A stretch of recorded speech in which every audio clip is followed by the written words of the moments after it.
Ladies and gentlemen, introducing the 2:35 starting time. First on the tee, from the United States, Chris Kirk.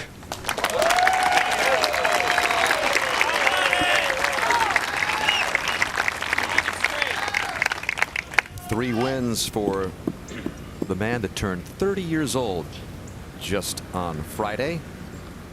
He has his family here, 2 kids, and hoping to celebrate which would be obviously the biggest win of his career. Second in the FedEx Cup standings last year, so he's felt the heat in big moments, but not like this, not being the leader of a leaderboard that can't wait to try to get closer to him, and there's a lot already right there. Doesn't need to hit driver, but he's hitting one. Hole's only 419 yards. Hardest fairway on the course to hit is just 50%. Starts up the right, trying to draw, but won't come back enough.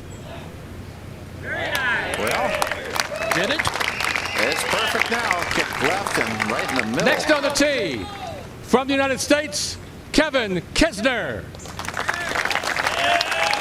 So not only teammates at Georgia, right next to each other in the PGA Tour media guide. Kirk and Kisner playing together here. Not exactly new to the PGA Tour. Kisner in his 92nd event. Lost to Furyk in a playoff. Gave Jim everything he had at the Heritage. Now trying to finish this one off. He has not won yet on tour. Well, that's beautiful right there. Very good. So both Kirk and Kisner in the fairway at the first. Final group. Everyone is on the course. How about this? As the glasses fell off the back of his head. Yeah, the shaft came around and hit the edge of the glasses and knocked it right off. Up on the green, this is a short putt for par for Haas to stay 1 back. Ben Martin has already 2 putted for par, so a couple of pars there in the second to last group to both stay 1 back of Kirk. Bubba Watson here on the 7th green for birdie to get to 8 under.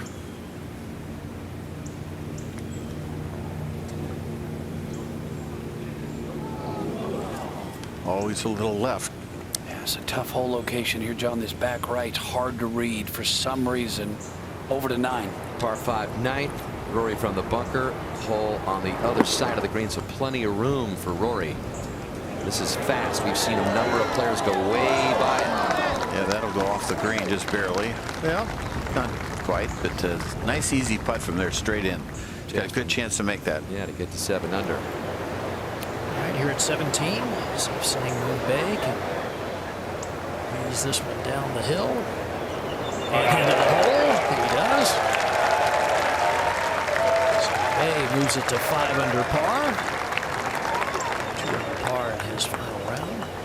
It's nice to birdie that hole in front of all the people. Yes, it is. It's a good feeling. So we go back to 3. Gary, this is Scott Brown putting up this slope for his birdie. Seeing everybody leave this short from there, but not Scott Brown. Very nice. Get to 8 under. Back to 1. Brown from Aiken, South Carolina, and so is Kisner. They know each other very well as Kisner sets up for his second. Roger. And Kisner with 115 left. That hole tucked hard on the left, one coming from the right. A lot of reverse C there, Roger. It's got to get down a little bit, it seems. Shot, kid. So this is kind of a Southern boys convention here at the leaderboard. Lots of guys from the south on grass. They're very familiar with. Absolutely. Southeast. Just the leaderboard is loaded with guys. Here's another one of them now. Billy Horschel for birdie at the 5th. Just to get within 1. Whoa, is that looking good? Horschel is at 9 under. 2 under on the day. Maybe Horschel's going to be the star that comes out of the pack. And that's a big confidence booster when you can make those putts early. Now back to the first for Kirk. Raj. 96 yards left. He must have been a little jacked up on that 2 shot. I didn't think he could carry it that far on that line that he took it, John. Well, he hit that sort of the side slope and just shot it left, and it rolled and rolled. Very slow swing. That was steep. Needs to get up. That's going to roll back. Yeah, that was a good opportunity lost. That seems slower than slow. Real Kirk, slow. because he's usually slow.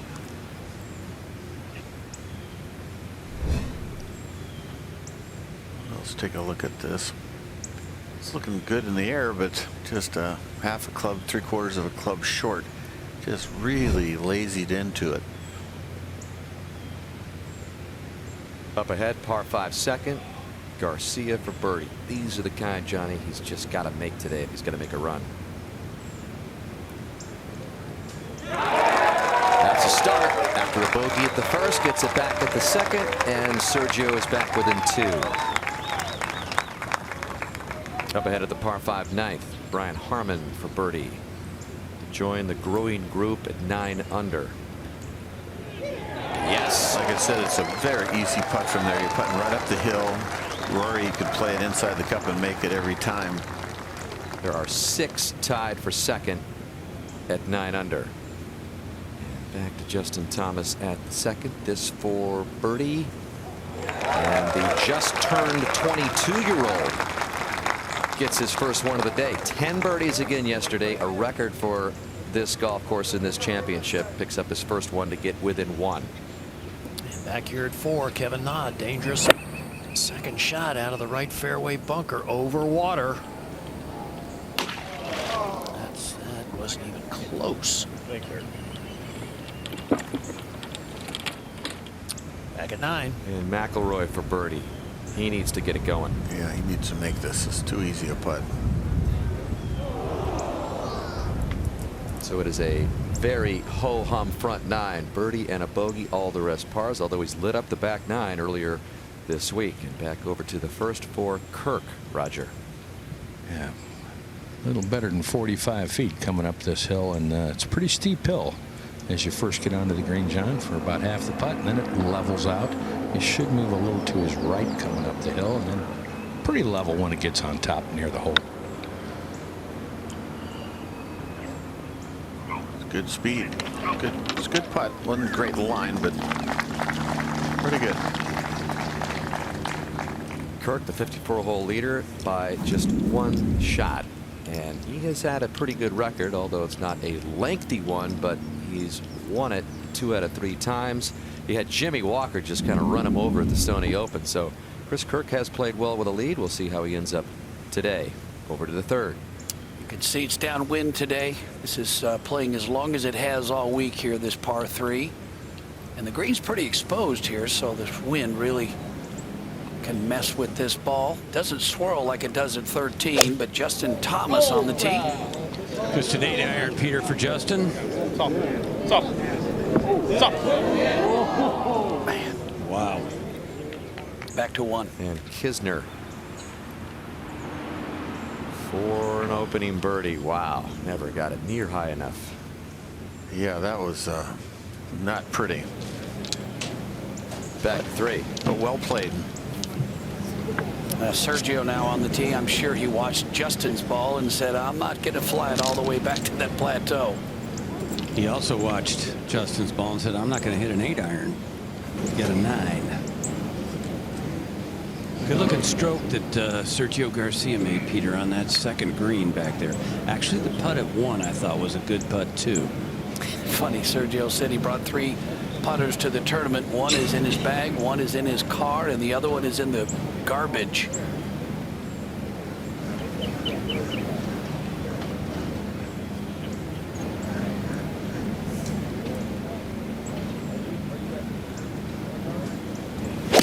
He is such a good ball striker. It's amazing that he can overcome it, though, with his ball striking almost. So probably influenced by Justin Thomas's shot, but that's safe. Not necessarily a flag you have to go at. Back to 1. And Kirk for par. Earlier had been struggling with his putting before the Valero event and says it's all been improving since then.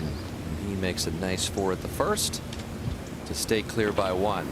Up at the par 5 second, Bill Haas going for this par 5 at 2 from 259. Nice weight shift there on that fairway wood. And good, just a terrific shot. A little unlucky, it hit so softly, but that was well played and just right on the button. Over at the 6th, Billy Horschel's second, and again a good opportunity from just 135.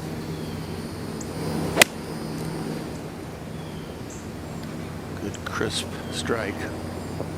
At the wrong club. Back at the 4th.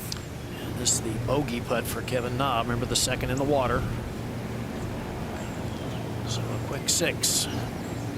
Drop him back to 6 under par. We go back to 2. And the third actually for Ben Martin, playing from the rough. Looks like a okay lie there, Noda. It's a beautiful lie. He's going to pretty much be able to do what he wants, low, high. Dealer's choice, Johnny.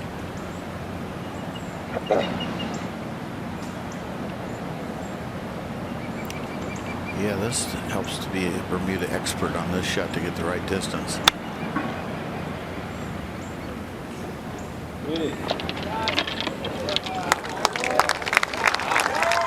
Ben Martin is going to have an excellent chance to join Kirk at 10 under. And Kirk is back on the tee of this 546-yard par 5 second. Got to be careful of that tree right here that Rory McIlroy hit on the left. You can see it right. This one right here. Really careful. If you pull hook it, it could go anywhere and hits that tree. Yeah, wind coming across from the left, Johnny, makes the task that much tougher. That's beautiful. But he's shaping it right to left. Yeah, this is good. Just threads it right around that corner. Yeah, that was really nice and got a lot of run out too. That hook really will roll well. Yeah, those trees on the left, they just eat them up. Ball doesn't seem to go through them real well. This is that a line drive? That looks like an Arnold Palmer drive from 1960. Just a rip straight one. Solid drive by Kisner. This is a birdie also for Ben Martin to get to 10 under. So the 27-year-old from Greenville, South Carolina, Ben Martin, joins Kirk at the top. Haas should be there momentarily as we go over to 6, where Horschel can also get to the 10 under number.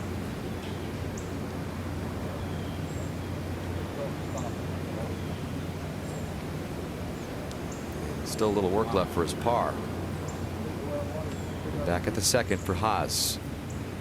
His dad Jay is here on the grounds and posted 6 top 10s through his PGA Tour career in this championship. Oh, pushed that. Yeah, it really pushed it. His dad was Jay was on the practice tee helping him a little bit, or at least chatting with him. I'm not sure that stroke. He opened the face going back and then just locked up and left it open. You know, if it's opening and going back, you better let it close coming through, or at least square up.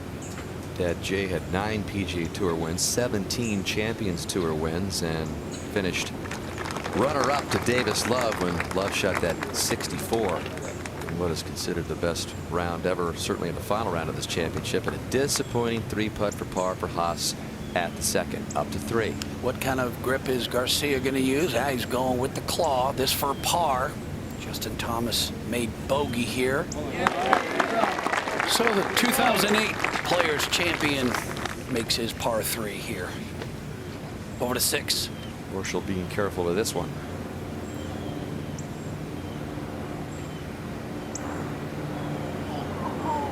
Wow, man, easy par 4, Johnny, and you end up with a bogey.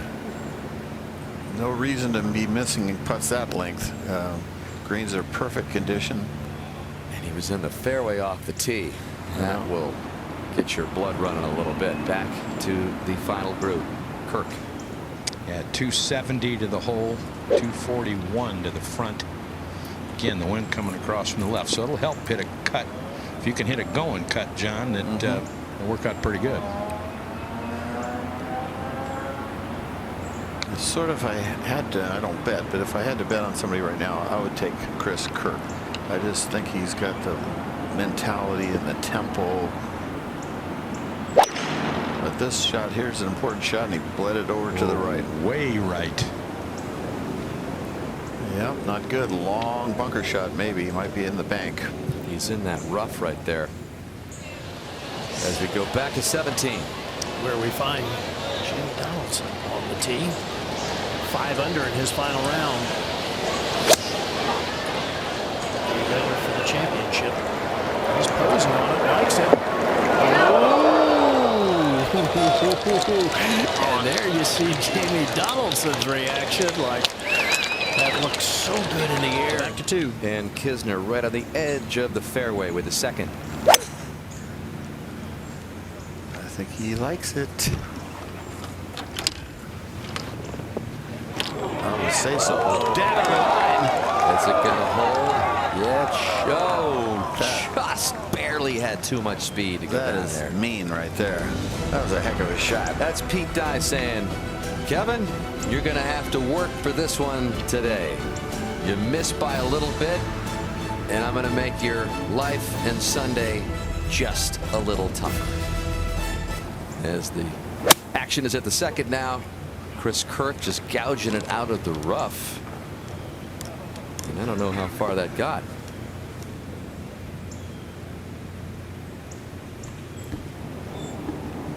Head over at 3. This is Ben Martin for the outright lead, putting for birdie off this fringe. Boy, we've seen a lot of balls end up right there. That's a good putt. Other than Scott Brown, everybody's been leaving that putt short so far today. To 17. Jamie Donaldson with his second. Fortunate to have the second. Just carried the water. And good touch there, so we'll have no problem remaining 8 under. We'll go back to the second. And there is where Kirk is dealing with his next shot. Roger. Well, he's got plenty of green to work with here. If you're too greedy, John, that back of the green comes pretty quick. Okay, that's pretty well done. A little chunk and run, and this is an important putt right there. You do not want to make 6 on this second easiest hole in the golf course. To 3. Yeah, Bill Haas now has this putt for his birdie to join those at the top at 10 under. Yeah. So a missed short putt back at 2 makes up for it here at 3. Of course, I don't think you ever make up for missing those short putts. 3 now tied for the lead at 10 under. Back to 2. And Kisner taking a look at this third coming up the slope. Roger, boy, that was really close to being close for an eagle. And now has to go up a pretty steep embankment using putter here. Dead into the green, Roger. Yeah, it's into the green. You got to give it a bang. Not bad. Not bad at all. Well, Kisner says he loves this kind of grass here in Florida. And most under par in rounds 2 and 3 in the Players since '83. Look at the company that Kevin Kisner has joined. 10 under in the middle portion of this championship, along with names like Norman and Watson and Michael Bradley with the best at 11 under in the second and third rounds. It's pretty darn good, isn't it? Over at the 7th. This is Rickie Fowler. One of the best shots we've seen already today, just under the hole for birdie. Yeah. So Fowler with a bogey at the first. He gets that back right here at 7. Gets to 7 under. Will we see Rickie turn it on the backside? Over to 4. Justin Thomas with his second shot from 123 yards. See if he can utilize the slope. There's about 15 or 20 feet right of the hole. Cut hard against the water on the left. That's the way you draw it up. Let it ease right down there. Well done. Over 2. Well, Kirk trying to stay in that 3-way tie at 10 under. No problem. Yeah, it's a confidence builder. Second shot wasn't very good, and the third wasn't great either, but made a sandy out of it. Part of figuring out that putting Kirk did was when he figured out he was aiming too far to the left. So evidently he has fixed that problem. So now Kisner to make it a 4-way tie for the lead at 10 under. all of these guys at 10 under, Johnny, guys who grew up and have played a lot of golf in the South. That could be calming for these guys, the strength in numbers, all these friends. You know, it's not like Tiger's leading and Rory's right next to him. They got all these guys that they know. They've played a lot of tournaments against each other. So now 4 tied at 10 under. We go to 4. Sergio Garcia, second on the way. Just over 120 yards. Oh, he's going more directly at it. Wow. So 2 good birdie looks there for Garcia and Thomas. Move over to the par 3/8. Rickie Fowler on the tee. See that whole location far right. With a 4-iron, trying to work it from left to right. That's the ideal shot. That is the best we've seen all day. Within 9 feet of the hole. Well done. Back to 3. Good look here from behind the green. That hill is right behind the driving range, where so many people get a great vantage point to watch these tee shots here at 3rd. We haven't had one of the leaders hit it inside 15 feet, have we? No, this is one of those hole locations, Johnny, I think you avoid. I just think that there are some flags you shoot at and some you avoid. This is one you avoid. You saw Justin Thomas take it right at the flag earlier and put it in that back bunker, made bogey. This is not a hole you mess with. Downwind, you know, if you land just before that bank or into the bank, should be good. You know. Yeah, normally if you land into that bank, it kicks to the right over there to that right fringe. Bill Haas's shot actually was one of the best we've seen today so far.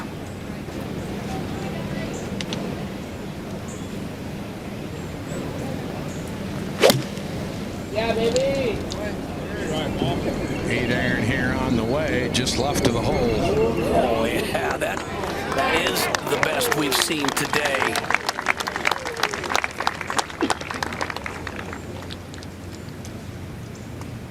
To the 4th. Yeah, Sergio Garcia for his birdie. Justin Thomas missed his.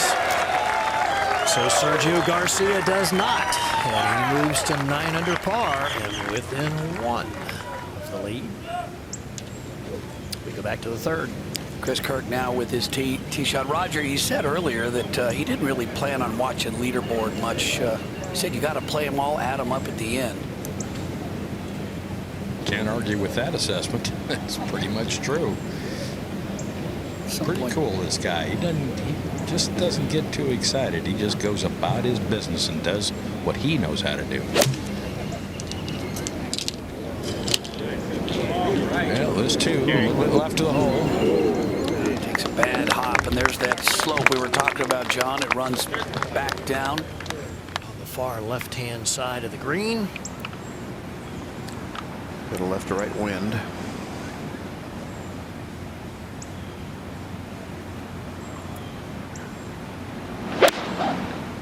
How's that look, Noda? It's starting at the center. Wind's got it, pushing it toward the right section of the green. Well, is it going to catch the slope? Yes, it is. And the higher on the slope you get, the more speed the ball will pick up as it works its way down. All right, well, here's what the players are trying to utilize that slope. And, Johnny, if you do, we're seeing some birdies. The hole playing under par today for the first time all week. Good angle here. As Haas gets ready. And he's bailed this one out. Well, right, it's going to need a lot of help. Well, it gets a little spin. That's going to be good. Yeah, high enough up on the hill. So 2 good birdie looks there for Haas and Martin. We go over to the 9th. And this is a par attempt just earlier by Adam Scott, who was another one of those major stars who was hoping to make a run here today. But Adam Scott has had some putting problems of his own. Back to that familiar anchor position, which against will be outlawed in 2016. Oh, wow. 3-putt from 3 feet. Ouch. Already with a bogey at 6. That ends up a double at the 9th. And Adam Scott After beginning the day, 4 back, now 7 behind. Over at 3, Dan, Chris Kirk now for birdie in the outright lead. Yeah, a little better than 30 feet. Certainly coming uphill the first half of the putt, then levels out. Should go a little right, I think. Almost right in. That was a good read, Raj. A little more speed, that would have found the cup. Back to 8. And Rickie Fowler, see if he can take advantage of the best tee shot of the day. A little left to right break. Move. Didn't do a lot, did it? No, it did not. He hit a good putt. We go back to 3. Kevin Kisner now after that brilliant tee shot has this putt for the outright lead. That's what I wouldn't want to give up the cup. I think got to keep the ball inside the hole on the right.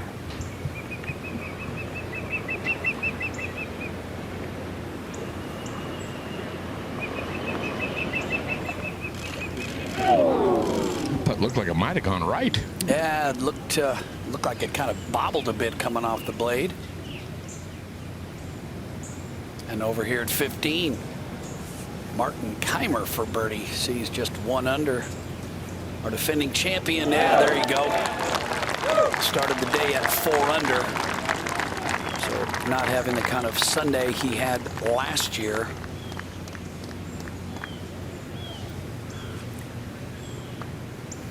So, hey, it's supposed to be Mother's Day, pal. Get out of the hammock and let your wife get in there. Let's go to 4. All right, Ben Martin has been taking a lot of time reading this putt, Noda, and even conferring with the greens chart that the players have. Yeah, and he's going to have to look really closely at that greens chart to find much break in this. I got a great look at it from behind, and if anything, maybe just a fraction from right to left. Well, he says that this is the strength of his game, putting, and coming into this round, he had made close to 300 feet of putts through the first 3 rounds and was 3rd in the field in the strokes gained putting category.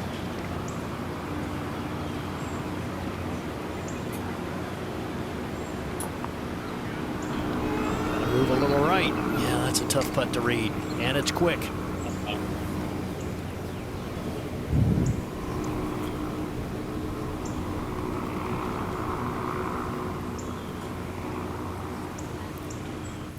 Have to think that Bill Haas may have learned a little something there, Noda.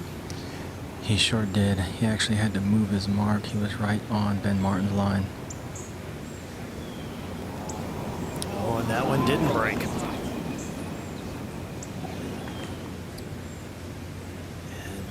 And Dad Jay, that'd be a helpless feeling just on the side of the hill there, watching his son Bill play. Yeah. Runner-up in this championship many years ago. Oh, that's great. Love you, Mom, but sorry, I'm here at the Players. Now, Bill Haas, Ben Martin, Chris Kirk, and Kevin Kisner sit atop the leaderboard. Final round of the Players. Back with more. Sabatini for birdie, trying to within a couple. This is a fast putt. You're on a high little ledge up here, and down the hill it goes all the way to the hole. You can see it's not losing any speed. Wow, that might have been by 6-8 feet had that not found the back of the cup. So Sabatini, 2 under, bogey-free round going. Nice putt. He's got the par 5 11th coming up where he can pick up another one. This is Jamie Donaldson ending his day for par. Good round by the Ryder Cup clincher from Europe. 5 under round of 67. And that matches Padraig Harrington for the best round of the day so far, Gary. Yeah, Dan, that is good playing, and we see some good birdie opportunities here today with some of these hole locations, and none more so right here at the 4th.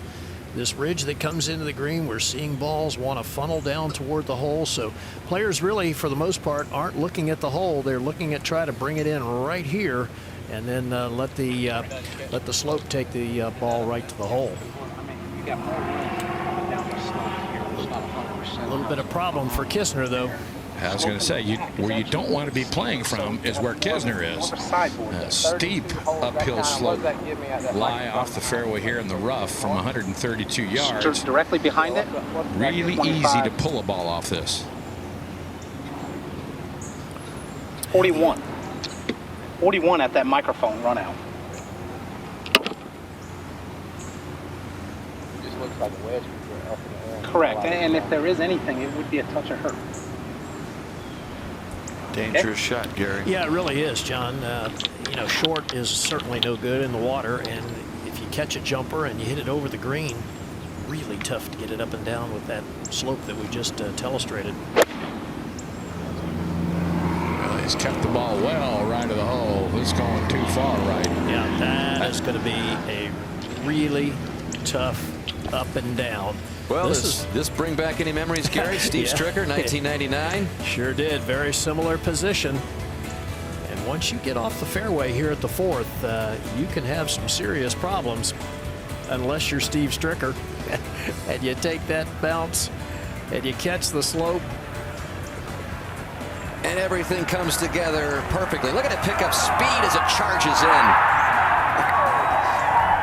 Well, it was a final round eagle that landed for Steve Stricker. 29 players have made 2 on this hole in the 34 years here. So that's a lot of hole outs, most on any par 4. Chris Kirk positioned absolutely perfectly now, Roger. Yeah, this is 100 yards on the nose. I mean, this is the one you can and do expect to get close to the hole. You got a couple of ways to do it.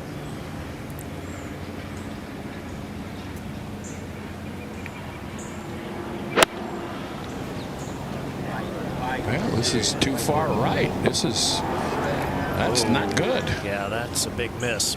That's a big miss. That's a tough 2-putt from there up on that upper level. And you can tell from his reaction, he knows it. Up at 5. Can Sergio Garcia make it an even more crowded at the top? This moves right. The green's right. Sergio, if he can get that flat stick going, Johnny, he will be there. And now we've got a handful tied for the lead at 10 under. Everybody talks about his putting being not so great, but he's 4th in putts from 15 to 20 feet.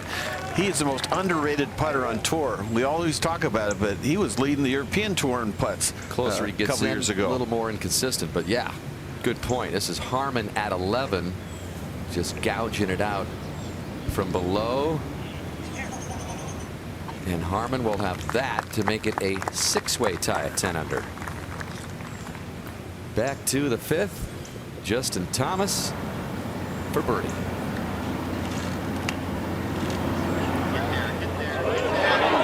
He races it in, so Garcia and Thomas both with long range birdies at the 5th. Yeah, it's a tough hole. 5th hardest hole on the course, and they both ran in snakes. So Thomas is closing in on the 10 under. 5 tied there right now. Harman, Thomas, 1 back. Horschel, 2 back.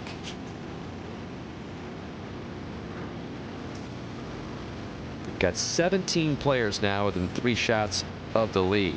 So we'll go back out to the 5th, pick up Ben Martin from the bunker node. And not the greatest of lies. It's sitting down just a tiny bit. It's got 206 to the hole. Not sure it can go at the flag. Didn't stay in the air very long, Noda. Not at all. Hit a low runner. Actually didn't turn out too poorly. It popped up too. It didn't sink. So pretty good break there. Over to 4. And the very difficult 3rd shot for Kisner. Well, if he has one thing going his way, it's got a good lie, so it'll help him control the type of shot he plays and maybe the speed it'll have coming across the ridge. Yeah, that's judged very nicely. It'll pick up speed, so he'll have a chance to save par. Good news was he left it underneath the hole. Up at 18. Well, we just saw Steve Stricker in that nice highlight from 1999, just short of the green at 18. Pretty good spot to putt from. Moves left. For birdie. That's a good way to end the week. 72 for Stricker. Again, has not played much golf at all, just getting things going again after the back surgery. Back over to the 5th for one of those tied at 10 under, Bill Haas. couple locations on the right. You want to play a cut if you can, or straight, it's fine. And plays a safe route, leaves himself that long putt across the green. Did it pretty good. I don't know if I could have gotten it. And back to the fourth. And a great spot to watch some golf. Just kind of hanging out on the bulkhead. Just to the left of the fourth green. And Chris Kirk putting a very quick one here, Raj. Yeah, it's going to come across that ridge and move to his left. It's got to get her cruising across there. It's cruising on. Cruise right on by. It's a good try, though. Yeah, it was a good putt. But, hard to get it any closer than that from that position. So we go to 11. Brian Harmon, one of those guys from the South, born in Savannah. This for a share of 10 under. You got Sergio Garcia, part of all those 10 under pars. Then you got guys from South Carolina and Georgia who just dominate the leaderboard right now. Back over to 17. This was just a moment ago. Charlie Hoffman on the tee. Under for the championship. And very bravely going right at the hole and getting a fortuitous bounce. Don't see many balls ending up there. Not right of the hole, that's for sure. All right, back at 4. Kisner for his par. Yeah, you missed the fairway here, John. At this short par 4, you're going to struggle to make a par. Yeah, that hurts because a lot of the field's making 3. Back at 11. And McIlroy for birdie.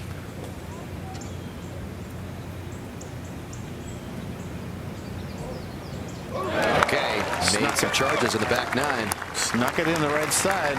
This week, holes 10 through 18, 8 under. Much different story for McIlroy this week on the front, where he's gone +1 like he did today. McIlroy's not out of it yet. If you're pulling for him, he needs a torrid finish, but he could do it. This is Martin's third over at the par 4 5th. Great break, caught a very nice lie on a little bit of an upslope. Should be able to control the run out very nicely. Moves right the whole way. Chunked it. Yeah, Johnny, he just gouged that out of there. You could hear the minute he struck it, he went, ah. Back to 4. And Kirk for his par. A little over 5 feet. Got over it once and backed away. Tough to read that putt both directions, huh, Gary? Yeah. Whoops. Oops. There's a little frustration we don't often see. As we go to 6. And Mark Garcia in a great position to perhaps take the lead by himself. Really is. A couple different strategies utilized here. Sergio laid it well back, left himself 142. Justin Thomas put it up to where he's got a shot of 112. Got the typical European look. White pants about every other day. And it's going with the double white. Looking good, though. Sano.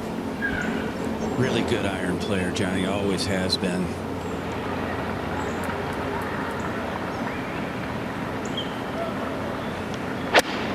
Really hits down on it more than anybody on tour, and he hits his irons a mile. Asking for it to go a little bit. That'll take the slope, and Garcia's that far away from 11 under. I mean, let's admit it. He's by far the best player on the leaderboard, and he's sort of showing it at the moment.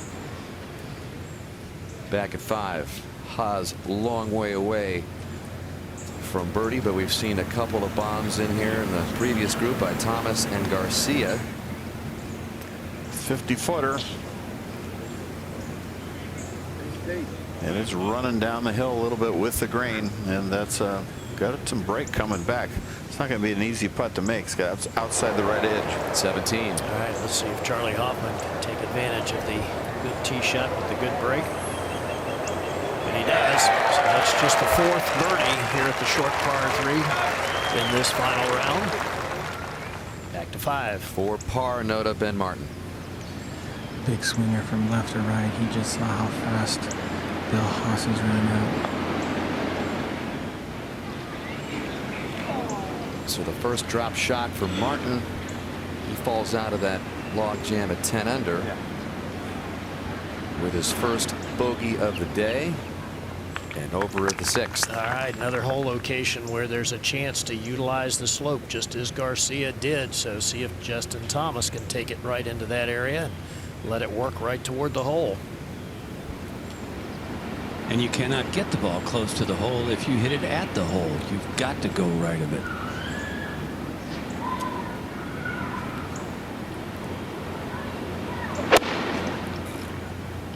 Good Swung a swing. mile in the air. That's okay, not great, okay.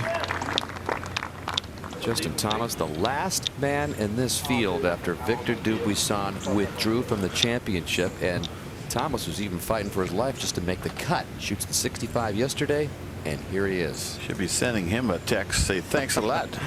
Over at the 5th, big putt for Haas coming back. You saw him miss a short one at the 2nd earlier today. But he has that for par. Big putt. Yeah, that was a clutch putt. So we've had a little movement on top of the leaderboard. Some 10-unders have exited, and right now Garcia and Haas tied, with Garcia moments away from perhaps taking over the lead by himself at the 42nd players. And how about this, Johnny? This is what I was referring to. Last in the field. Inside 10 feet. Not this time. Maybe Garcia's finally got it with a putter here after waiting a long time. How about this run? 4 birdies last 5 holes. 17. The defending champion on the tee with a pitching wedge, Martin Keimer.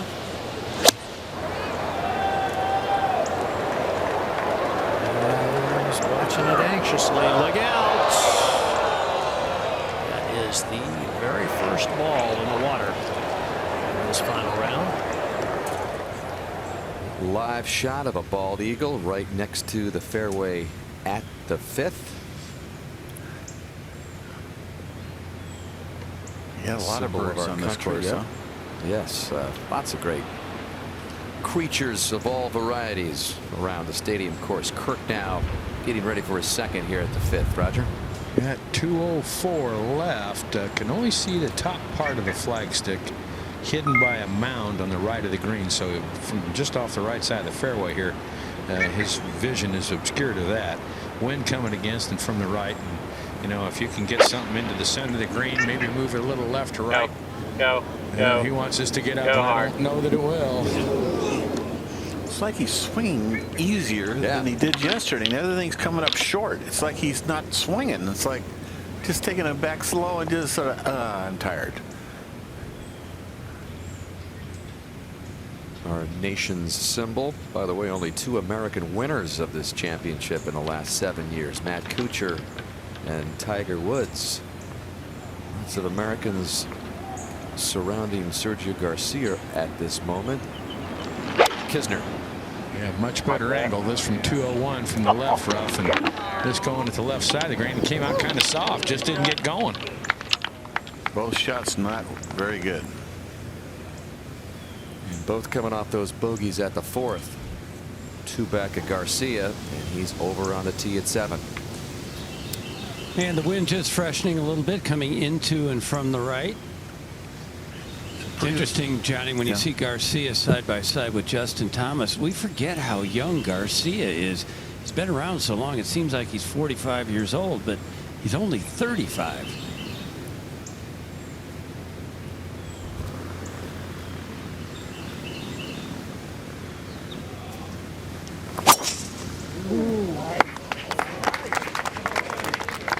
And he's giving it a little bit of a lean. That's perfect. Oh, it's there, going to be Mark. fine. Yeah. Well, there's more double bogeys here at the 7th than any other hole except 17 and 18. But 7th hole calls for a drive. You've got to turn from right to left. You got to avoid those 3 pot bunkers you see on the right side. A lot of balls can turn left and get into that water hazard left. Second shot today, it's an awkward second shot. You've got to play a fade, especially with this back right hole location. So calls for a draw off the tee and a fade to the green with your second.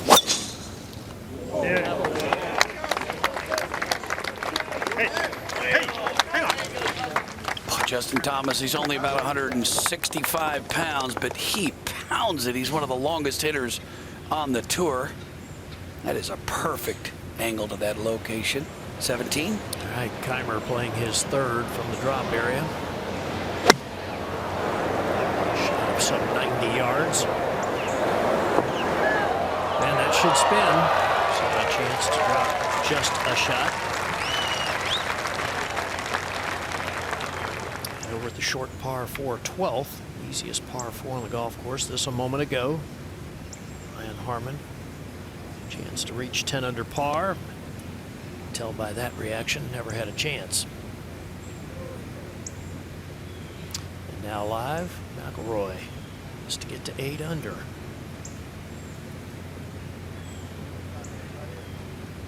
And he's got it. So back-to-back birdies for the world #1. And there's a fan. McIlroy loves this back 9. Remember last year he played it in 17 under par for the week. So he's got some birdie holes left as we go to 9. Yo Ishikawa for birdie. This putt breaks more than it looks. And he had it. You're right. Good read, though. Really good. Everyone missing that load. Not Ishikawa, who after 8 straight pars birdies the 9th to get within 3. Over at the 6th, this is Haas from the bunker, 164 left. Fairly close to that water over there. I think it was a pretty good strike. And yes, it was right over the top of the flagstick, and very nice shot from there. You know, you don't want to hit it a little fat, come up way short. 15. Yeah, and this was just a moment ago. David Toms for his birdie. Remember, he was out yesterday in a one-some first off, and that circles the cup, and David Toms reaches 8 under. So the leaderboard, it's crowded. Sergio all alone at the top, 11 under. Bill Haas now 10. Bunch of 9. Look at everybody there at 8. There's Rickie Fowler, Johnny, at 7. Can he make a move as he heads to the back 9? I get the feeling this is going to be like a Friday rush hour traffic with everybody converging at the 16th, 17th, and 18th, and who knows what is going to Well, you're going to get the old saying of Augusta starts on the back 9 on Sunday, and that's just what's going to happen. McIlroy taking dead aim here at 13 a moment ago. Will it catch the slope? Yeah, here it comes. That's what. Oh, don't stop. It's picking up some speed now.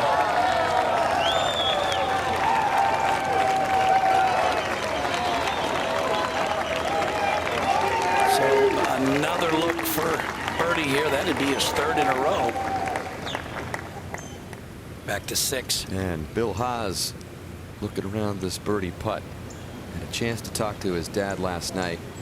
I said, what are you guys working on? I know you work with the swing a little bit. He says, you know, I really haven't been concentrating a lot on that. It's all about giving Bill confidence. He says he needs to be a little more assertive, a little more confident. And if he gets that going, the sky's the limit for him. Well, his short irons have been very poor this year. Just 195th on tour, and his putts per round is 185th on tour, and that hurts.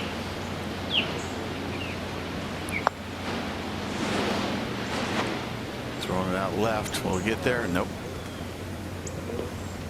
Bill now 32 years old.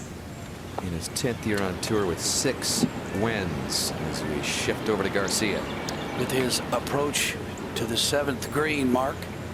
Peter, this is what Pete Dye had in mind. Both players in the fairway, but Garcia 163 with a bad angle. Justin Thomas 135 with a good angle. Played this whole bogey, par bogey, but he's got a good drive this time.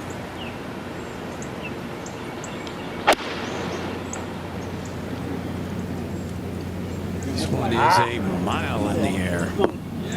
That's Pretty a good shot from that side of the fairway, Peter. Smart shot, middle of the green, give himself a good putt. And all her friends. This is Rory now. That would have been his 3rd birdie in a row. So he'll stay at 8 under. And back at 7. Now Sergio is looking at a great opportunity for birdie. Really is. And Peter, no sign at all of any putter issues with Sergio thus far today. He's been good from this distance.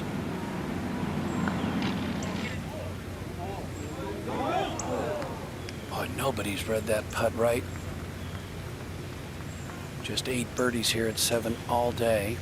Back to 5. Just earlier, Chris Kirk for par. Speedy putt down the hill, not much break.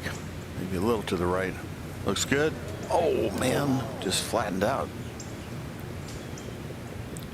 So Kirk with back-to-back bogeys is all of a sudden sliding back 3. Now Kisner for par. This moves left. And Johnny, all of a sudden this final group going in the wrong direction. Both of them back-to-back bogeys. Yeah, this course can do it to you, no doubt about it, and they haven't even got to the hard holes yet. Well, let's go to 10 for John Senden and a birdie try to get it to 9 under. Like Sergio, good ball striker, putting suspect at times, but that was solid. And Senden just stroked in his 4th birdie in the first 10 holes after he started with a bogey, and he is just 2 back of Garcia. To 16. David Toms with his second shot, 231 yards back against the breeze.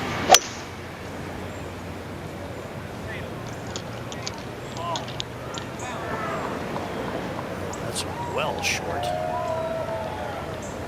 So Toms will have some work if he's going to be able to make a birdie there and get to 9 under. We go to the 6th. Just the 389-yard par 4 6th. And this final group could use something positive to happen right now. And it's a chance. We've seen plenty of birdies on this short par 4 so far today, Roger. Yeah, 134 left. Really kind of a version of the 4th hole, John, where you have that bowl down the left side of the green and you have a slope to the right, a ridge to the right that you can catch to move it down toward it, or you can play at it if you'd like. Yeah, and he made bogey on that one. This one is really a birdie shot, no doubt about it, but he's got to get the tempo up a little crisper.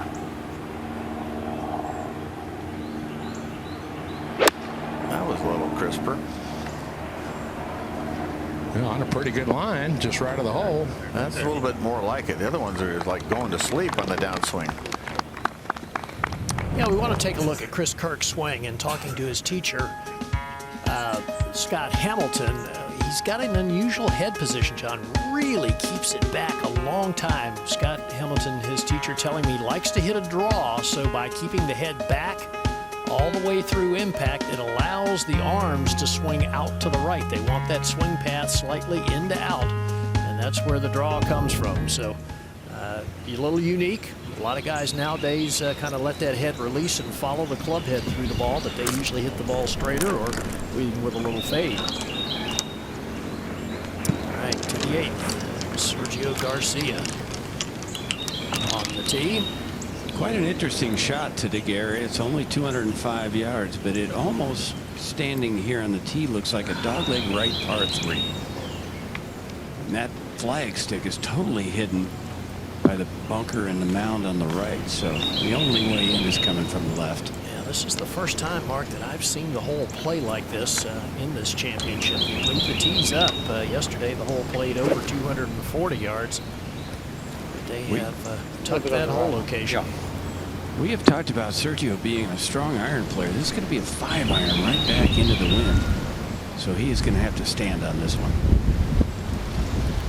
Certain holes where you almost need to ignore where the flag is located. Now this final round, and this is one. Missed to the right. Almost certainly will make a bogey.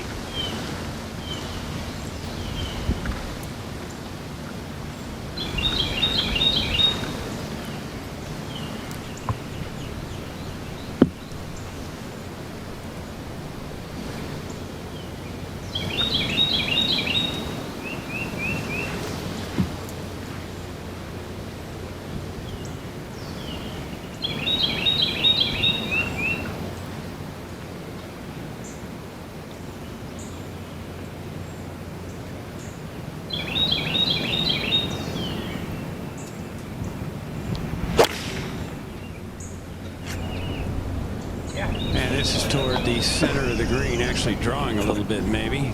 We'll kick off that. No, not bad, just like you. Absolutely. said. Very well played shot. Back at the 7th. Bill Haas is in trouble way right of the fairway. Does not have anything but to pitch out. That's a smart play, Peter. Anything other than that would have brought him trouble into play. And trying to give himself a good angle, which he's done, to that back right hole location. Back to 6. Just earlier, Kisner's second, 133. Real aggressive full swing. Up-tempoed. And a beauty. Right at it. So maybe Kirk and Kisner can get back on track here with a couple of birdies after back-to-back bogeys. And Kirk first to play. Raj. Yeah, about 12 feet from behind the hole here. Should slide to his right some. Really the first good look at birdie he's had. Get it. Get it. Well, he's going to have to wait another hole. Back at the 8th, Justin Thomas also with a 5-iron.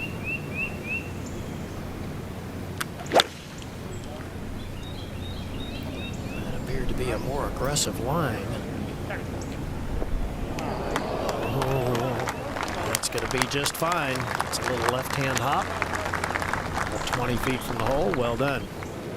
Go to 14. There's the hole location at the tough par 4. Billy Ray Brown is out there with Brian Harmon. I like his angle over here on the left-hand side of the fairway. Good look. Has to take up and over those oak trees down the left-hand side. That's a poor shot there from just 177 yards. Miss hit. And that's an awkward pitch shot right there. Back to 7. Bill Haas with this bump and run here, running it back there. Good shot, good imagination. He has a chance to save his par. Why I've seen that low break right. Back to 6. And Kisner from short range. Chance to get one of the 2 back that he's lost in the last 2 holes. Kisner gets it. Kirk misses. So Kisner back within 2. Up to 16. And David Toms did not play the best of pitch shots here at the par 5, so this 15-footer for birdie. Just get to 9 under. Gonna move, gonna move. He's got the prettiest stroke on tour. Yeah, it really is. Just a wonderful rhythm to it. Gradual acceleration. 48 years of age, Johnny, and going along here at 8 under par. He was a contender when KJ Choi won. Yeah, lost in that playoff to KJ when he 3-putted the 17th. Birdie at the 72nd hole, though, to get into the playoff as we go to the 11th. Sendin second, 256. Sounded a little thin, but it might work. Oh, yeah, it was. He just hit it right on the bottom of the club. I was sort of hoping that maybe he would scull it onto the front of the green, but That was a good opportunity for Sendin at a par 5 to maybe pick up another birdie. 9 under at the moment. 2 back at Sergio Garcia. 42nd Players continues on Mother's Day in Ponte Vedra Beach. And David Toms has reached the tee. 13-time winner on the PGA Tour, including a PGA Championship major. And John, at this stage of your career, you're 8 under par. Might as well go right at it, don't you think? I would think so, yeah. I mean, he likes to play the ball a little left to right. There's a deep breath. Looking at the numbers saying, is this the one?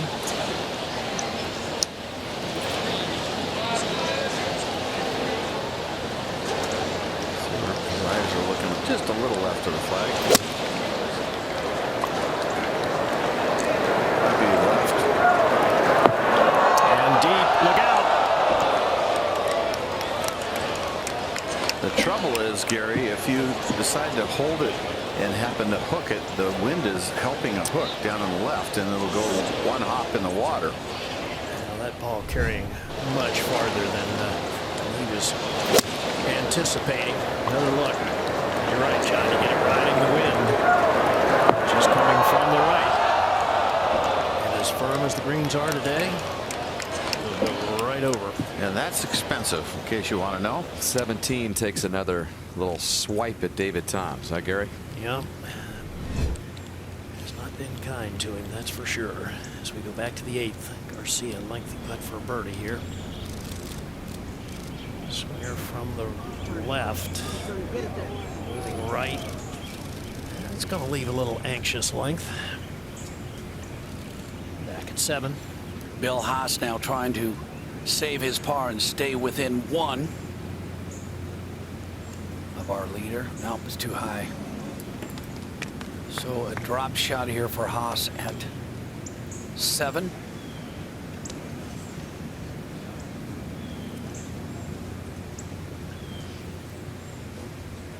Just cleaning this up. He missed a putt about this length back at 2 for birdie, which would have really jump-started his round. He birdied 3 right after that, but so Bill drops back to 9 under. Sergio now with a 2-shot lead.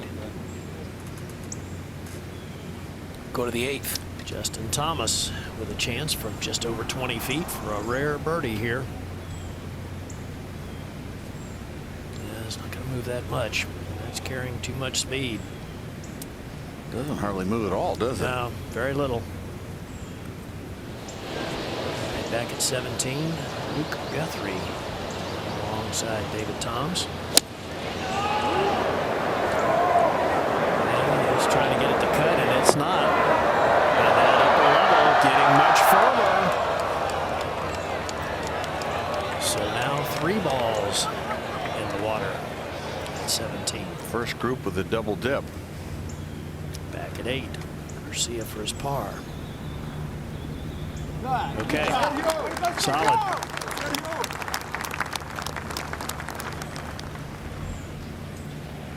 We go to 14. Billy Ray, we saw Harman come up short, and then now to this point with his third. So this for par. Yeah, about 20 feet back up the hill. He's missed 4 greens previously and got it up and down each and every time, but not the case here. We will see more than a few bogeys down the stretch at 14. That costs Harman. He drifts back to 8 under, 3 back of this guy Sergio on the tee at the par 5 9th. And it should be just a 3-wood for Sergio. The fairway could run out for him on the right-hand side here. That was another really good putt. Solid putty hold for par back there.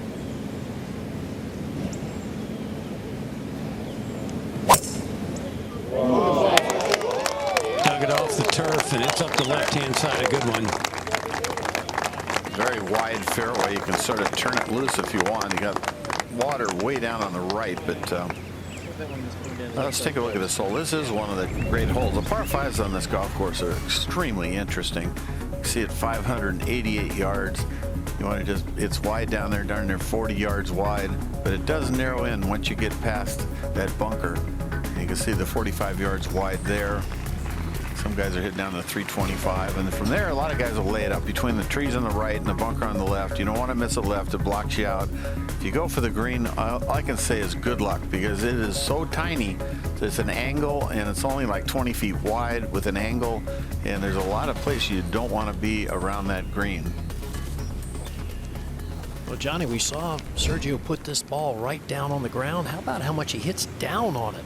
Look at the divot he takes with a fairway wood. Good lesson for the folks at home. Don't try to help that ball up in the air. Hit down.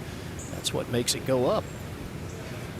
It's hard to do that, though. There's not many guys that can take a divot with a 3-wood and still get a flight. That's true. A lot of long lead as we go back to 7. Kevin Kisner now with his approach, coming off that birdie. Back at 6, now 9 under, 2 back. That's a smart play, middle of the green.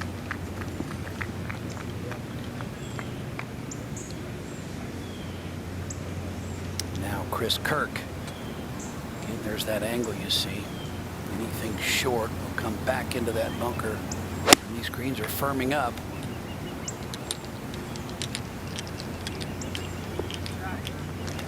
Nice, pretty good shot right there. Now it just keeps trickling away. Kevin Kisner, he's over at the 7th.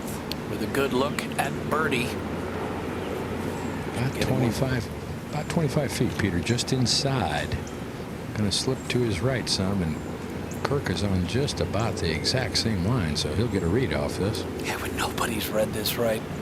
Roger, there it is. They're all all missing left. They see what you see. It's going right, but it just hangs. Let's go up to 8. Bill Haas ready with his second shot. Left green side bunker. That was from a nice clean lie.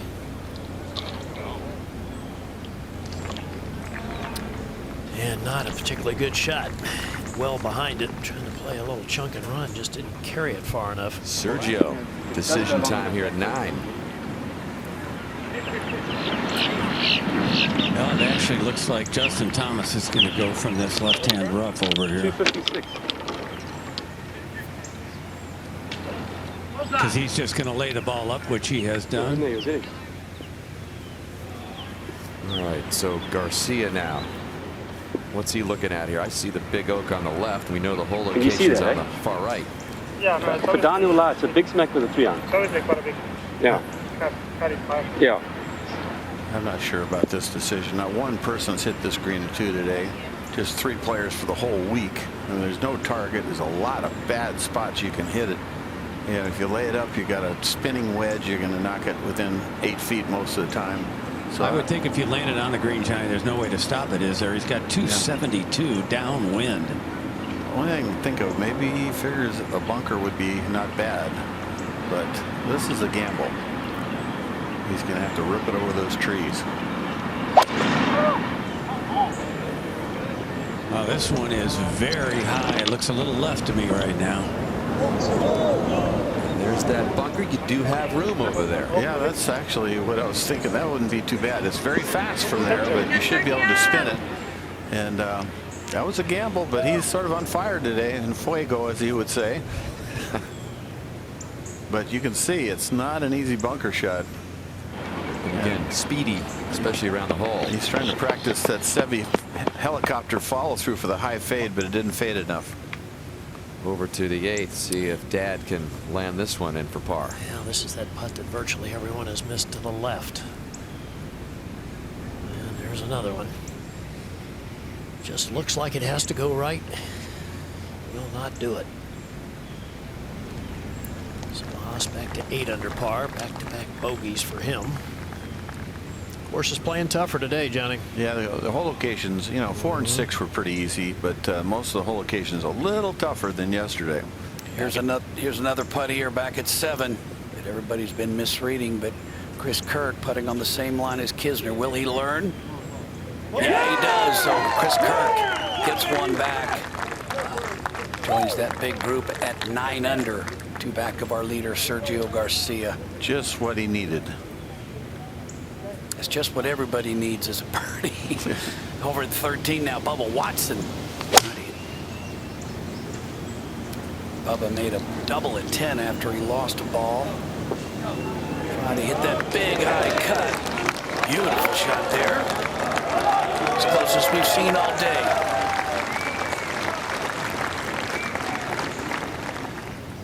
Now this is the birdie attempt. Bubba all the way back to 3 under. Just never gets it going here. The players, for some reason, guy's got all the shots, obviously, but just doesn't seem to fit his eye. Let's go back to 8. Chris Kirk on the tee. Against the wind here with 4-iron, 205. This drawing from right to left at the center of the green. That's it. Asked it to go, and now he's asking it to sit. Poor ball's got to be confused. As we move over to 17. Charles Howell III a moment ago. Having a tough day, huh? Yeah, he is. Johnny started at 5 under. He's 6 over for the day. And hence going right at it. Back at 8. Kevin Kisner ready to play.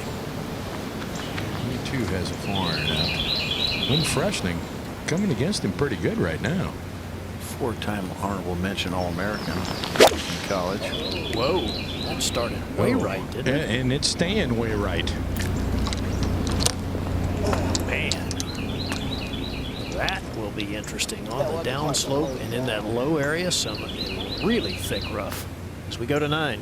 And Justin Thomas, who laid up on this par 5 ninth.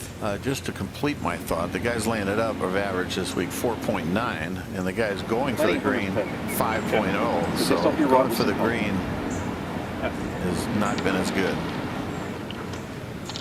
There's a bowl in this area right here, and any shot that comes in right into this area, John, well, it wants to just funnel itself right toward the hole. Like the 4th, like the 6th. Another one of these spots where you can get it close, Mark. Roll tide. Coming a little bit low here. Straight downwind. That was a bit of a stinker, but He had the idea that Gary was talking about, but he just didn't hit it far enough to the right. Up at 15, McIlroy with his second shot. You can see he's 8 under. Can he finish strong and blitz these last few holes and post a score? Good start right there. So McIlroy will have that to get to 9 under. And join that group. As Garcia gets ready to hit his 3rd. Earlier I mentioned that they are going to be renovating the greens here at the Players Championship. Yes, they will, but not until after the 2016 event. So I probably had the grounds crew here going, what? Wait a minute, we're starting this thing tomorrow? So not until after the 2016 event as Garcia settles into this bunker with his 3rd. They don't need to renovate this bunker, Dan. It is beautiful right now, so I like this spot for Garcia. It's playing kind of back into the wind. It's sitting up nicely. Should not be that hard a shot. yeah, I was thinking that was the bunker I was talking about, that maybe he just wants to put it in the bunker, and because you can't, like you say, stop it with a 3-wood, I don't think, but he could knock it closer just past the hole and almost to the fringe is a dead straight putt. So pretty easy shot. Up you get going a little strong. That was not a good shot at all. If he hit 50 balls, that would be probably the worst one. Back to 8. And Kisner with a really tough shot here. Yeah, not a lot here. This is a take your medicine shot. Boy, he plays the hero shot and does it very, very well. That's very nice. Well, Gary, he is brash. He is confident. He's in his first Players, and he says, why wouldn't one of us first-timers win this thing? They were asking him about his plan for today. Did he have a score in mind that he thought he needed to shoot? And he goes, no, that's all right. I'll just go out and try to birdie every hole. Talked about the first-timers plan here. He says, you know, we've been through Q school. We've played on some decent stages. Why all of a sudden when you get to a tournament like here, you can't get it done? He goes, we think we can. Well, the guys that win majors like Faldo or Nicholas or whatever definitely didn't think that way. It's McIlroy for his birdie to get to 9 under. Boy, we've seen that all week long, just running it right over the lips. He's got a birdie hole coming up at 16. Might even call it an eagle hole. Billy Ray's been having kind of his frustrations on the green. Yeah, you know what, though? As you said it perfectly, he hits a lot of quality, good putts. So it's not a lack of confidence, just bad luck running over the edge. Go back to 8. Chris Kirk with a lengthy putt for a 2. About a 35-footer here. Should move from his left to right.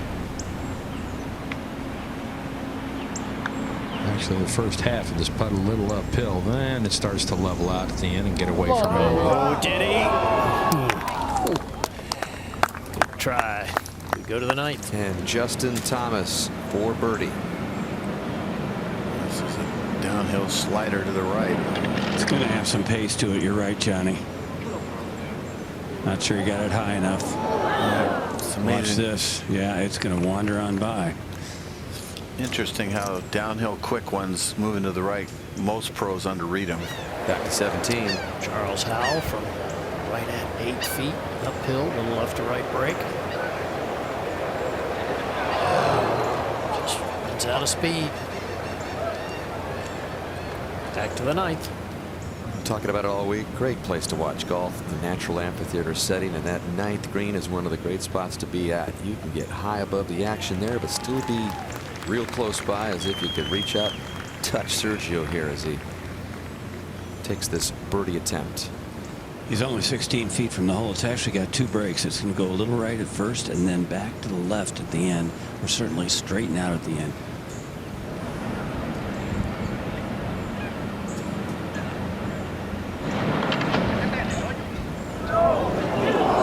He's gone well by. And that's the length that if he's going to win today, he's so far so good. But that's the length that sort of haunts him. You just don't want to leave yourself many of those. Back to 8. And Kisner for a remarkable par if this were to go in. Gonna hang in there? Yes, it is. Boy, read it perfectly. Virtually every player's missed that putt to the left. What an up and down. Gary, you also said earlier, you know, you put the steering wheel on here, you will get lapped. So that wasn't putting the steering wheel on, that was taking charge right there. Well, he'll learn the value of a par, and the guys that win majors learn that, and that's what makes them winners. You know, pick your birdies off, but the pars are the thing. All right, Justin Thomas for his par. 3.5 feet, exact opposite side of the hole from Sergio. 22-year-old pops it in, and Thomas plays his front 9 and 1 under. Couple of birdies, 1 bogey, and Garcia trying to match that par here and take the lead to the back 9 by 2. This is a tough 3-footer. I tell you, if this one weren't to go in, I don't think it would stay on the green, Johnny, even if he hits it easy. Yeah, this one will test his mettle big time. Leader by 2. Got it. Okay. Garcia using the claw grip for now and surviving the 9th. So Garcia heads to the 10th with a 2-shot lead. That was you trying to do. That was a nice 33 by Sergio. Really, all systems go. Didn't really make any mistakes until the poor bunker shot at 9, but still a par. And in the last 16 Players Championships, the leader with 9 holes to play has gone on to win it 12 times. So Sergio Garcia in another great position to become another multiple champion here on the stadium course. Right here at 16, big tee shot from McIlroy. If he hits a good one, easily reachable in 2. Well, it started a little left. Is it too far left? Yeah. Yes, it is. That's what he did on number 2, Gary. Just hole hooking him. Yeah, getting them started left at 516 yards. It's the easiest hole on the golf course. It does help if you hit a little right to left tee shot, but you have to get it started to the right. Get the ball out into this position, and we've seen players actually still, even into the breeze, able to reach the green with long irons. Hole location, traditional Sunday over there on the far right-hand side of the green, but there's another ridge that you can use to funnel the ball toward the hole. Been 16 eagles made here this week, and wow, look at that break, Johnny.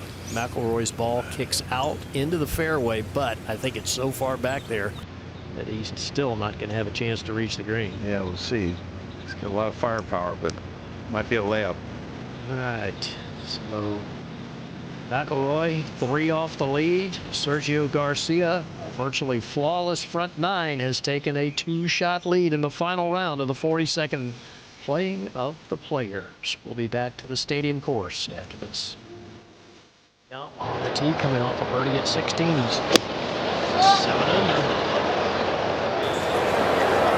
He's watching intently. This could fall to the right. So Zach Johnson, what a comeback for him. He was all the way back to 4 under par back at the 6th hole.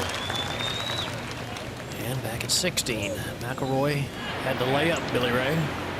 He's got 92 yards, but it's in the rough, but he has to get it up quickly, up over that huge oak tree. Not a bad angle, though. If you can just land on that front portion of the green, it definitely will release back there. Couldn't carry it anywhere near far enough. To the 10th. Tee shot just earlier for Sergio Garcia, gearing down with a 3-wood on this 422-yard par 4.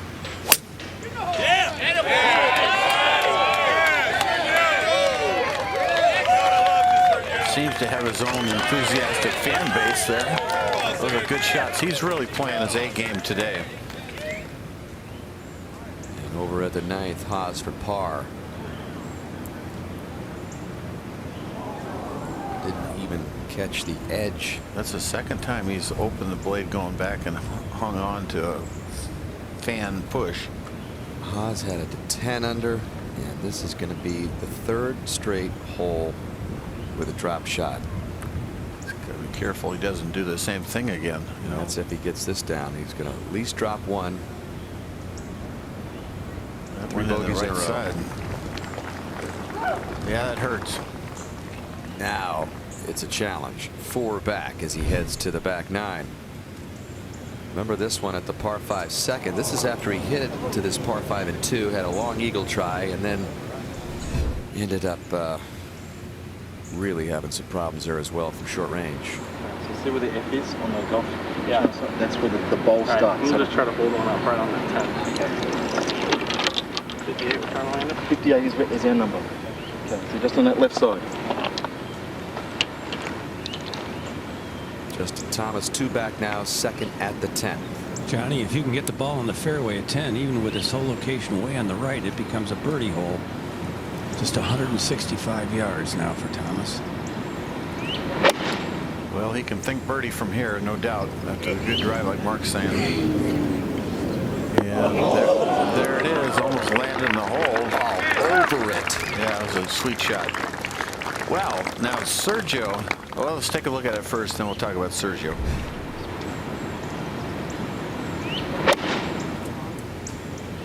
Let's see how high this ball is. Way up in there. Dead straight shot. Beautiful shot. And Sergio's played the holes 10, 11, and 12 this week, 6 under in 3 rounds. So if that continues, he's going to have a heck of a nice lead. I wouldn't be surprised to see him get this one close either. Just 155 for Sergio.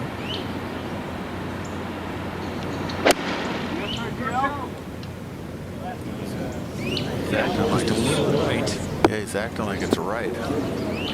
Yeah, that was a real miscue right there. Wow. That might help the field a little bit, because that's going to be tough up and in. Just earlier at the 9th, final group, Kevin Kisner 284, and he is giving it a whack here again. Doesn't want to steer his way around this course, he says. That one flying up into the rough, or maybe that little pot bunker. That's a good spot, I think. It's sitting on the corner of the bunker, but it's not a downhill shot anyway. 16. McIlroy with his 4th.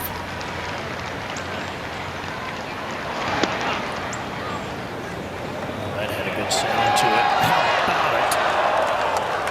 Well, he's going to get away with a par, but that's not what he was looking for here at this very reachable par 5. So we're back to 13. Gary, this is Rickie Fowler down the hill for his birdie a moment ago, trying to get to 7 under. Can Rickie light the fire with these last 5 holes and post a score? To 16. Brian Harman has a chance to reach 9 under par with this birdie putt. Yeah, he hit his 2nd shot just long left and got a bad break right behind a heavy dose of Bermuda grass, so he pitched down to this position, but it's back up the hill. He has played very solid all day long, has Harman.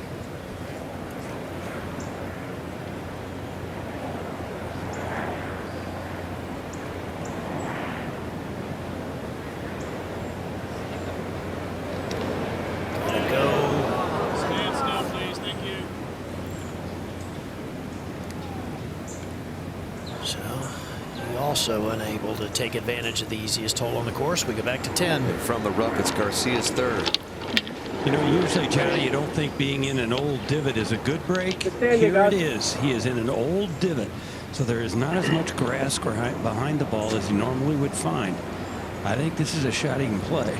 He's had a lot of trouble getting it up and in this week, Mark. Just 50% of the time, which is 63rd ranked out of 75 players. So see if he keeps that A game going right here. Doesn't sound good at all. too much ball. Yeah, that's not good. That's not a great leave right there. Totally different. So Garcia potentially facing his second bogey of the day, his first since the very first hole. And then he ripped off all those birdies, 4 in a 5-hole span. Another look at this, Johnny. He leads the handle way past the ball and sort of breaks down his left wrist a bit at impact. But for some reason, it came out of there jetting. 17. All right, big putt for Zach Johnson. This could get him to 8 under par with 1 hole left. Area of his game, John, that has not been up to his standards this year. First time ever in his career he's losing strokes to the field in that strokes gained putting statistic.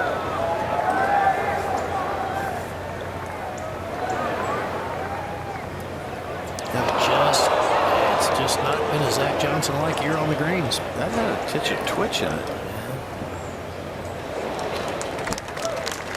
So a golden opportunity missed there. That was the second best tee shot of the day. Look at Thomas for birdie at the 10th. Should be a big exchange if he can make this, and Garcia missed, but he misread it. Really breaks at the top of the putt. 17.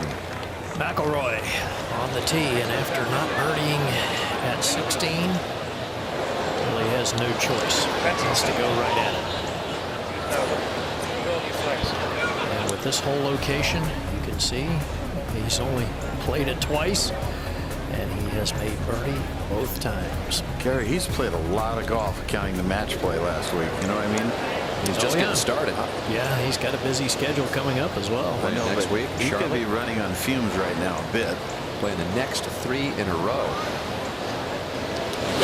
Well, that was his gap wedge. You know he's got to be thinking 2-3 finish. Well, there's a good start. Controlled the distance perfectly. Gary, Johnny, what do you think? I mean, that would get him to 10 under if he went 2-3. Have any kind of shot? Oh, yeah, it definitely has a shot, but it needs some serious help from Sergio. We'll look at Roy's shot using our Pro Tracer technology. Held it right against that right to left wind. Beautifully done. All right, another guy at 8 under par, Brian Harman, and he can play a little draw back into that wind. Well, he also chooses his gap wedge, trying to draw back in there, as you said, Gary. And this should spin. Okay, so a legitimate putt for birdie for Brian Harman as well. You should see a little more curvature with Brian Harman's trajectory with our Pro Tracer. Back to the 10th. And Garcia for the par. 5.5 footer. These are the ones he has trouble with. Okay, Garcia saves it. A little fist pump there. Knows how important that was. Who would have guessed that he'd be putting better than anyone in the field today? This after snapping his putter over his knee after 32 putts on Friday. That was the putter that was picked out of the garbage can by a couple of fans earlier this week. Kisner at the 9th. Just earlier, that was while we were watching the tee shots at 17. So he has a chance. And here was his birdie putt also earlier. This is fast, but it could go in. It's not a lot of break. I mean, we're talking serious fast. So now all of a sudden he's got a par putt at this par 5. Not too much break here, though. It's not a hard putt. Okay. The guy that believes in aggressive play. Attack, attack. Don't steer it around here. Heads to the back at 9 under, even on his round today. And McIlroy receiving a nice welcome as he takes the march up to the 17th green. And we'll look at a comparison of the 2 shots played by McIlroy and Harman. Harman in blue, McIlroy with the red. A little higher trajectory for McIlroy. We go to the 11th. And Sergio off the tee. Birdie chances here. He He can let this one rip, that's for sure. And he has done it. Yeah, the longest drives on the golf course are hit right here on this hole. It's a nicely drained area. And he loves that white driver. He can hit it straight. Look at the lag here, Johnny, just laying back there. It's an amazing swing, really. You know, it's to get that kind of lag. Not many guys have been able to do that. Now Thomas, who takes a rip. Yeah, if he hits it good, it's going past Garcia. He hit this one a little high in the club face, I think, maybe. Might be able to carry over that hill that Garcia hit into and get some more roll, but not much roll there either. But both guys in good shape. Back over to the island green. Brian Harman will be first to putt.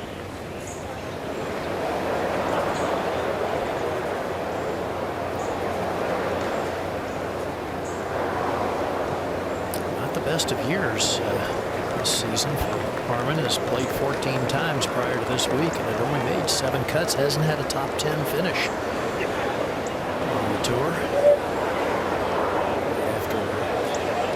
His first win last year, John Deere Classic. Gary, one thing I've noticed about Harman throughout the day, though, he has really stayed pretty level in his emotions. He's gone through some times getting off to that quick start, the birdie start, but never got ahead of himself, so he stayed patient all day. Pretty good swing to the left and plenty of speed.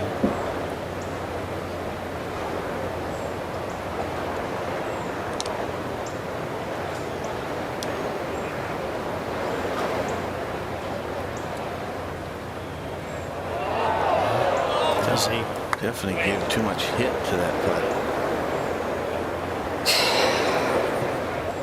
Back at 10. Second for Ben Martin. You see that flag just in front of his hat. Got a bit of a hook line trying to cut it to that right hole location. It's hard to do that. But he's hit a beauty. Mark with a good chance to enter the fray on this back 9. That to get to 9 under within 2, back to 17. All right, getting pretty much to must-make time in McIlroy's mind, I'm sure.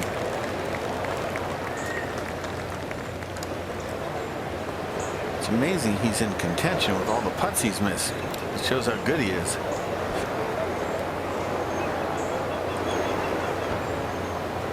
We saw him last week, John, make the ones he needed to when he had to have them. Not this week.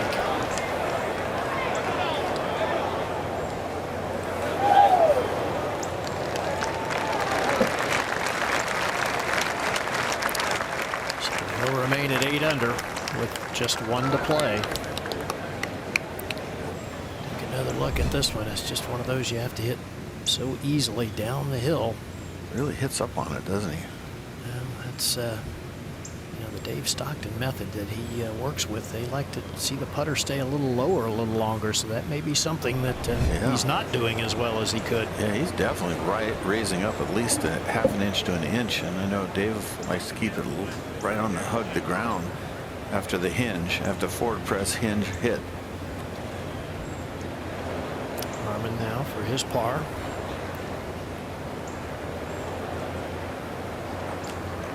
Beautiful scoring conditions, Gary. Yeah, I think the golf course is just a little tougher today, though.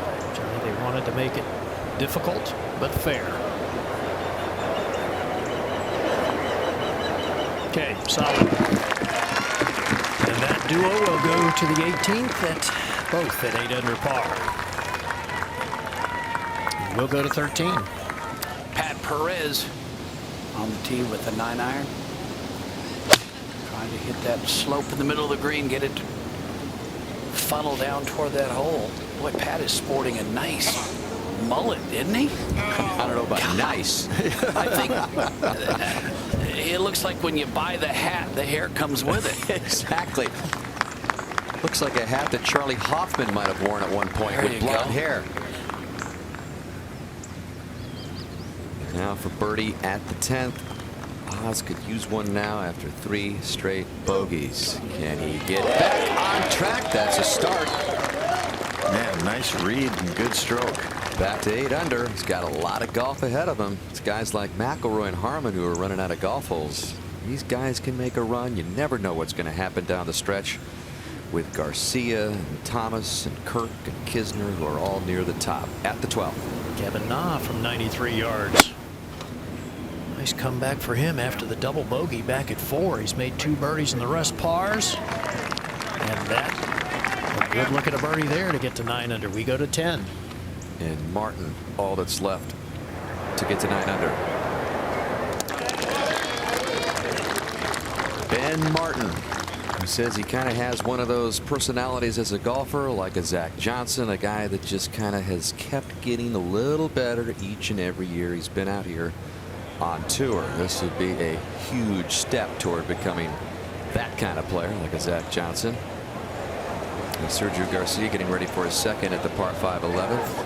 Leads the back 9, leads the field in back 9 scoring. 9 under on the par 5s this week. That's number 2 in the field. So this is another chance for Sergio. See that back left hole location, Mark.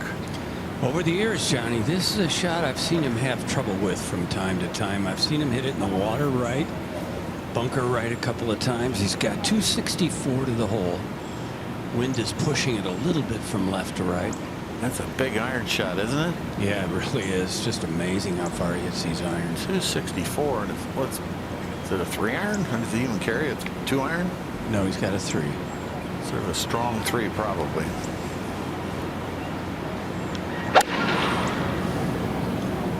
Go. Go. Go.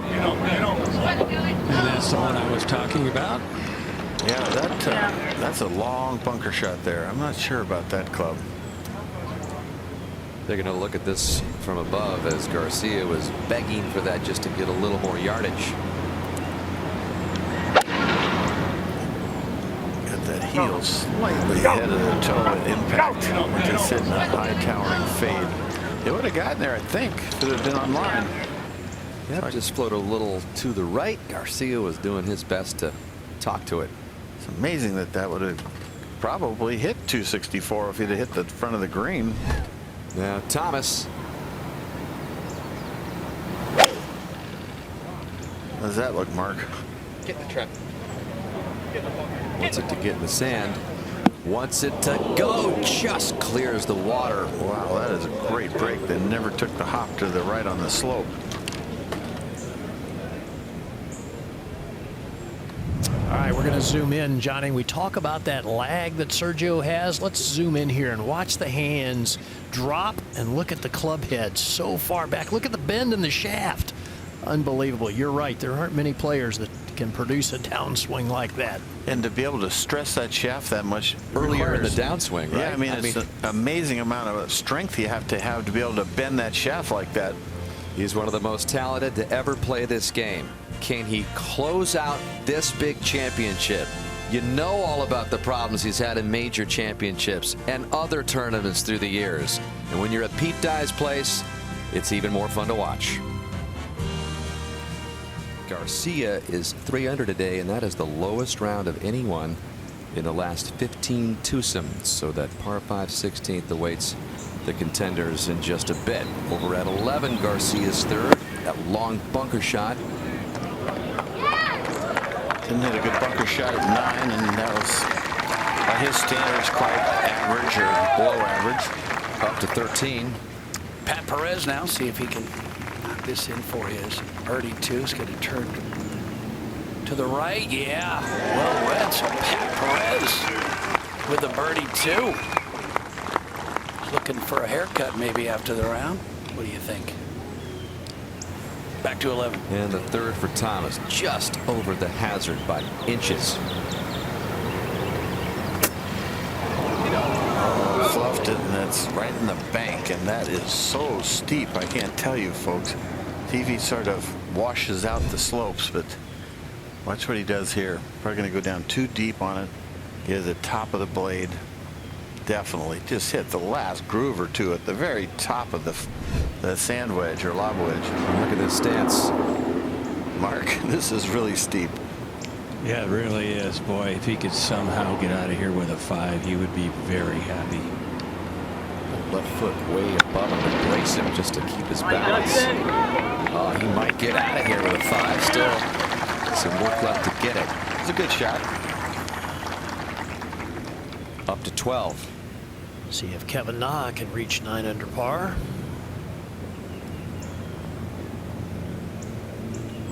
Nope.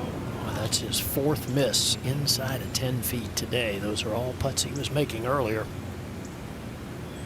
So he'll remain at 8 under.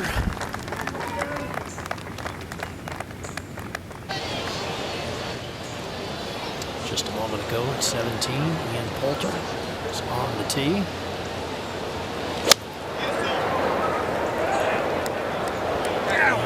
He's yelling to get down. It didn't. 4th ball in the water today. Amazing how many of these guys go at it so hard, Johnny, that when it gets right in the wind, it's right over the green. Yeah, like we said, if you're trying to hold it a little left or right or a straight one and you hook it, it rides that wind. This to increase the lead to 3. So you can make another one. Just not quite enough. Garcia's going to tap in, remain 2 up. Johnny, as we went to break, mentioned the fact that Garcia has had his moments. He's had his troubles trying to finish off big championships like this. 4 times a runner-up in major championships. Can you imagine the emotions and the drama that we'll see if he gets to that island green at 17 with another chance? Came through in a playoff against Goitos when he won the Players in 08, and then 2 years ago put 2 in the water when he was tied with Tiger. So this, folks, is going to be pretty entertaining to see if Garcia can pull this off. Yeah, no doubt about it. 17's part of the gauntlet, and then 18 is another one. You got to drive it great there and hit a good second shot. So Sergio's looking good. The last 2 bunker shots on 9 and 11 were not the best, but still got a 2-shot lead. Thomas for par to remain 2 back of his playing competitor Garcia. Not a lot of break, really. Maybe left center. So bogey for Thomas. Remember how close he came just to getting over the hazard. So makes it 6. That hurts. That hurts big time right there. Yeah. And over at the 10th, Kisner for birdie. Gonna throw it way out to the right and just let it swing. Did he do it? Nope, wasn't high enough. 18 now. McIlroy from the right rough. Popular spot. Ball sitting down 129 yards, Johnny.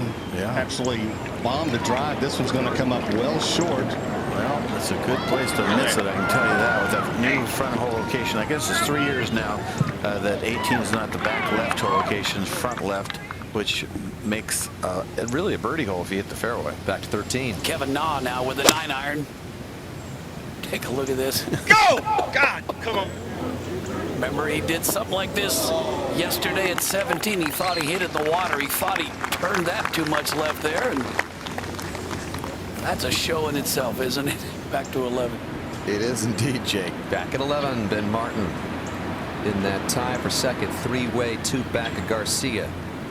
Just prior, Bill Haas missed the greenway left. Martin's got 233 to the front, 261 to the hole. Pretty nice angle from over here, Johnny. See if you can hit a good one. Not many guys have hit this green. Like this, it's got a chance. Oh, just on the front edge there. Noda and rolls up, and Ben Martin will have an eagle attempt. One of the best shots we've seen. That would tie him for the lead with Garcia. And in the meantime, as he walks up to the green, we'll go back to the 12th. And boy, that helps, doesn't it, Johnny, when you play around here and you've hit 20 of the last 23 fairways? That's probably why he's leading. Yeah, I couldn't agree more. Conservative here with an iron. Short par 4, though. A lot of options. You can hit it 260. He hits it low and solid. It will go that far.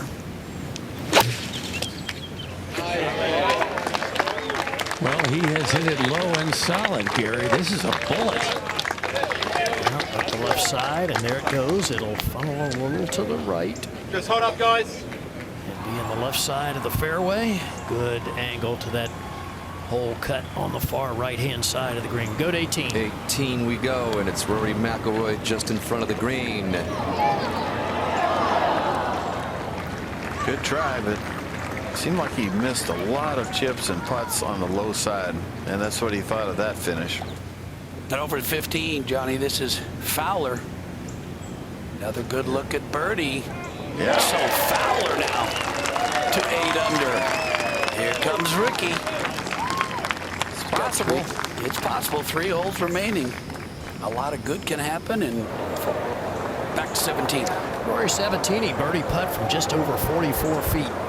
So that upper level. Right about here, it'll start picking up speed. Oh, man! Rory Sabatini goes to 9 under par. What a round he has going, Johnny. 3 birdies, not a single bogey on his card. That is good playing today.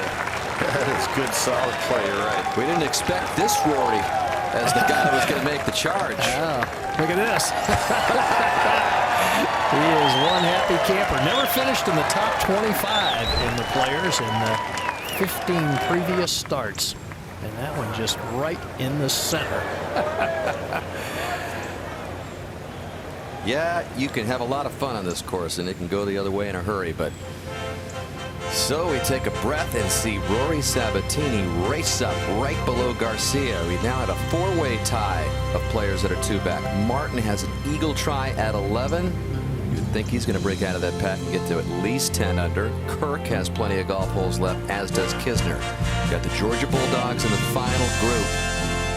Harman really needs this one to get to 9 under. It's a quick putt right here. Down the hill. To just maybe have a chance. How does that stay short? That was a pure putt. Because 8 under just doesn't seem realistic. 9 under a chance, but that close for Harman to getting to that number.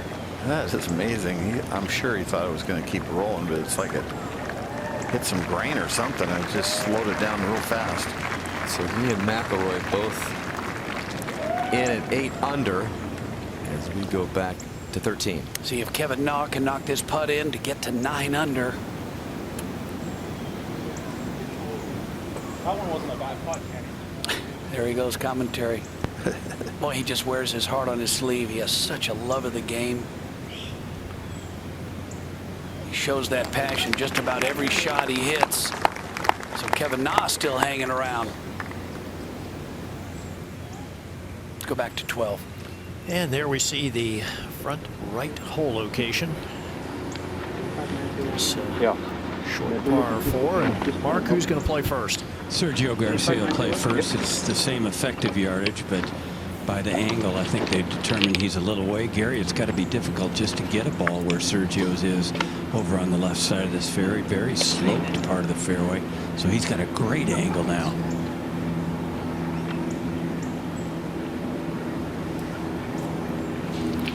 I watched his body language walking down the fairway. You know, every once in a while when he misses a putt like he did back there at 11, he'll start kind of dragging his chin a little bit. He's still had a nice bounce in his step.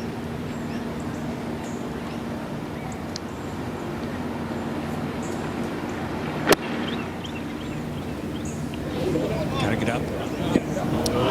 Don't want to come up short. Some very thick rough there.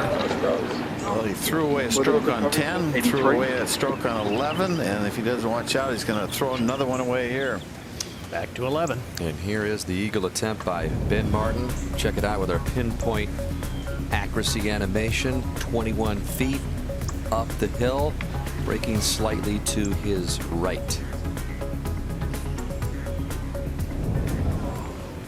They had an informal players poll of guys playing in their first Players Championship, Johnny, and it was Kisner who picked Ben Martin to win the Players. Wow. Just another poll to remember, right? See if he can get it there. First third is right uphill into the green. Then it releases on the top.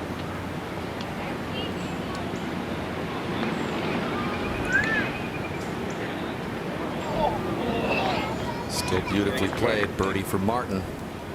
Solo second, 1 back of Garcia. One win came at the Shriners Hospitals for Children Open. He's got a couple of those web.com tour victories, but again, just in slow increments, kind of the way as he makes his way around the golf course, just improving his confidence a little better each year.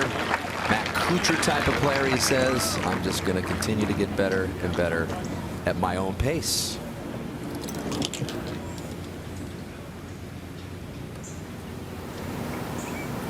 Here at 12 just a moment ago. Justin Thomas played this second shot. And good acceleration through the ball and a nice result. Got some spin on it, so very makeable putt left there. All right, now live. How's the lie here, Mark?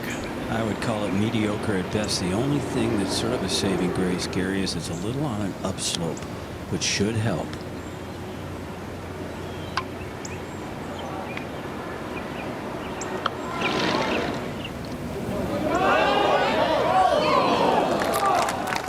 Nicely done.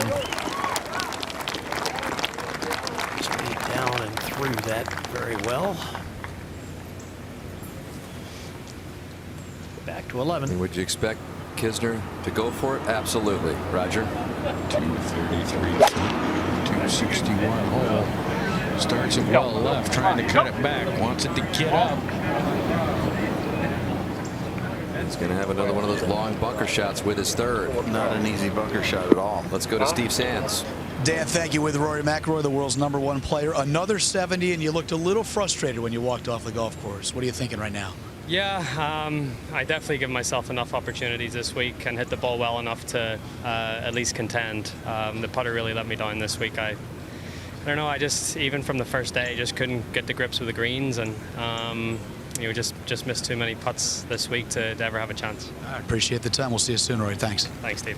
Back out to 18. Huge tee shot at 18 for Sabatini on a roll, 2 back.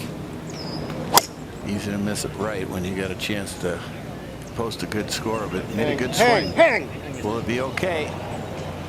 Over there on the left side. I know he wasn't aiming over there, so that's that's like one of those. I'm looking good now. Sabatini is amped up. All right, back here at 12. Justin Thomas, a chance to get the shot back. He just dropped at 11. Should go a little right. There we go. He walks it in. So Justin Thomas back to 9 under par. Nice bounce back here, Johnny, after making a mess of the 11th hole. Showing a lot of composure for the 22-year-old. A lot of upside for this young man. I think once he learns to not swing as hard as he can with every iron shot, he's going to do really well.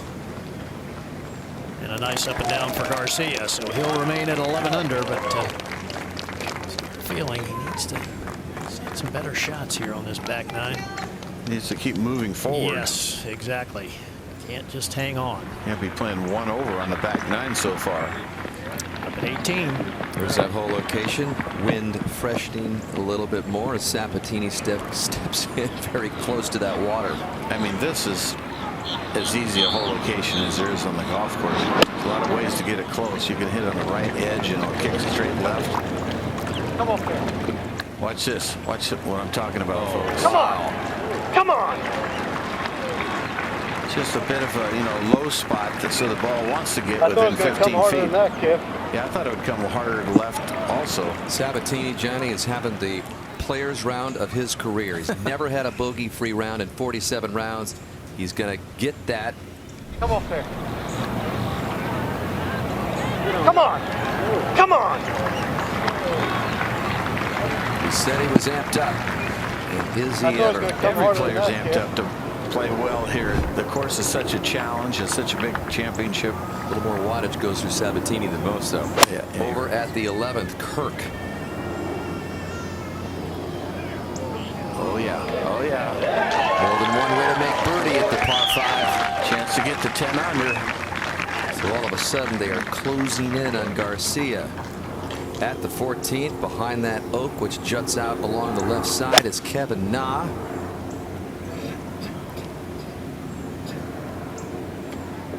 Boy, that's right at it. Wow, what a nice shot. Here we go with another traffic jam forming here.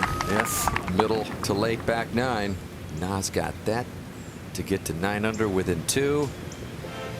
Chance for us to take a quick look at the leaderboard. Garcia hanging in there at 11 under. Martin's birdie at 11 brings him within 1. Sabatini has a makeable birdie at 18 to post 10 under and say, come and get me. Justin Thomas has calmed down a little bit. 9 under along with Kirk and Kisner.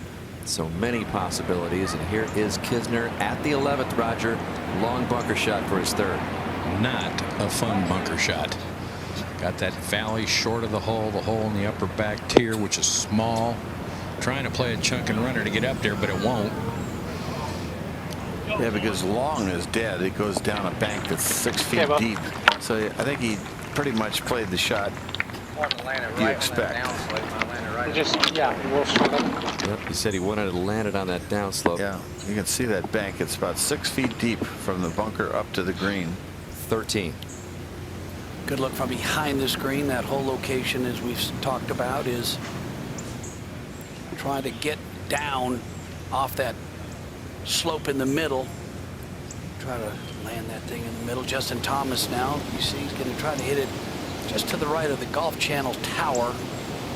Should catch that slope. Boy, this one is a mile in the air, Peter.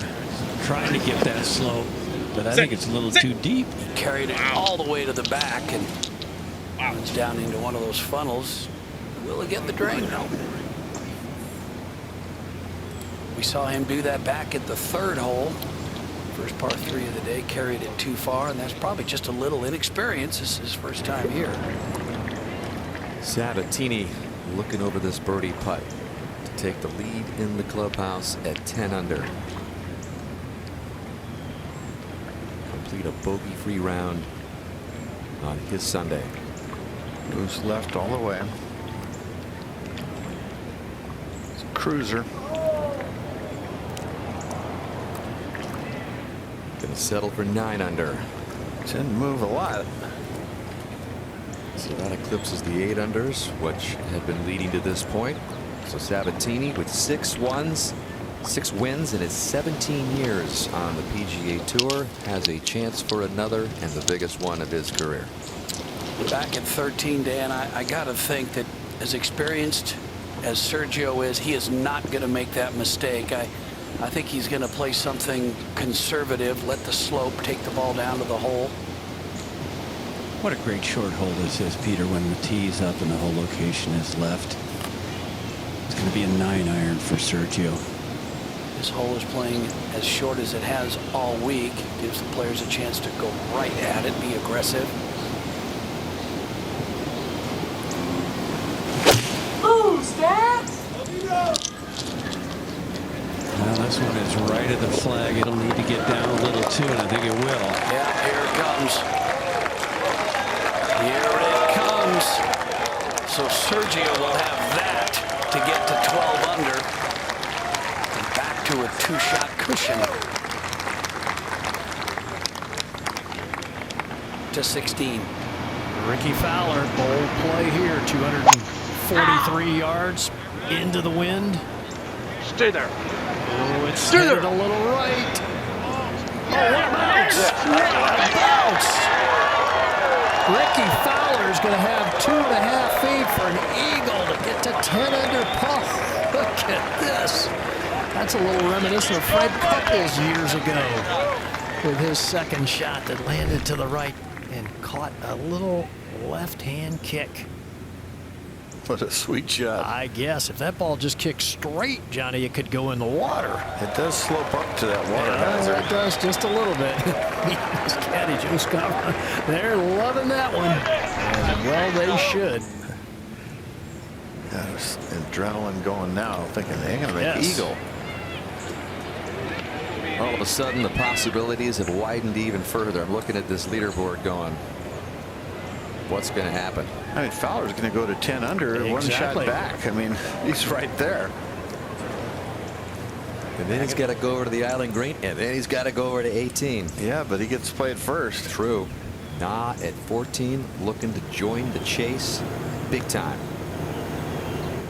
Kevin Na who has exorcised the demons from 2 years ago here. Moving into that tie for third at 9 under. Throw him into the mix. And now Kisner at 11 for birdie. This to get to 10 under. Well, there's a good putt right there. Nobody makes that putt hardly. I mean, once out of 100. Frantic finish. Kirk for birdie at 11.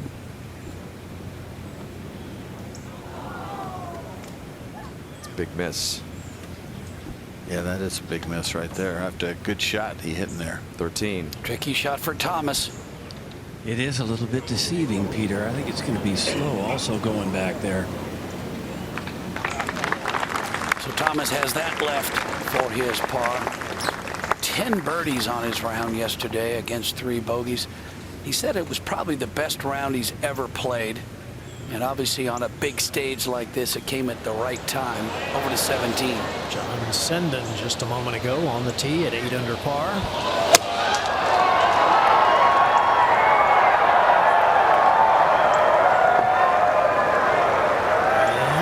And safely aboard. That's Rory Sabatini territory there. We saw Sabatini make it from about 45 feet. And boy, you just can't help yourself, can you, John? You stand in that 16th fairway, you just have to keep glancing over toward that 17th green. Yeah, why not? So go to 13.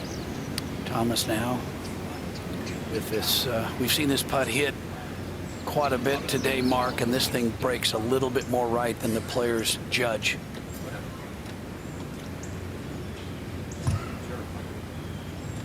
If Justin were to win this tournament, he'd be the youngest winner in players history at 22 years old. Adam Scott's the youngest winner. Back in 04, he was 23. Peter, I've been a little surprised. The putts that he's missed, he hasn't been quite strong enough with. So he's got to hit this one, as you say, just a little bit on the firm side. Not miss it down to the right there. Well, this kid is fearless.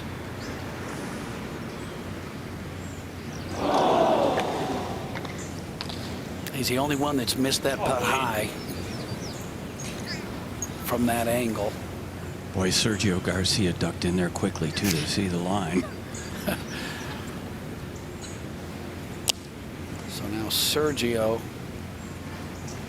to get to 12 under, and you got to think that if this were to go in, Sergio's got to think, you know what, I'm just going to make pars to the house and make everybody come to get me. Look at the putts he's missed inside 10 feet. The first 3 days, 14 and none today.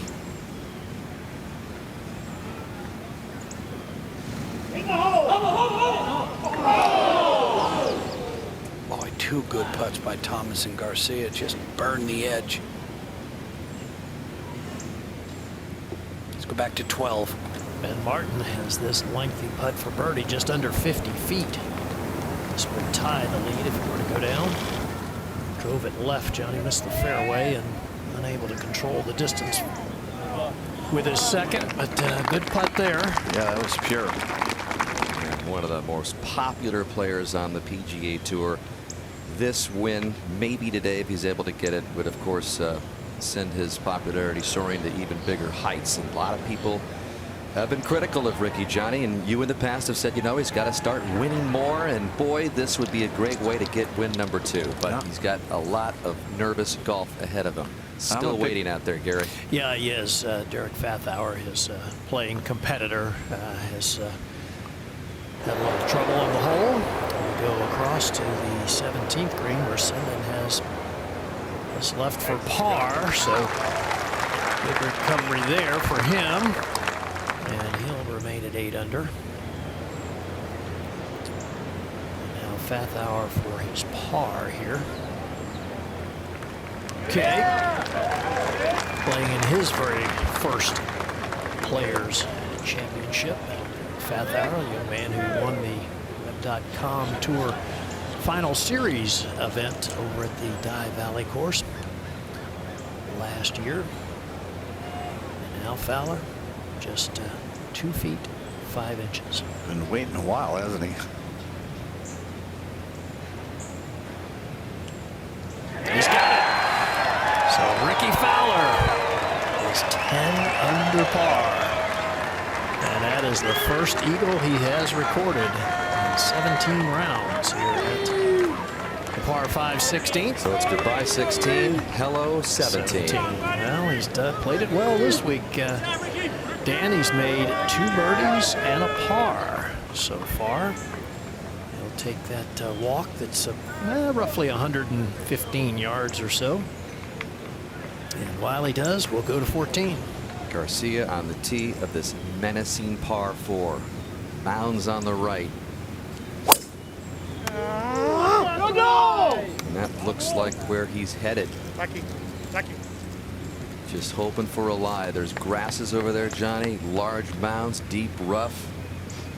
That is not where you want to go. Just a roll of the dice. Back to 12. Kisner's second shot on the way, 87 yards. Oh, and it's a good one. It is a good one. So Kevin Kisner will have a chance to get to 10 under.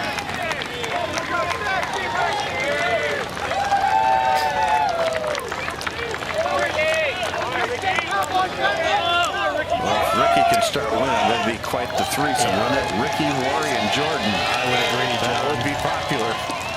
You know, Dan, you touched on it. He just has a way with people. He treats them, I think, the way he would like to be treated, and they appreciate it. Very giving of his time, especially with the youngsters. Style, game, everything you'd want at a marketing package. Now the wins have to come, and now he's got to come through one of the most intimidating holes in golf.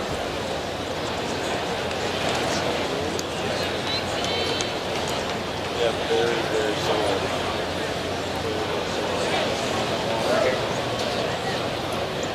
Yeah, it's 3 yards longer.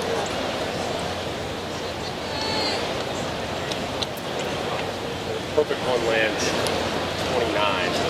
Hops 29 left of it, hops once, spins down to it. Correct? Yeah.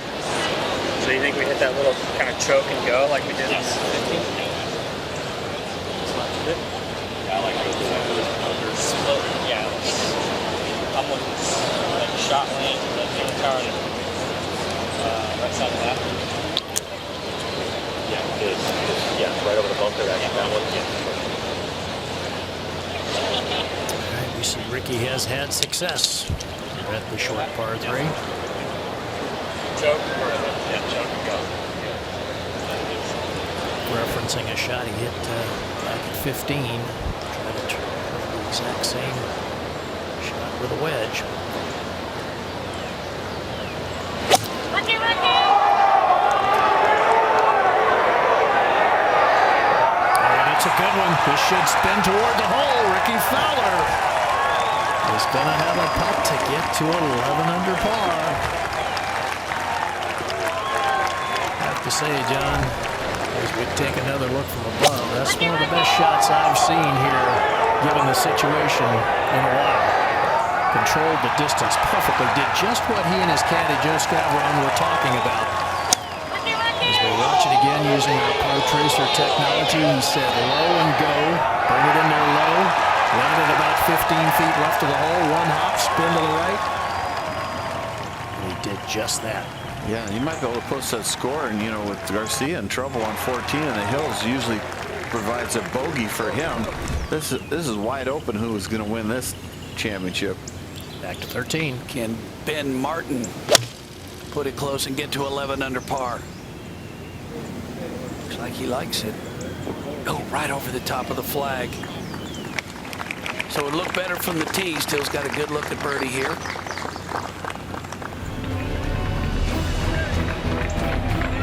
So Rickie Fowler with a birdie at 13 and 15 and a great eagle at 16. It's a beautiful shot at 17. Can he convert that birdie and tie Sergio for the lead at 11 under? Stay with us. We'll be right back. How about this? Sergio Garcia has taken off his golf spikes. I imagine, obviously, to get a better grip on the concrete here, the cart path. His ball, Gary, right up against the edge of the grass there. Well, I think he doesn't want to take a drop here, Danny, because he would have to drop on a severe side hill lie in the thick rough. So I understand playing it off the cart path. Mark, very interesting to take his shoes off. Yeah, he'll get a better grip. He's going to try and hit this one a little more on the toe, maybe. Does not want to get the toe caught up in that grass to the right of the ball.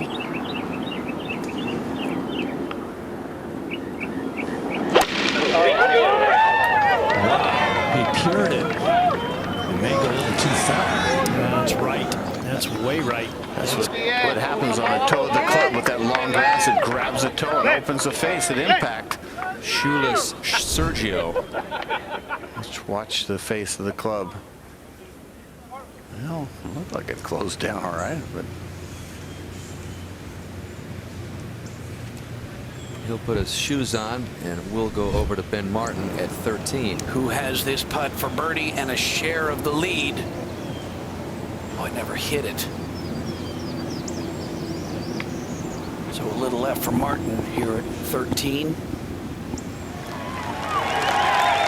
how about this reception for Rickie Fowler as he comes up to the 17th green, crowd on their feet. This just a moment ago.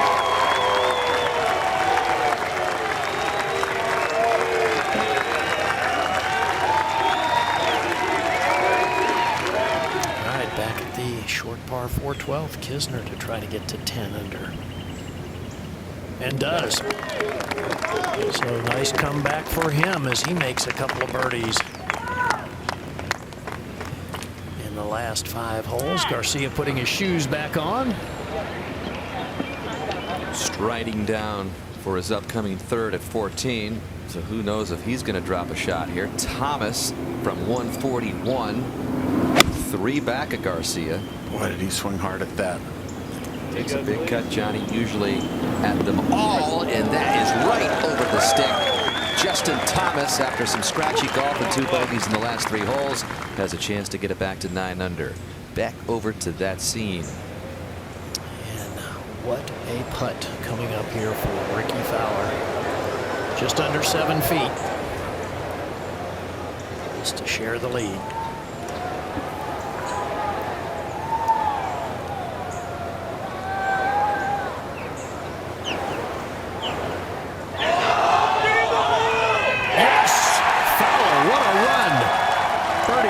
Birdie at 15, eagle at 16, birdie at 17.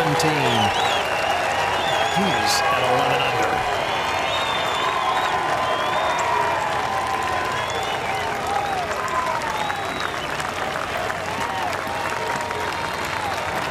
Hit with confidence. Looked like it might be turning just a little left. But it sneaks in.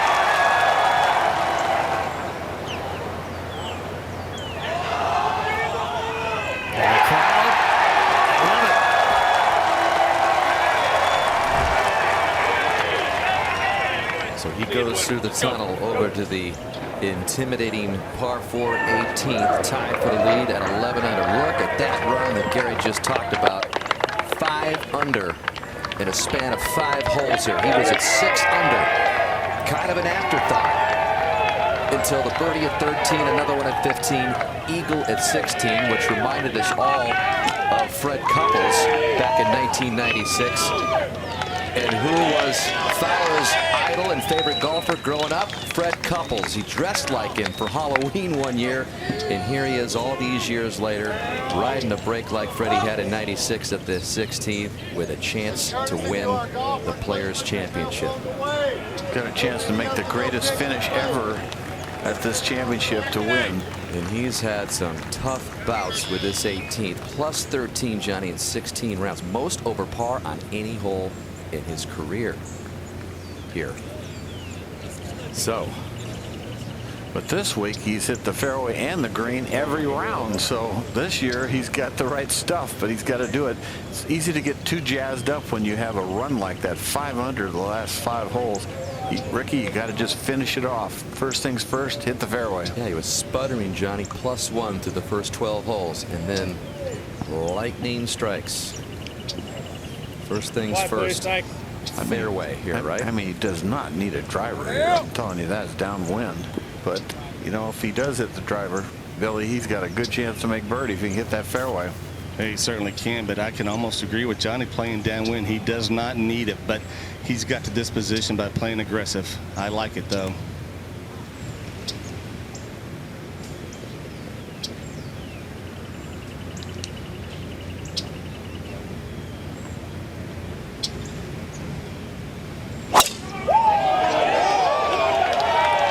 Looks good. This one down the left-hand side, Johnny.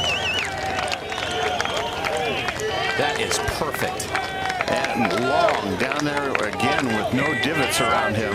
He's got a really good chance to get inside 10 feet from there.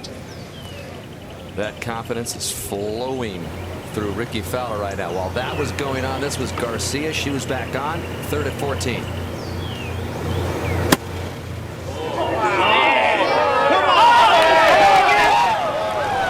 No way to stop that. It was almost impossible, literally impossible to get it inside 20 feet. Green really runs away from that angle. So now we're live for the par putt for Garcia. If this one doesn't drop, Fowler has the lead by himself in the fairway at 18. And Dan, I will tell you, we have heard the noise over here at 14 clearly for the last 5 minutes from 17 and 18. So Sergio knows something is going on up there. Moves right on. It does. You're right, Johnny. It was an impossible third shot. 23 feet.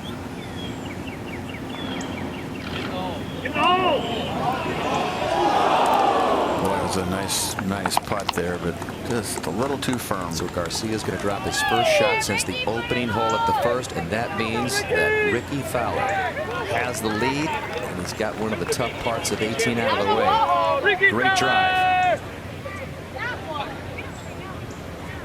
He's focused. Back to 14. And that little claw bogey attempt for Garcia. All right, that kind of rattled in there, but we will see our fair share of bogeys at 14 today. Still got 2 more groups that have to get through there as Fowler comes up 18. Might be the best tee shot anybody's ever hit at 18 when you had the lead. Let's go back to 13. Dan, this was just a moment ago. Kevin Kisner on the tee, just one back. Gets that slow. Now it's too far right, back up on that plateau, and that's going to be an interesting 2-putt. Or maybe a 1-putt. You never know. Justin Thomas for his birdie at 14. He's playing with Garcia. Man, he's left a lot of them short after a guy made 10 birdies yesterday. So Thomas remains at 8 under. Now 3 back of the lead, held by Fowler. Rickie coming up. I wonder what must be going through his mind. There was an anonymous player survey conducted before this championship, and he and Ian Poulter tied for the most overrated of the players on tour. And he was asked about it repeatedly before this Players Championship started. Asked about, well, will he use it for motivation? And he said, yeah, I will. If the time's right, I might think about that. Get myself a little kick in the rear end. Maybe he was thinking about it when he reached the 13th hole, because that's when his 5-under run at 5 holes started. So this would quiet the critics, Johnny, with this kind of win at this kind of championship. Back at 14, Haas at 8 under. Second shot. Seems to like it. Good form. And of course, right at the flag. Very nice, Bill. Maybe Haas can make a Rickie type of run here. That to get to 9 under. Now playing with Haas Martin in his second nota. Don't count Ben Martin out. He's been putting together a pretty nice round today. This from a very nice angle on the left side of the fairway.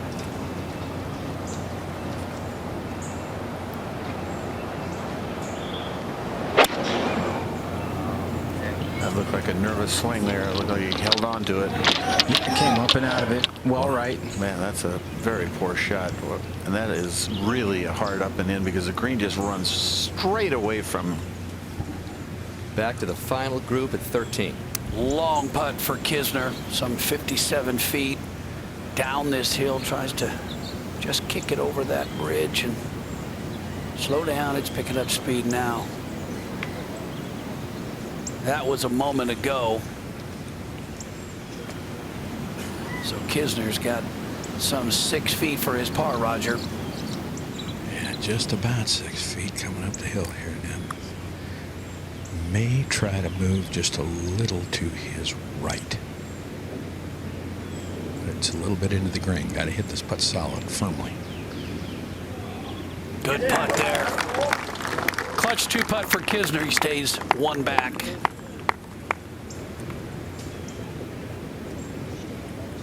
Can this get any more exciting coming down the stretch? Over at 15 now. Sergio on the tee. Same club, Peter. He just hit off the 14th tee when he hit it considerably to the right. Well, that's what this hole calls for. Just kind of a slight fade down that left side. And if you can get it into the fairway, it can turn into a birdie hole.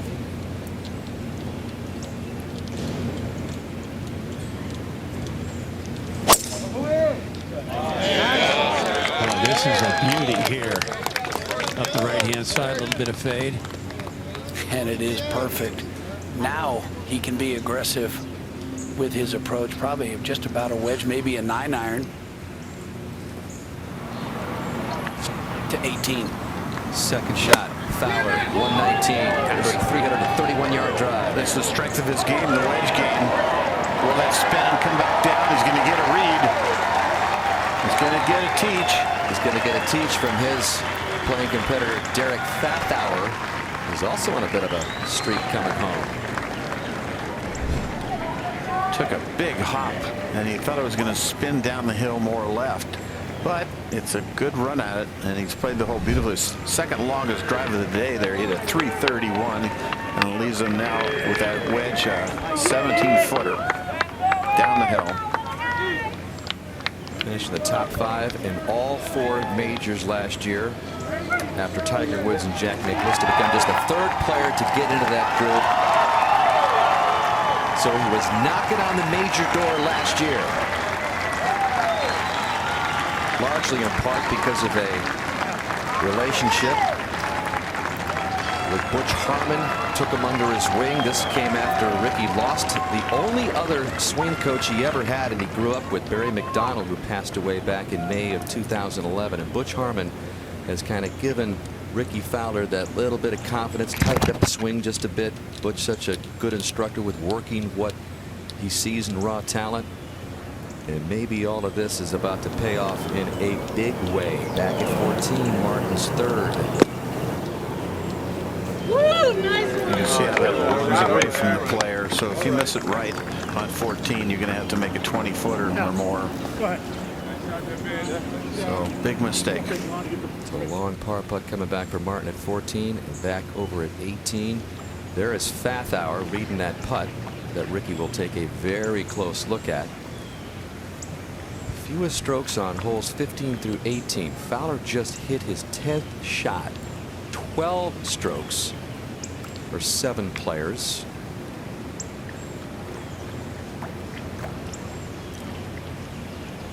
That is 1982 that goes back to.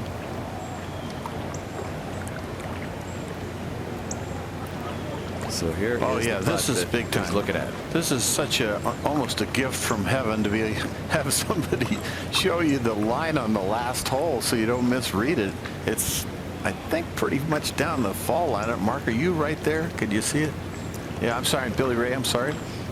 He's just on that fall line, and he is standing right, almost behind, just to the side of Fowler, watching this putt. So he is going to get a great read as Fowler.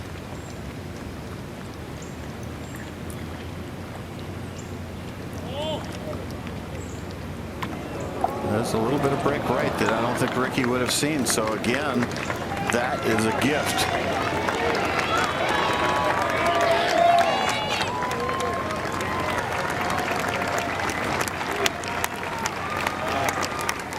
I mean, you wonder, 11 under could be good enough to win it, maybe get into a playoff.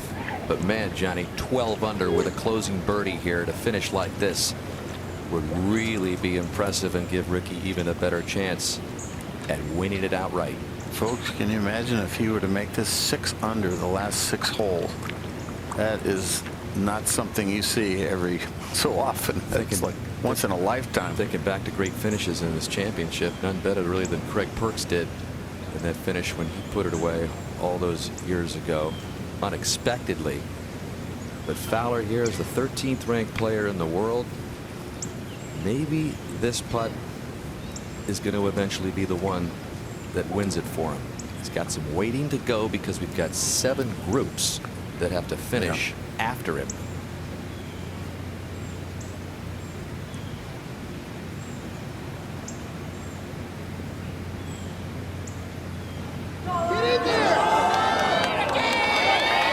Rickie Fowler with an incredible run down the stretch.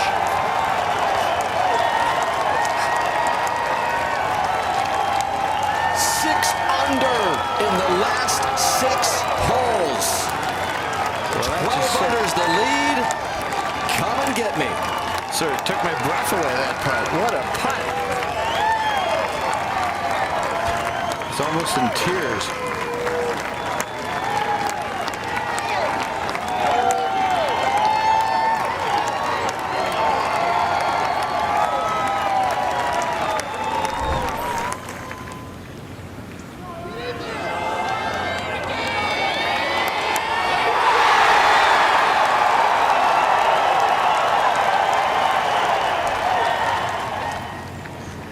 Plays it well out to the left.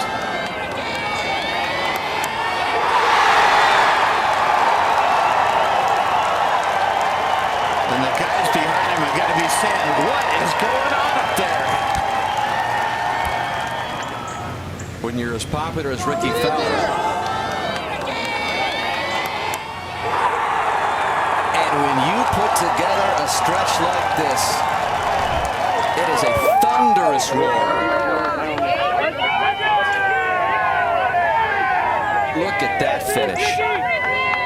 Home in 5 under 31. He was again an afterthought after a bogey at 10. Dropped him to 6 under. It is the lowest final 9 by a champion of the Steenham course. Was Davis Love. The 30 matches that 31 that Davis put up back in 2003.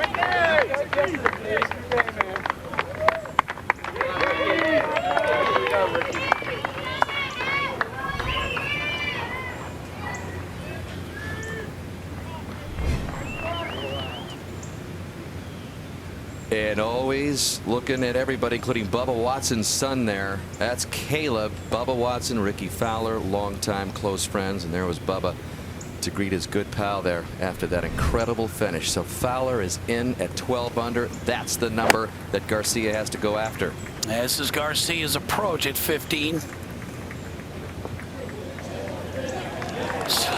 Sergio's got a chance here to answer back. Let's go to 14. And this was Martin for par. Remember, out of that bunker, got into trouble. Yep, that's Bogeyville. When you go right at the green at 14 with a front right hole location, you're going to make bogey most of the time. Big putt here for Haas. He can put in a late charge. A la Fowler. Haas makes birdie to get to 9 under. He's got 4 holes left. He's got to play him 3 under or better. You think about where Fowler was through 14. He was at 7 under, so totally doable for him as Fowler and Fathauer sign their cards. Yeah, that was as exciting a finish as I've seen in a long time, especially for a player that's so overdue to get his due. About 11 strokes in the last 4 holes for Rickie Fowler. Sergio Garcia now finds himself 2 back. There he is, crouching, looking at his putt. Justin Thomas there on the right side of your screen.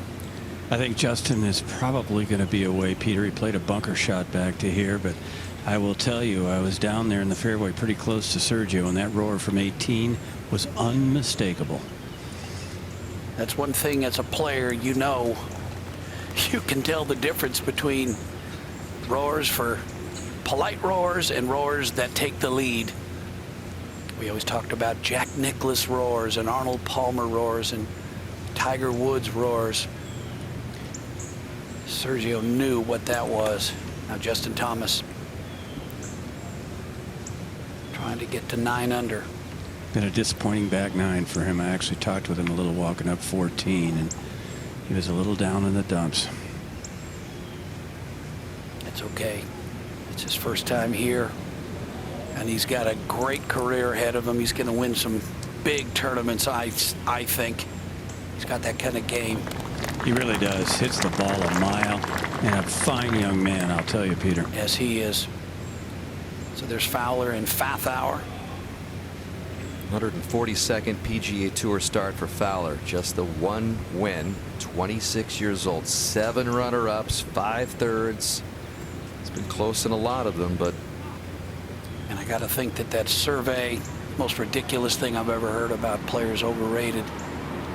But he used it to his benefit. Now Sergio trying to get within 1.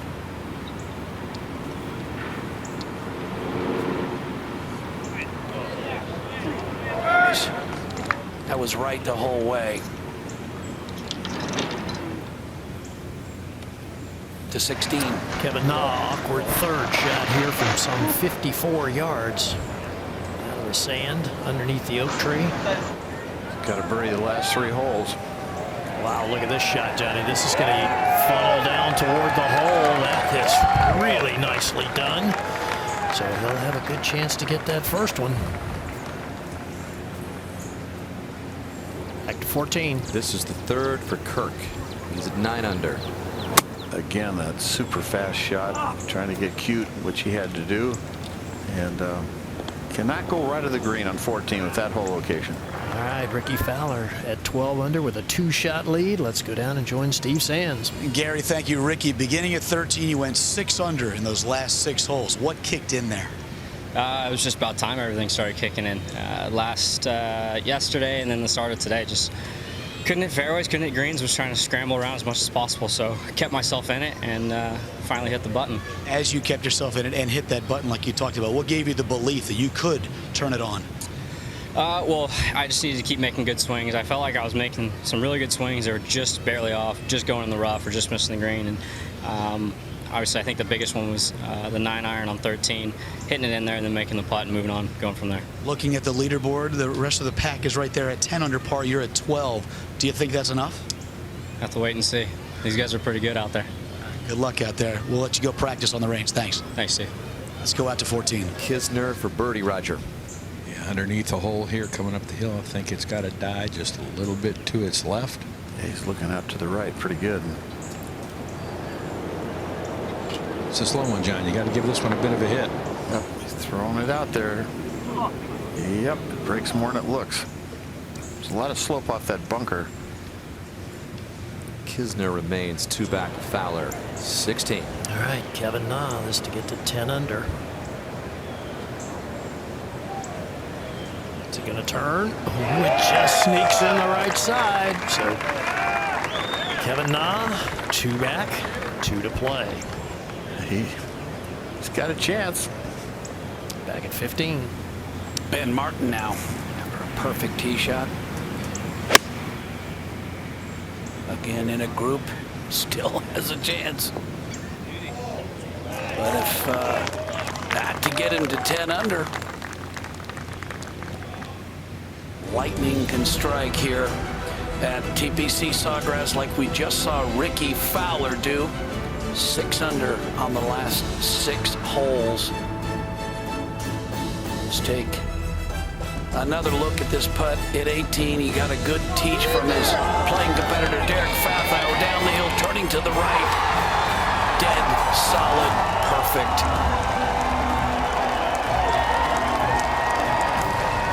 And everybody out here wearing a flat bill loved it as well. As he just finished up was Alexis Randolph, his girlfriend, so there might be a lot of celebrating in Rickie's camp tonight. Nice putt there by Haas. That gets him to 10 under, so Rickie is 2 ahead, but a lot can happen at 16 like we've seen, and right here at 17. Where Kevin Na is on the tee. Played the hole well this week. 2 birdies and a par.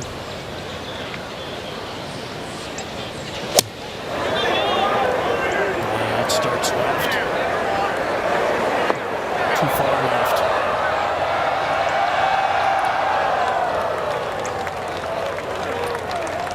So a 2 there will be very improbable. Trying to hold it off with that finish, but he knows right away. He's got it right in the wind. He knows bite. Yeah. Back to 15. Ben Martin out for the birdie. Yeah, he gets in that corner. So Ben Martin joins the crew at 10 under. The crew is 5 strong. Wow. Tell you, does it get much better than this? One of the most exciting tournaments on the tour. Over at 16. Yeah, big tee shot for Sergio Garcia. Easily reaching 2 with a good one. Yeah, just a matter now. Will it hang on down the right side? Yep, hit softly. That's fine. And he's got to think, okay, playoff, but he's got a better than 50% chance that he'll win it outright. There are 5 players within 2, and one of them is over at the 17. Yeah, Kevin Na elect to putt the ball up against this heavy cut of fringe here, so hard to figure out how it's going to come out of there. Just over 47 feet. Right about here, it'll pick up speed. Did he? Oh man, look at Kevin run by there. He thought it was going in. He was going to run into the lake. He almost beat it to the hole.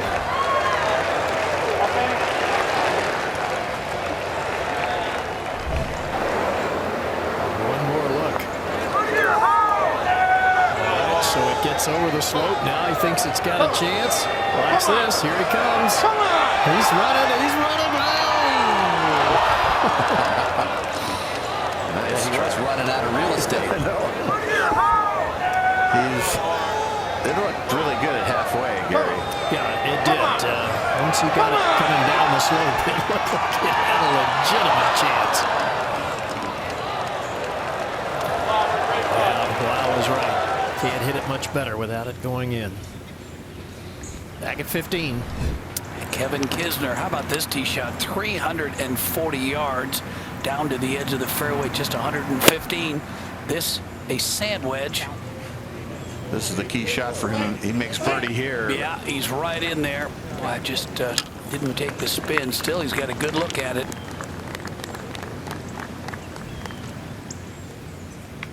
And over in the short game area, there's Fowler's smart. He's smart to think about playoff. He's got to keep his mind in the game.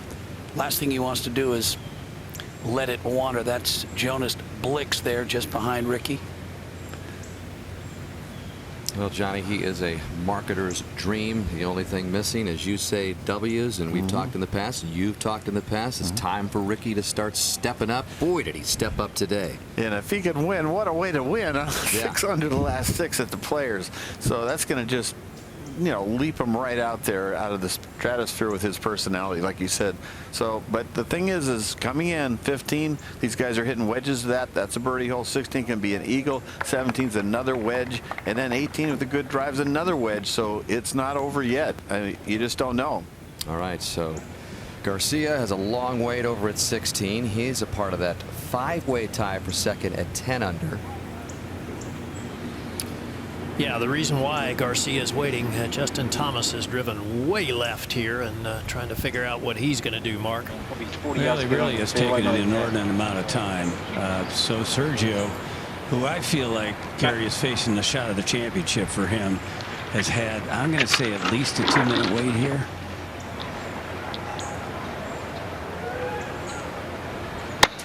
And after all that, finally Justin Thomas decides to pitch it out. Okay, here's Garcia's situation. He's got 246. The wind has freshened. It is directly in his face. And Mark, is he in that area on the right side where the ball is above his feet? The ball is above his feet, Gary, yes. And you would like to ideally play a left to right shot into the center of the green, so that's just going to compound the problem. The ball likes to go left when the ball's above your feet.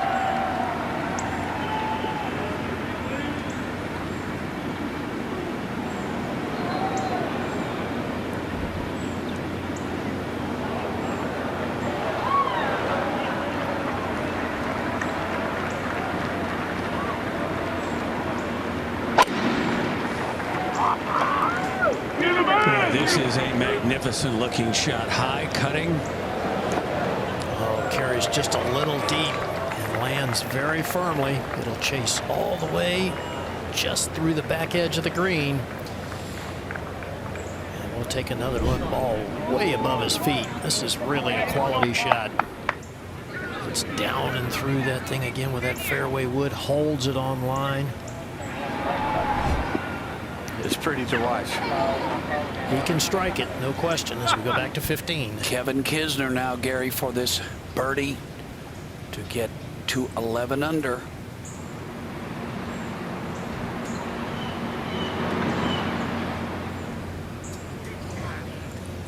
Wow.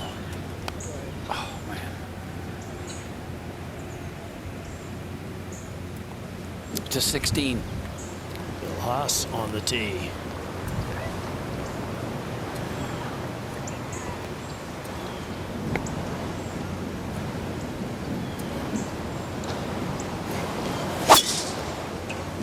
He's trying to turn this, Gary, and it's just going to hang on down that right edge.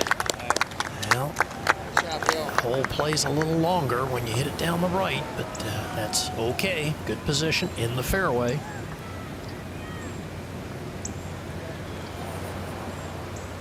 Now, Ben Martin doesn't like to move the ball right to left that much. That was a shot that when we did the U.S. Amateur Final back years ago, that was a shot that got him in trouble, was a hook, so he's really worked hard on trying to eliminate that shot. Likes to play the ball left to right, so it'll be as comfortable a tee shot for him. Averages 285 off the tee this year, which is 133rd, so he needs to hit a good one.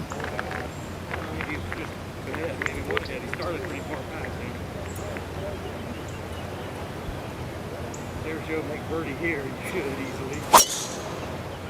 Oh, he did. Wow. He did. Wow. Yeah, he peppered this one right down the middle. Getting some roll, too. Yeah, very nicely played, so he should easily be able to reach the green in two there, but Rickie Fowler, what a finish. 6 under par, his last 6 holes. Has the lead in the final round of the Players.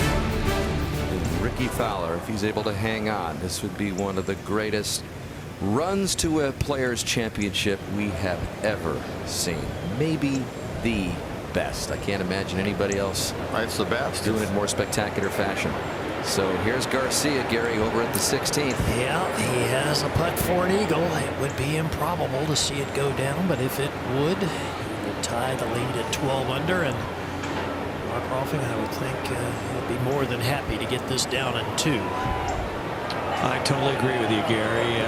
It's got a couple of different breaks to it. The overall break, I believe, is to the left, and the wind's also going to push it in that direction. I think it will straighten out when it gets down to the hole, but getting the pace is really all that matters here. Putting off the upper level, down a slope, into the low where the hole is cut.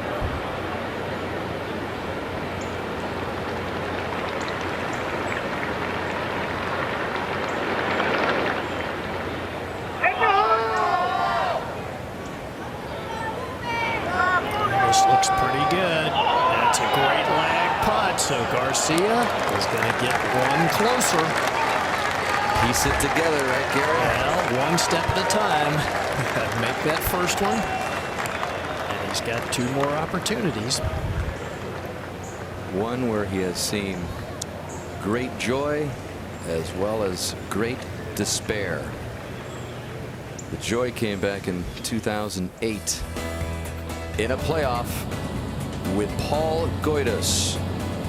And Johnny, you made the call. That ball striking has what got him there in that position, And in this beautiful shot at that hole location on the right side, it eventually ended up winning in the championship. Yeah, that was a pure shot. Nice heavy thump. He just plays it right where you're supposed to. Goydos, of course, went in the water. He was #1 in greens in regulation, #1 in fairways that year. And still to date, it's the biggest championship that he has won. Then back in 2013, came to the tee at 17, tied for the lead with Tiger Woods. And put not 1 but 2 balls in the water. Yeah, that was tough to take right there. So he's kind of the poster boy of everything that can happen at 17, Gary. He has experienced it all. No question. Had a 2-shot lead at the turn, Gary, and of course this putt going in will just keep him even par on the back. It'll get him back to even par for the 9. So he hasn't had a great back 9. We'll see if this will give him a little momentum for 17 and 18. Rickie needs a little bit of luck.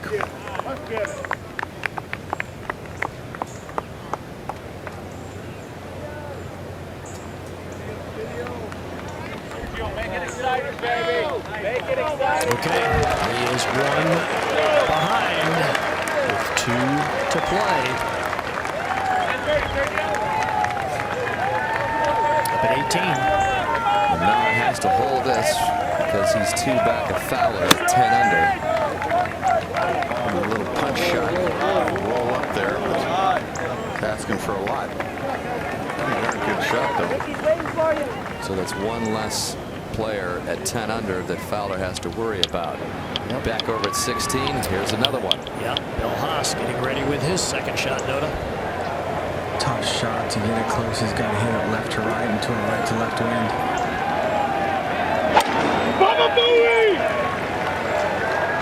Nice and high. Headed at the center of the green. Oh, will it carry up? Yes, it will. That'll catch the slope. Look at this ball work toward the hole. Man, what a Bill shot. Haas is going to have a chance to get to 12 under par. The other guy, Johnny, we were talking about has not done well in the big events. You're right there. What a shot this was. This was tremendous. Put it up into the air, got it to land softly. Great shot. And utilized the slope. Get to the hole. That's the way, buddy. Ben Martin also at 10 under with his second. It's the same club he used second shot at 11.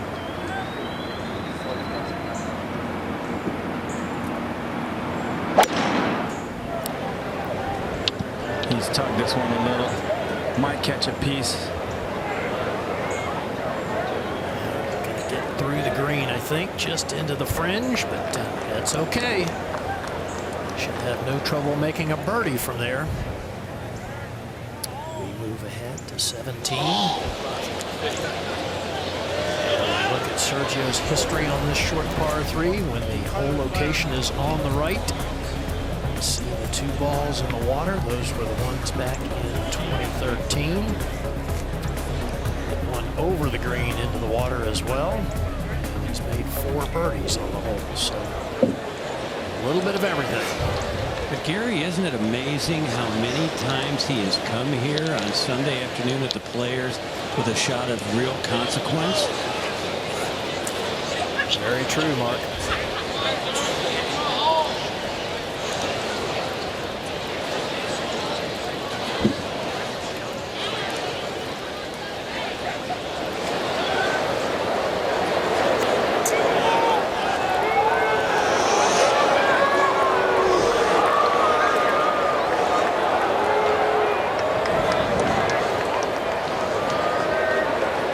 Been a pretty friendly crowd to Sergio most of the way until right now.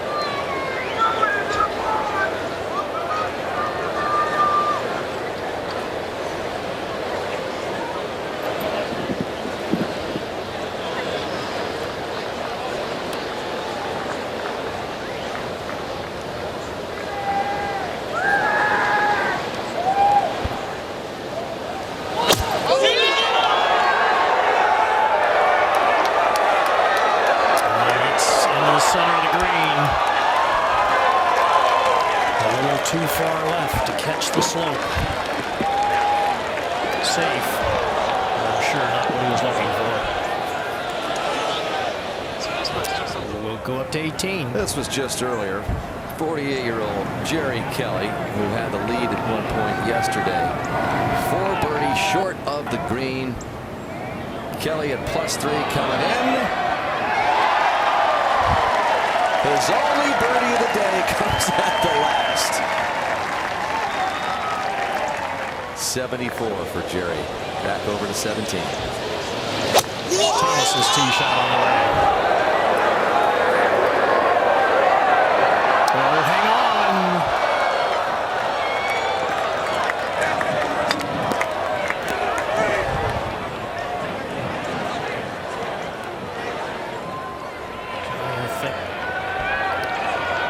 All right, back at the R5 16th.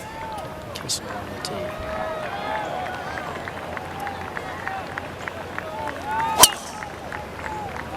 Wow. That's a good one. It's got to be the most exciting finish in the history of the PGA Tour. There's about 1 million guys, it seems like. Well, and part of it too, John, are the holes they're playing. Up at 18. Here's the last for Knopf for par. Get in at 10 under. Just get the feeling one day this guy's going to figure this out and win this championship. Right. Yeah. He likes it here. Fowler still waiting over by the practice area. Got Garcia to dodge, Haas, Martin, and Kisner. Very good. One of the great things about this finish are these 3 holes where you see everything. First to play his 3rd shot here at the par 5. And Gary, I got a good look at this putt. I think he's got a chance to make this.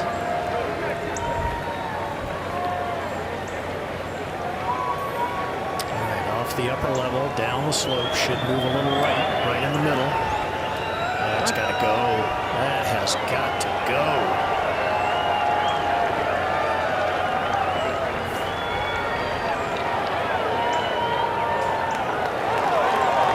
Sergio making his way over to the 17th green.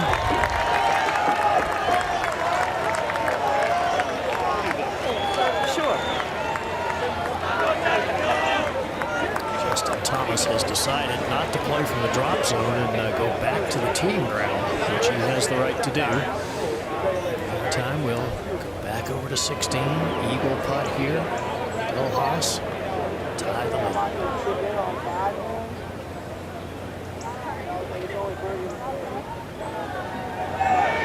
Nope. He's left all the way.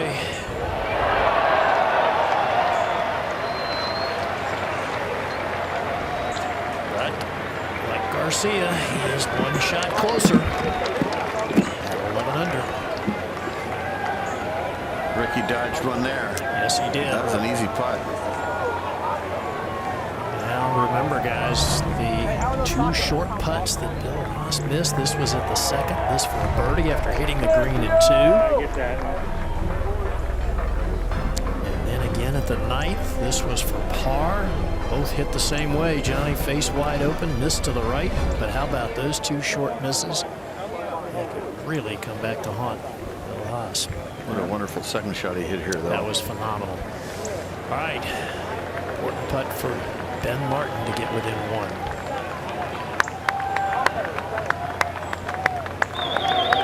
Confident stroke. So now there are 3 players just falling back.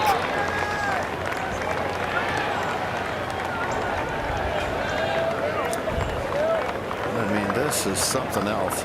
It can't get much better, can it, Johnny? I'll never forget this finish. I don't know what's going to happen. If Rickie was watching this, he might get some gray hairs at his age. As we're back in the fairway at 16.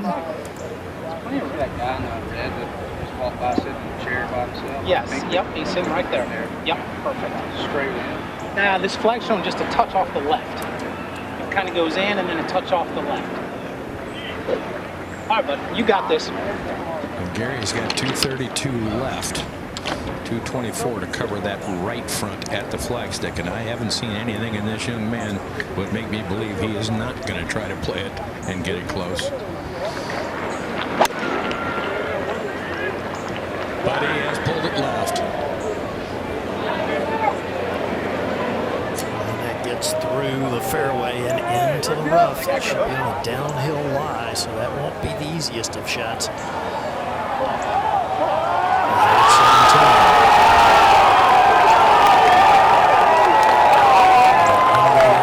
Garcia as he takes a look at the putt, and we will too using our information.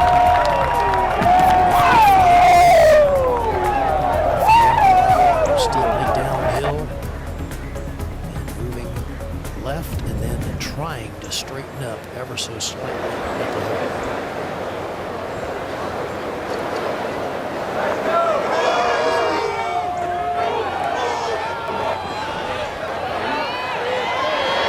Stretch. Yes, it is! Sergio Garcia! Oh, man! Take that 17, huh?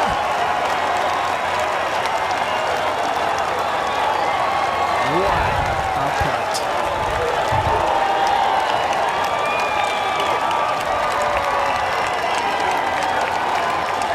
That little par 3 just keeps on entertaining in all sorts of ways, Gary. Oh, this one came over the hill. I wasn't sure it was going to get there. I'm not sure Sergio was either. Pretty calm reaction. As it just gets over the front edge.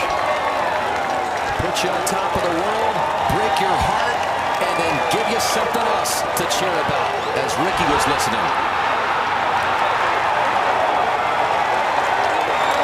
Shaking his head as if to say, yeah, I think something big did happen. He's going to get word very quickly that he has been tied by Garcia.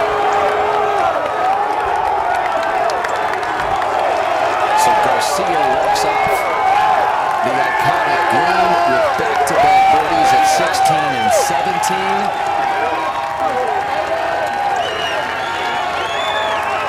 And that heads to 18.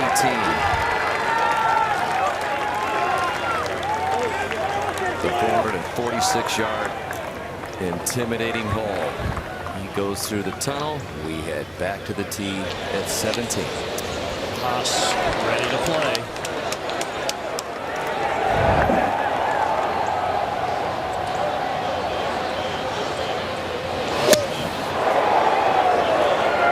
He's pulled this way left. Well, ordinarily, I would say that's not an easy putt, but we've seen Sergio make it, and a couple other guys from up on the upper level today.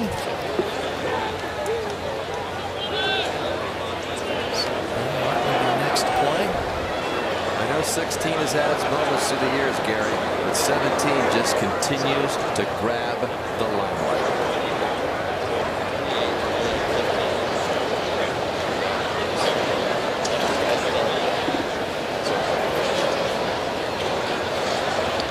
As if to say, we all know who the real star of the show here is. Well, certainly from the fan standpoint, that's for sure. He's out here looking at the hole very early today, and we're already here waiting for the very first group of the day to come through.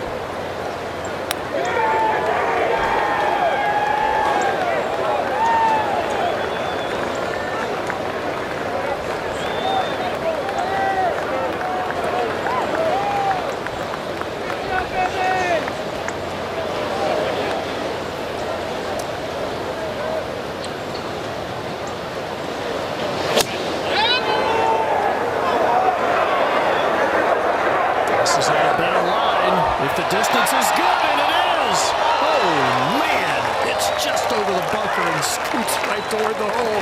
And how about that reaction? A little out of the chest. Almost like it had a little set of brakes. Just kind of screeched in there. 18. Sergio Garcia tied with Fowler.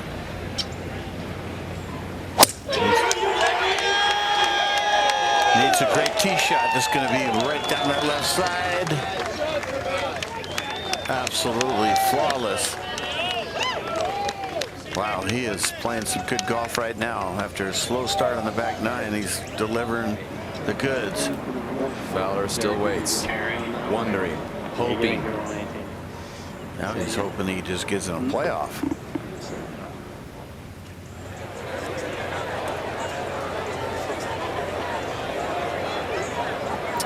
All right, Kisner with his third here at 16, and Raj a little bit of an awkward spot.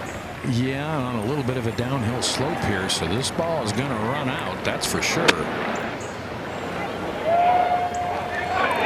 it to come over the ridge. Well, this is pretty good here. Well done by Kisner.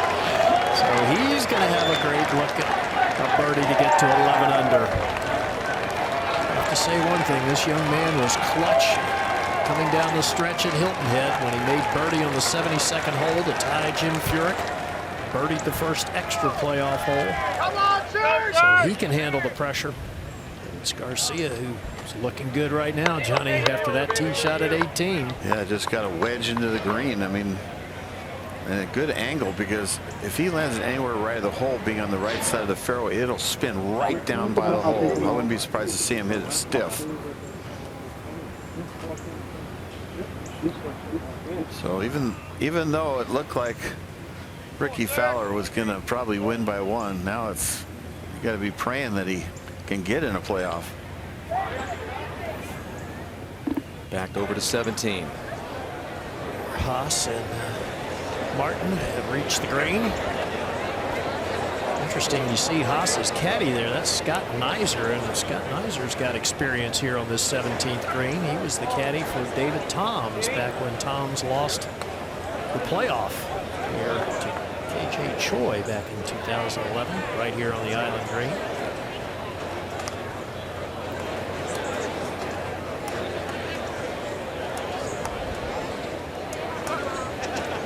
Well, note ordinarily this putt off the upper level down to this hole location, we consider it to be not so easy, but it hadn't been the case this afternoon. We've seen 2 or 3 players make it from up here. Yeah, and Billy's had good control of his speed today. He's maintained his composure, ran through some rocky parts of the round, 7, 8, 9, and then just brought it back on this back nine, and now got a great chance to get right back in this thing. He's got a run of 3 consecutive birdies going at 14, 15, and 16. So we'll do double boxes here. This is Kisner down on the lower right. His birdie putt at 16 as Haas looks over his lengthy birdie putt at 17, upper left.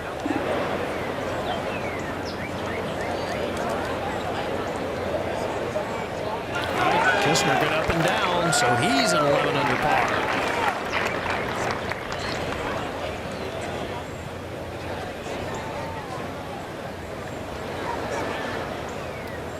This one for Haas to share the lead.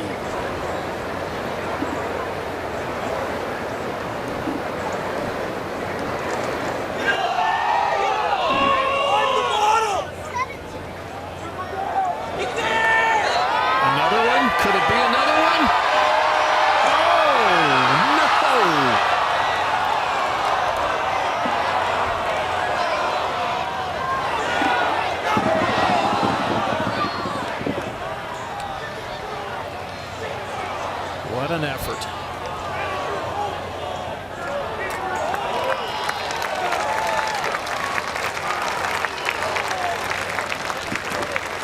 We'll go up to 18.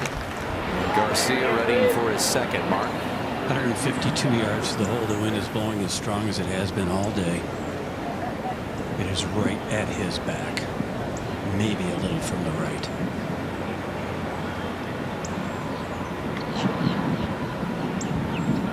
Par to tie Fowler, birdie to surpass him.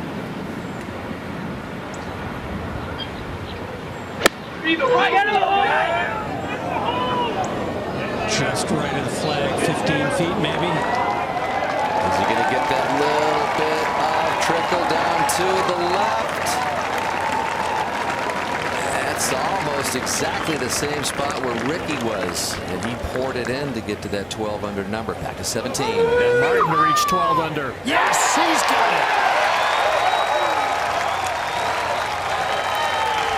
He said putting is his strength. He has now made 17 of 18 putts from 10 feet or less in this final round. And maybe none bigger than that one right there on the 71st hole.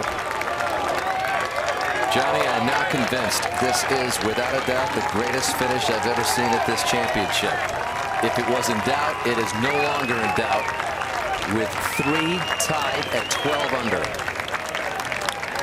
Yeah, he did.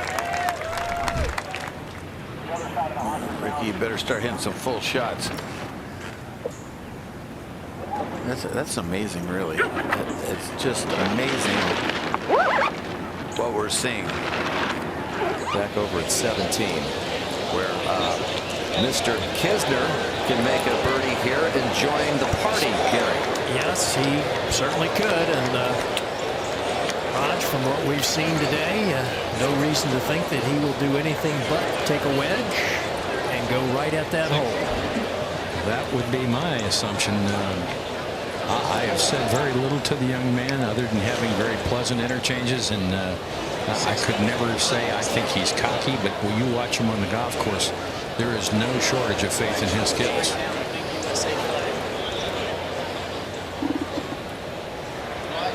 Up to 18. Garcia coming up for a birdie attempt. The last 4 years this championship has ended with a winner at 13 under, and Garcia has a putt to get to that number again. Back at 17. Yeah. Full one. Yeah, you got the hill. Yes. Got this. Okay. So.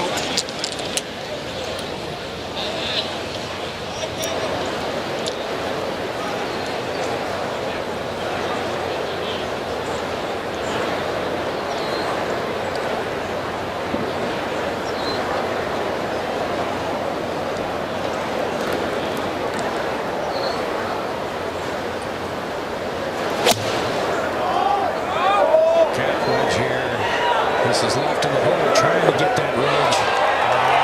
It's gonna just hang on to top.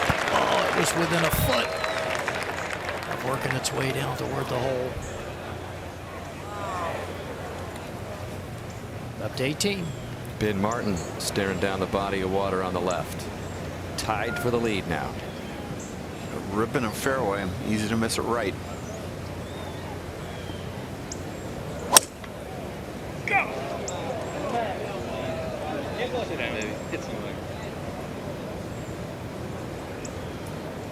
And it does miss right, and it misses right way down in the trees, which could be doable, but most likely a pitch out, punch out. Up ahead on the green is Garcia. Waiting for Thomas to finish out. Tough finish for the young 22-year-old, and now the stage is cleared for Garcia.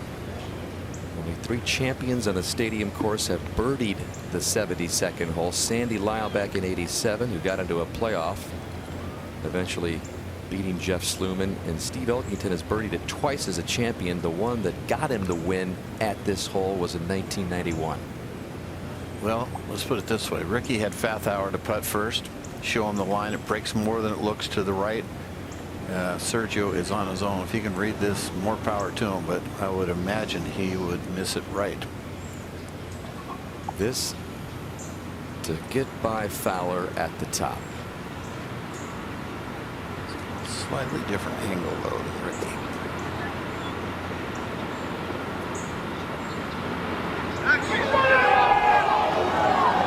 There's that break that you just cannot read. Cannot read that break. That was a bit of 3 birdies in a row to end Garcia's Sunday, but he's now tied with Fowler, and so looking like perhaps There's going to be more golf to play for Sergio, but he's got to make this one for par. And again, these are the putts that have haunted him his entire career, especially when they mean as much as this one.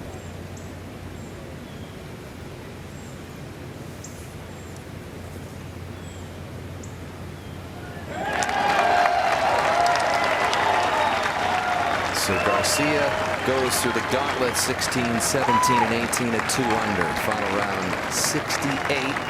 And so we've now got 2 in at 12 under. And we've got Martin out behind Garcia in trouble at 18 at the same number. And again, you've got Kisner over at 17 at 11 under. And Haas as well at 18 at 11 under. And this was just earlier his tee shot. Has to birdie this hole to have a chance. It looks like it's going right. Looks like both balls will be in the right trees, maybe. Well, maybe it's going to be all right. Got a nice hop left and a ricochet, maybe. That's not bad. Haas has to have a birdie.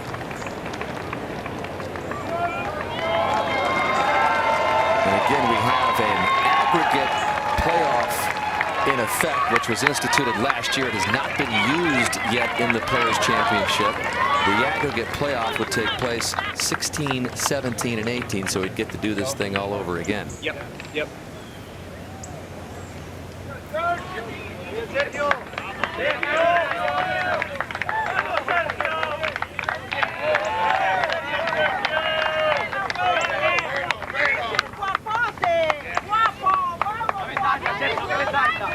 So we check in with Noda on the lie and situation for Ben Martin. He is staring through a forest of trees there, Noda. Yeah, he's locked up in here. He's got a decent lie on this pine straw, but just doesn't have a whole lot of options. The best of which is to come out and try and play sideways and then make it with his third. But if he tries to do anything other than that, it's going to be taking a lot of risk. And it could possibly end up in a disaster.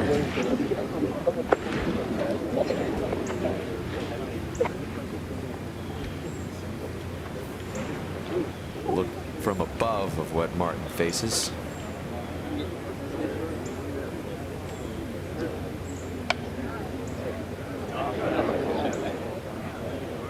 Whole location just tantalizingly close to the edge of the water.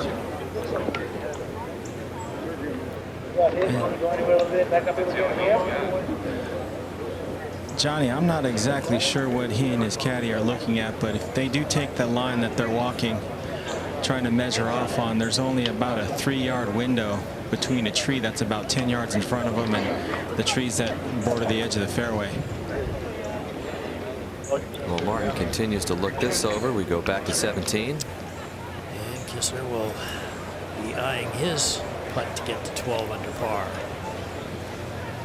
Well, 13.5 feet, and just watched Chris Kirk's putt from really a very similar line. I think he got some information from it as to the pace and whatnot. It should go just to his right. Or am I wrong here? I think that's pretty accurate, Raj. Not much break, ever so slightly. He's made 5 of 12 putts between 10 and 15 feet so far this week.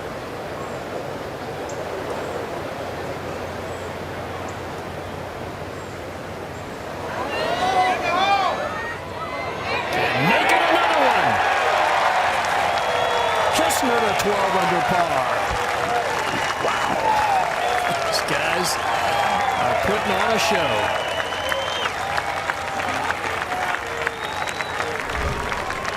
Another look, great angle here, putting right towards the camera. There's that ever so slightly breaking to the right.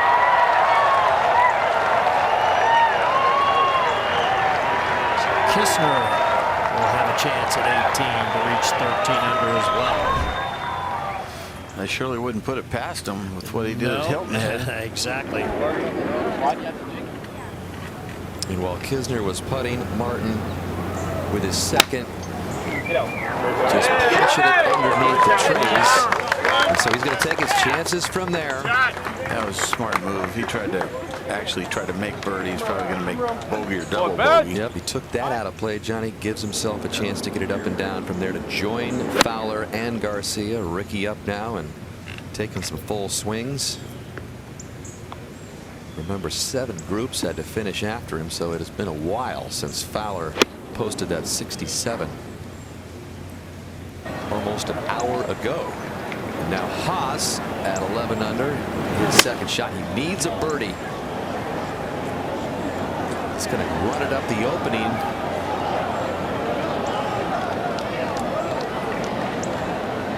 So he's got to make that from there to get to the 12 under number. Good shot. The limbs were in his way, so he had to hit a low punch. Back on the tee is Kisner in his debut at this Players Championship. He's still waiting for Martin to strike his third. And Noda, you're right there. He's got 100 yards, wind pushing straight down. I believe he's just got to land this about 95 and it'll release to the hole. Got pretty far to the right, hoping to get a big hop. Right of the hole. Yeah. He was aiming too far right. So that par putt has to go down for Martin. Back on the tee is Kisner, tied at the 12 under mark now. Roger? Well, except for the moment, this is about as easy a driving condition as you can have on this, John. Yeah. Downwind and from the right, but that doesn't make it easy, certainly not at the moment.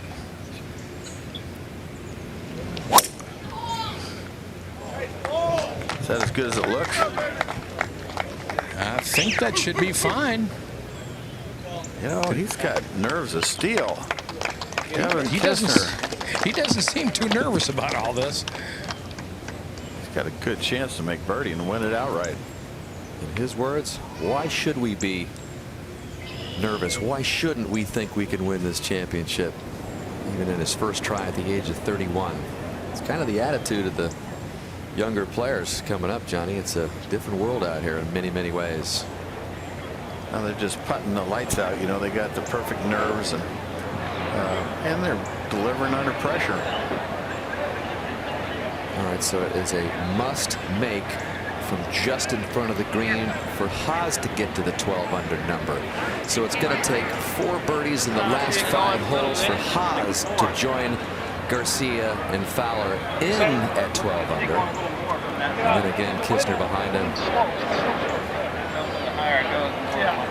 29-footer from off the green, breaks a little left.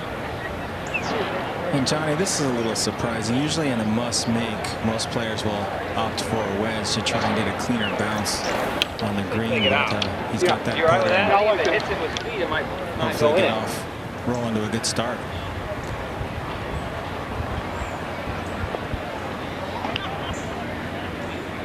Hard to believe, but as you noted yesterday, Johnny, not a single top 10 in a Players Championship or a major competition for Bill Haas in his career thus far. There's no way to explain that. He's too good to have that kind of record.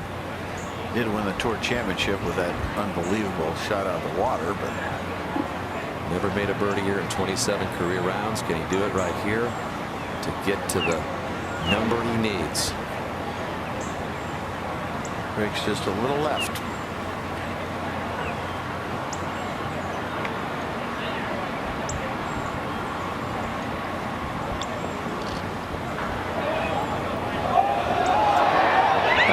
Speed, just didn't have the right line. So Haas is going to get his first top 10 in a combined players majors tally in 31 starts in those events. But you just keep thinking back to those little putts we showed you that he missed. Yeah, he gave it a good run though. I give him that credit. And so now Martin for his par to get in at 12 under.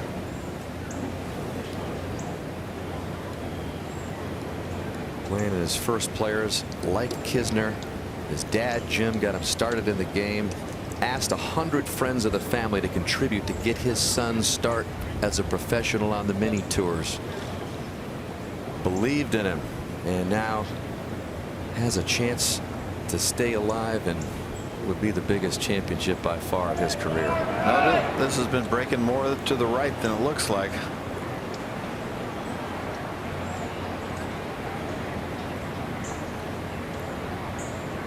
See if he can read it. This is the Fowler putt.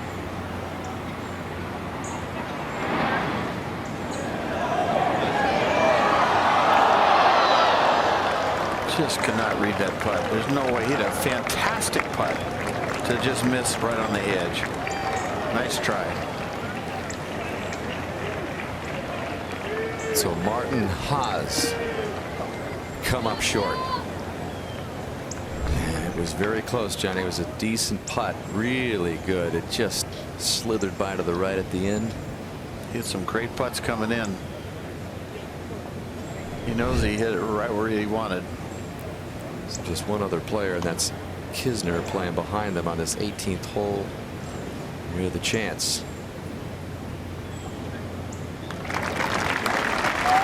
To either tie Garcia and Fowler or take it outright. Good rounds by Bill Haas. He should be happy with how he performed. And Ben Martin, who played here for the first time in this Players at the age of 27. Great week. Maybe his time is down the road. Bogeyed 18 the last 3 rounds. That cost him this championship. So there is Kisner. Last for the chance I want it coming down to win it here. 2 guys in the shot lane tower. Yeah, I was looking. Yeah, it almost looks like an umbrella on the left edge of that shot lane tower. Okay. It's a good spot right there. All right. All right, bud. This is you right here. Well, he's got 156 straight downwind.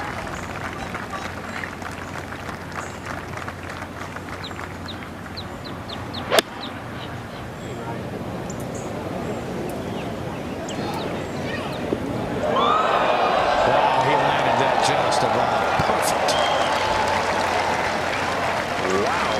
That is a good place to putt from, too. Kevin Kisner is going to have a putt to take Garcia out of it and Fowler out of it. Garcia and Fowler in at 12 under. Kevin Kisner at the same number has a very makeable birdie putt to win the Players in his very first try. Only 2 other players have won it in their first shot. Hal Sutton in '83 and Craig Perks back in 2002. TPC Sawgrass is a place that Kevin Kisner not too long ago used to come down here and vacation with his buddies, drink a few of their favorite beverages and play some golf. In fact, he's got a golf cart back at home in Aiken, South Carolina that he's proud about. It has some speakers, custom seats, and he's that kind of guy. Southern boy from Aiken, South Carolina at the age of 31, who's never won on the PGA Tour, his 4th year out here with a putt to win the Players Championship. 9 feet 7 inches to win a dream championship for him, the Players. He looks like a champion, doesn't he? He doesn't look like a, oh man, I can't believe I'm here. He's the guy that was telling everybody in the media center, why not? Why should we wait? Why should we kind of wait our turn? Why should we have those layers of experience before we come through in a big championship? Well, he's has a chance to prove that point emphatically, playing with his fellow Bulldog Chris Kirk, who had a couple of bogeys at 14 and 15, Johnny, that sent him out of it. 3 over for the round. Very disappointing. He's going to read this putt. He's going to learn a lot from this putt right here. I mean, that is a gift also. I talked about Rickie's gift, seeing the line. Now Kisner's going to have the same thing. He's going to know exactly what. Let's watch him right here. He'll walk in here and he'll see. Now it's right over my mark almost. Yep. Just a little casual break to the left. outside right. Well, that gift there, Kisner would love to give his wife Brittany a Mother's Day present. She gave birth to Kathleen Grace, the couple's first child,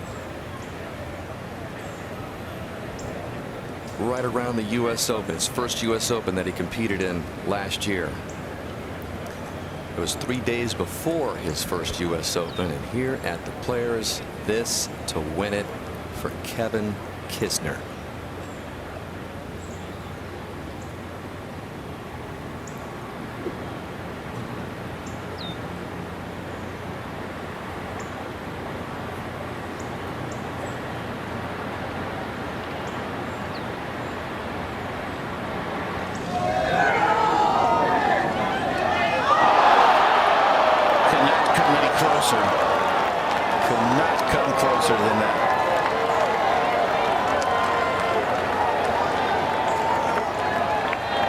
Champion on this course has ever birdied the 70th, 71st, and 72nd holes, and no champion still has done that. Kisner just kisses the right edge, and for the very first time in Players Championship history, we have a 3-hole aggregate playoff, and it'll involve 3 players who will head back to the par 5 16th. They'll play the 17th, the 18th, and the aggregate score, the total of shots on those holes. If there's a winner, it would end with the winner there at 18.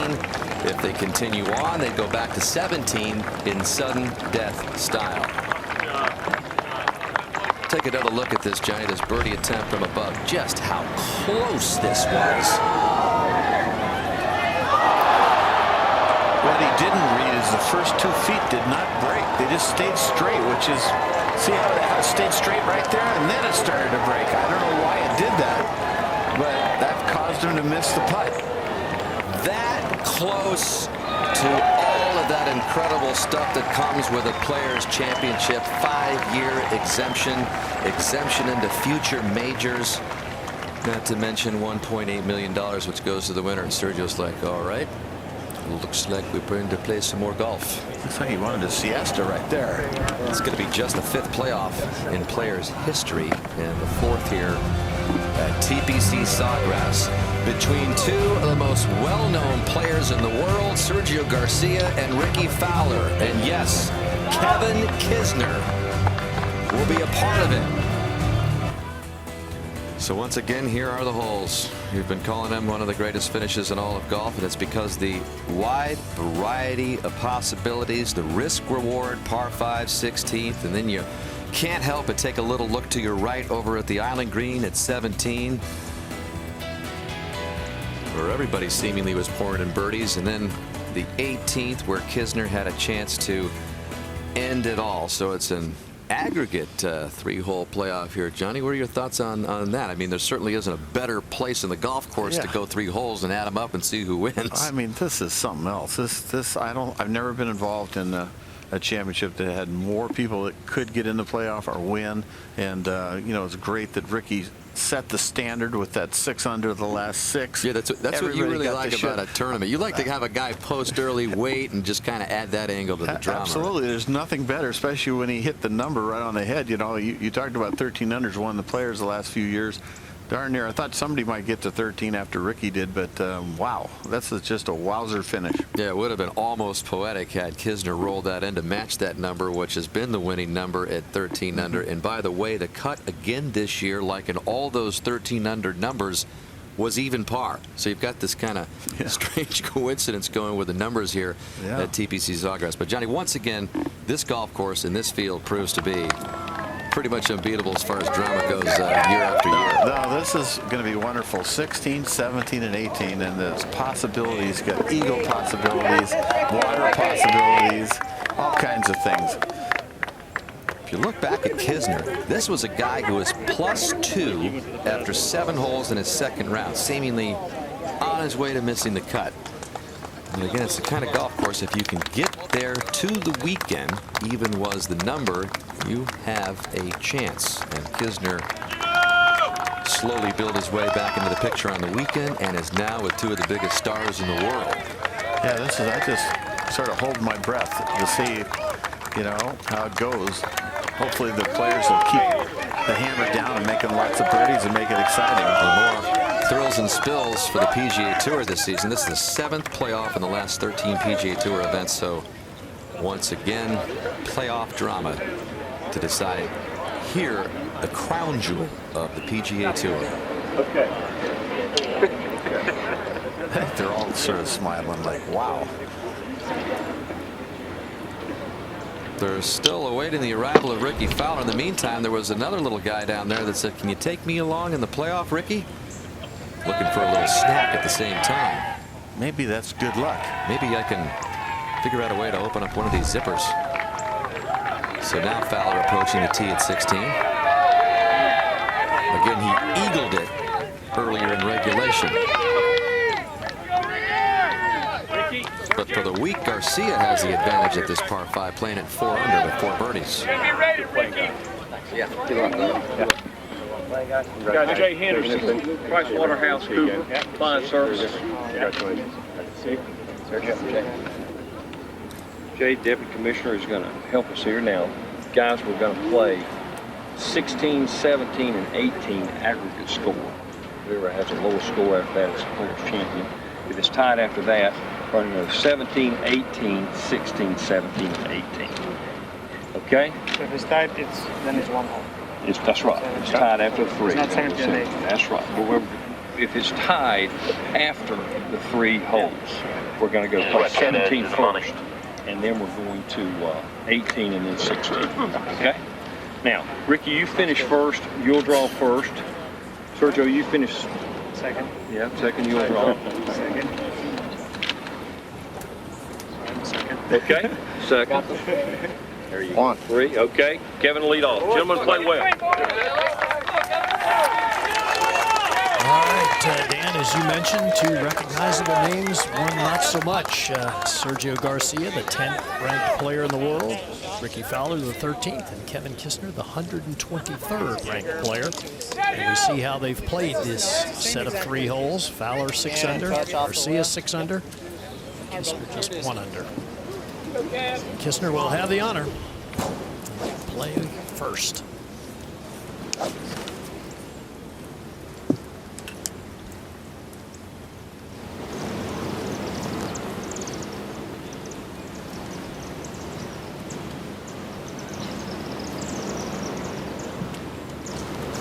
Go down!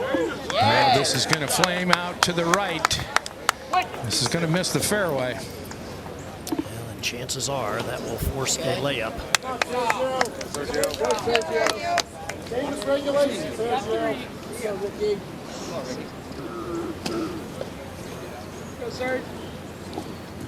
Garcia next to play.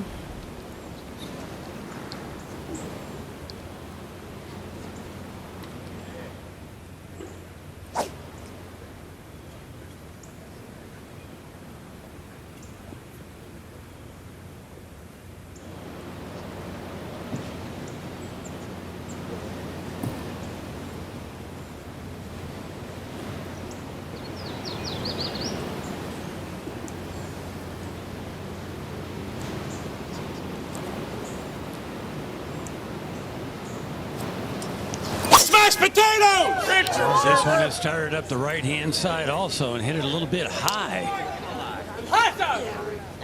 And that will miss the fairway as well. So, opportunity for Fowler to perhaps jump out in front here with a good drive. Remember, he made 3 here in regulation.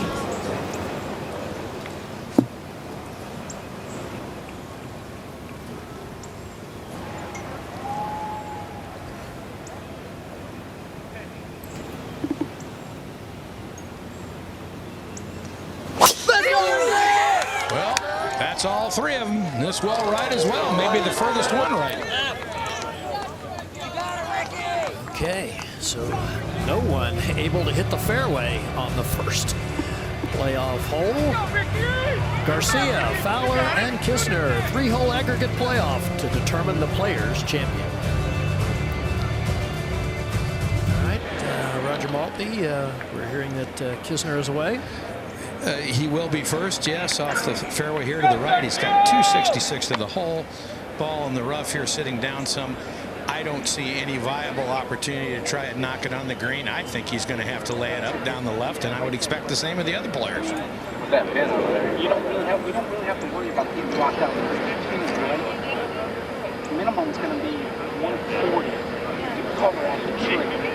So out in the fairway, it slopes left to right.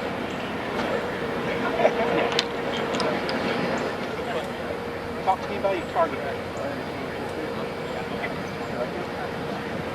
I'd like it a little lefty, just in case it comes out dead. Because you have fairway, kick it to the left. No, I think you got the right club. What you don't want to do here, Gary, is laid up too far down that left-hand side. Then you get locked up by that huge oak tree short left of the green. Beauty. Caddy liked it. Down the left, yeah, if it's back far enough. Time will tell, but I don't know. Yeah, that's down there pretty far. All right, Mark, what about Garcia's situation? Well, it's quite different than Kevin's. His ball is sitting okay in the grass, but he's got a big mound in front of him, directly in front of him, so he's going to need to get the ball up quickly.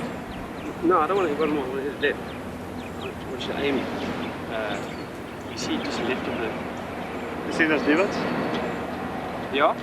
I don't want to aim much farther left than that. That's fine. That's fine, Big I'll get it. I don't believe he's going to try and hit it as far as Kisner hit his.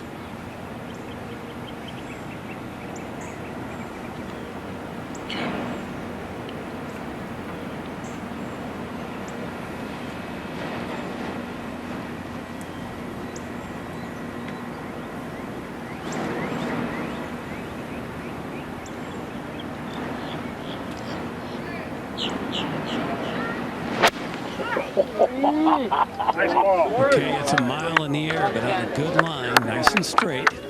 Yeah, and that's well back, so he will have no issue. Quiet, please. Quiet, please. Thank you. Next to play will be Fowler, also from the right rough. Yeah, ball sitting down a little bit, and it, downhill lie, 257. Same issues for him, just a layup down the left.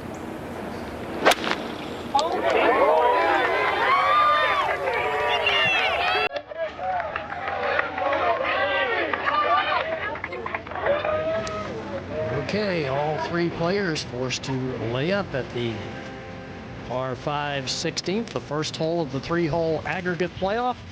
We'll be back with more in just a moment.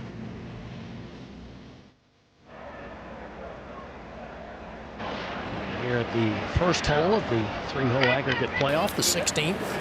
Looks as though it'll come down to a wedge contest, wedge and putting, as all three players forced to lay up after poor tee shots.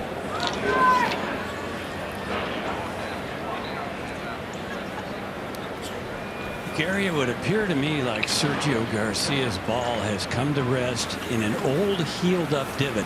It is not a sand-filled divot, but it's certainly not laying as cleanly as the ball, Rickie Fowler's ball, which is very close to his, just sitting down just a little bit. Yeah, we've got a good look at it there, Mark, and it definitely is down ever so slightly.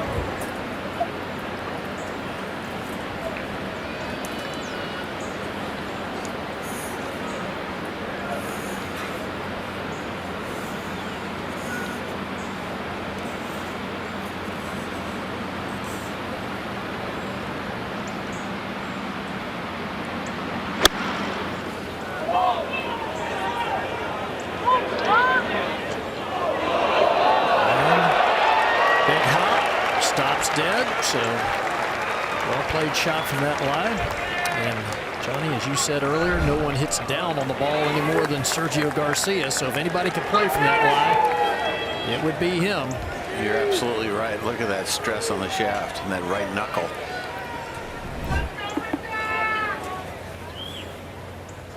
Fowler now with 97 yards.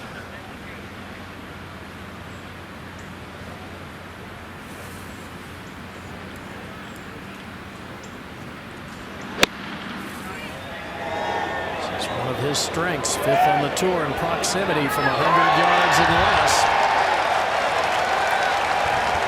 So that one in there hole high. The gallery's going to be super pro Rickie Fowler. And Roger, inexperience perhaps for Kisner? I would think his first players, and he's laid it up too close to this oak tree. Now has to play underneath the limbs from 78 yards and left of the hole. Going to have to try to chase it up there and use the slope, which he'll do. This is pretty good, about as good as he can hope for. Illustrious champions, as you would expect through the years of this Players Championship being played for the 42nd time. And if you look at just pure winning experience, Gary and Johnny, I mean, there's no doubt it's tilted big time towards Sergio Garcia's direction. There is Kisner, who's obviously never won on the PGA Tour. Then you got Rickie Fowler, his only PGA Tour win so far in a playoff in the Wells Fargo a couple of years ago, back in 2012, over Rory McIlroy and DA points. And then you've got Sergio Garcia, 11 wins on the European Tour, not to mention 8 wins on the PGA Tour, including one here. So winning experience, Sergio big time. Yeah, but Sergio's last win, Dan, was a good 2.5 years ago on the PGA Tour. And there have been some issues since that last win. He's had some chances and hasn't gotten it done. As we watch Kisner putt first. It's got to turn to his right initially. Doesn't look like it does much around the hole to me.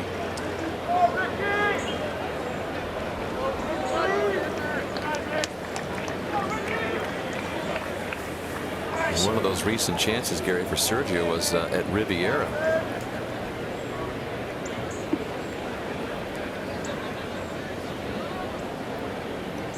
Yeah, finished one shot out of that playoff that you're talking about there at Riviera that James Hahn ended up winning. Gary, this is not going to be an easy putt for Sergio to read. Normally you would think the ball would turn to his left down this close to the water toward the lake, but I don't think this one's going to.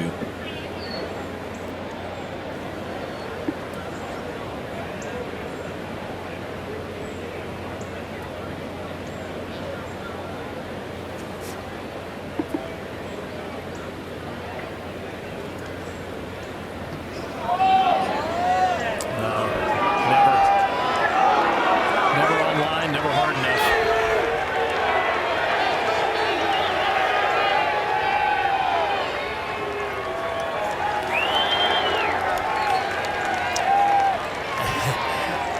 Wondering how many of the fans, Raj, know that this is an aggregate playoff. They may think that Fowler has a chance to win this thing right here. Good question. I would be interesting if we could quickly poll them, but it is the first ever weird noises, yeah, in this championship.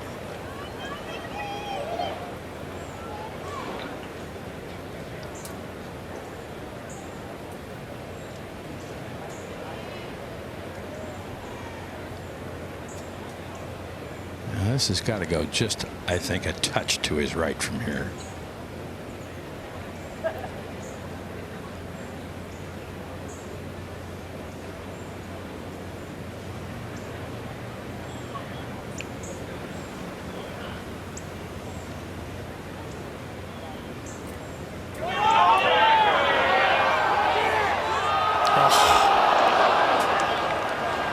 What a good-looking putt that was. Had to move just a little to the right. Oh. All right, Kisner the short one for his 5.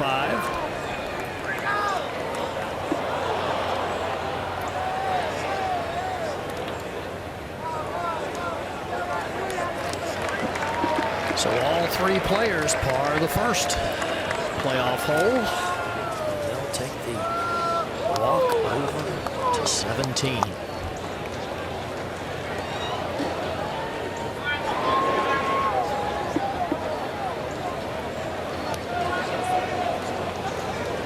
Garcia might have been thinking earlier, Gary, I thought I was done with this hole for the day. Yeah, we documented what has happened to him here through the years. Good and bad. Put the bad out of your mind somehow. How about all three of these players making a 2 there? Yeah, in the final round, and of course Garcia is the most improbable. The 40-plus foot putt. Again, his longest of the season. Well, it'll be interesting to see. Kisner will hit first again, as all three players made pars on the first hole. So.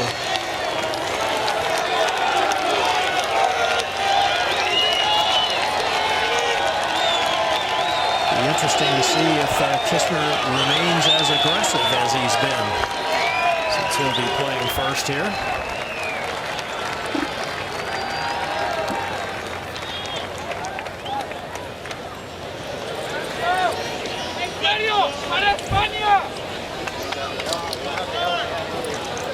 Raj, you watched him all day. Any reason to believe he won't go right at it? No, none. In regulation, he tried to use that slope left of the hole and just missed it. Wouldn't be surprised if he went over there again.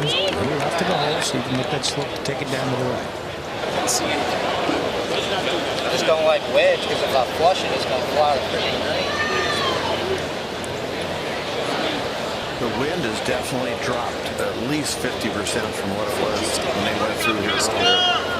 And it's also changed direction ever so slightly, John. It's now coming a little from the left, which actually is good. It makes it a little easier to play to that whole location than when it was coming off the player's right and helping. Wouldn't be surprised to see some good shots here now. He did hit the water in the first round, Kisner did. Gap wedge here. This is just left of the hole. Beauty.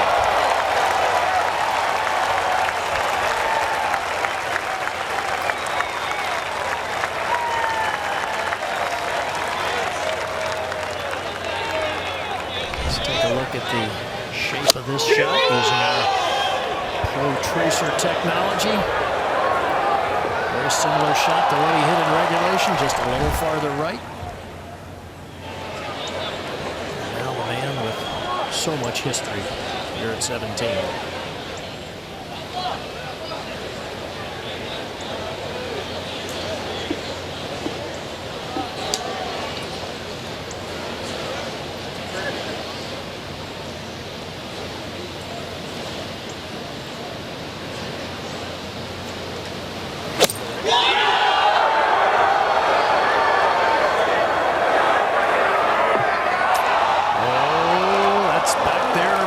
Similar to where he made the putt from before.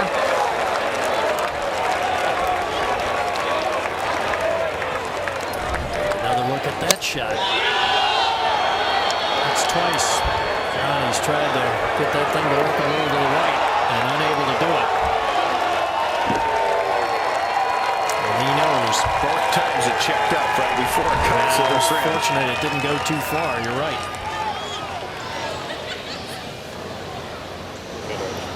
Cap wedge here for Rickie.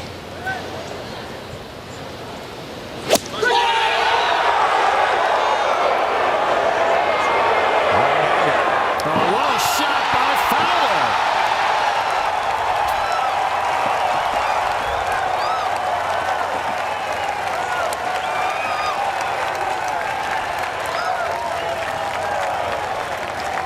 Let's take another look at this one from above. Amazing that little change in wind direction, John, allows these guys to go right at it. No fear that the ball's going to get knocked down to the left. Well, Rickie's wedge game is his strength, and he showed it right there, going right at it. Talk about no fear for Fowler at 17 as we trace this latest beauty. He's going to have a chance for his 4th birdie at 17 in 5 trips here this week to the Island Green.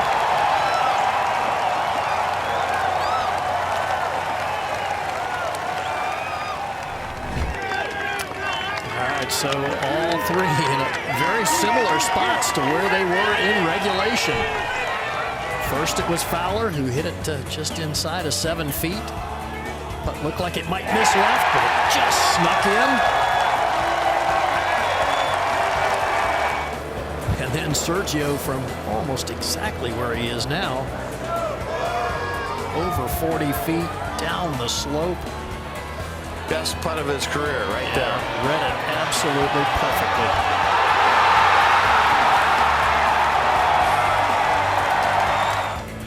And then Kisner from right at hole high, about 15 feet. Little left to right break, and he poured it in.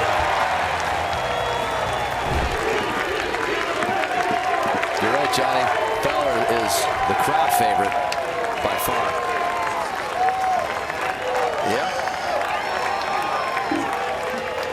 Starting to get the long shadows now.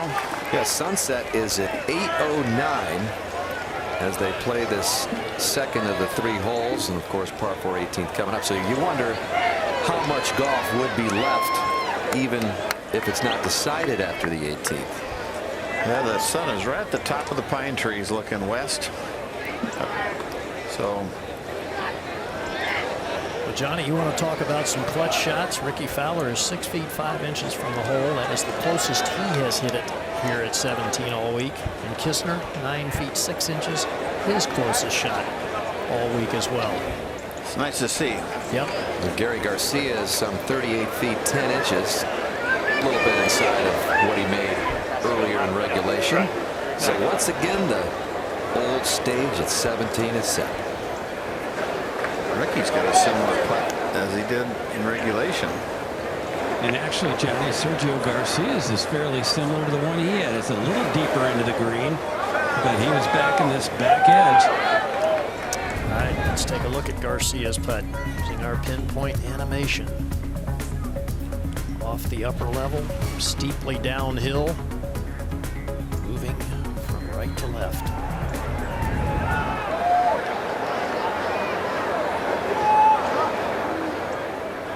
I know this, the first time he hit the putt from this general direction, it took a long time to go into the hole.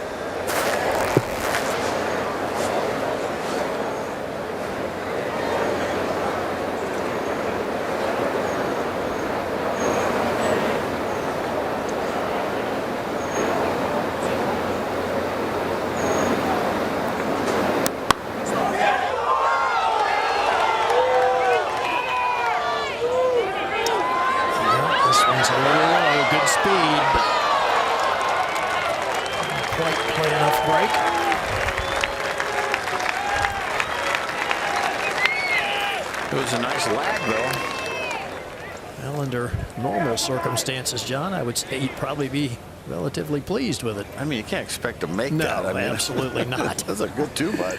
Didn't expect him to make it the first time he hit it from up there in regulation. And again, it's this aggregate, you know. You don't need to, just because Fowler's in there close doesn't mean you go, well, I got to make this, right? Well, the good news is if you do make birdie and get the lead on the other 2 guys going to 18, got a great chance to pull it out. Sure. So this is an important exchange right here, Gary.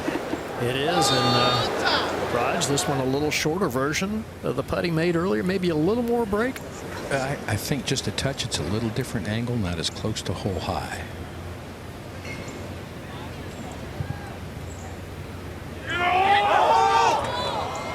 Oh, is this man clutch? How about this for a guy who has never won on the PGA Tour? And you know what I like, Johnny? He looks like he expects to do it. Yeah, that's what I was sort of saying on the 18th hole when he was on the green. Another look, and Fowler to answer.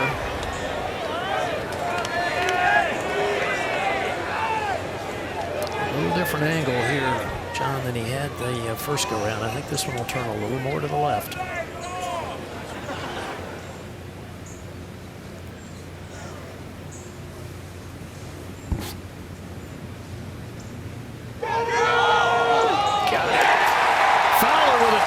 Kisner with a 2. What golf.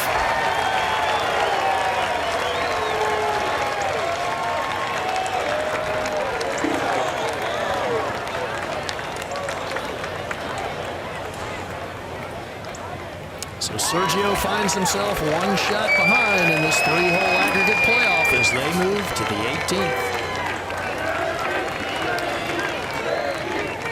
Fowler birdies it for the 4th time this week.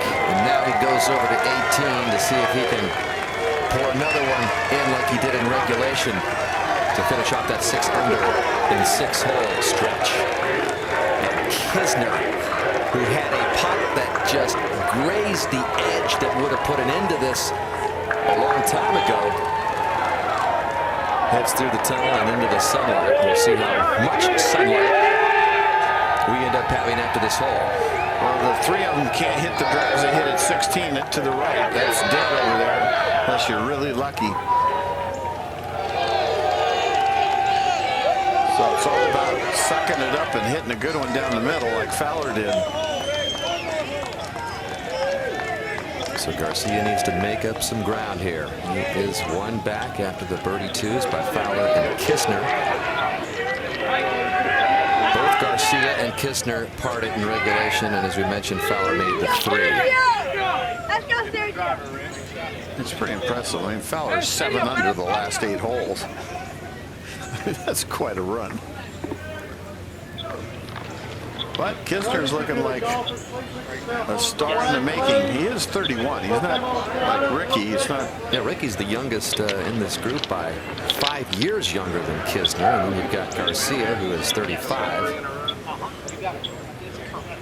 Well, the good news, this hole has a little more sunlight available than 16 and 17. No trees on the left. Kisner hit a good one early in regulation. See if he can do it again.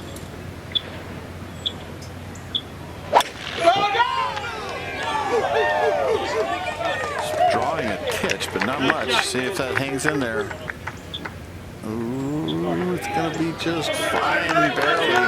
Very similar to the regulation shot. Right on the edge. Good shape.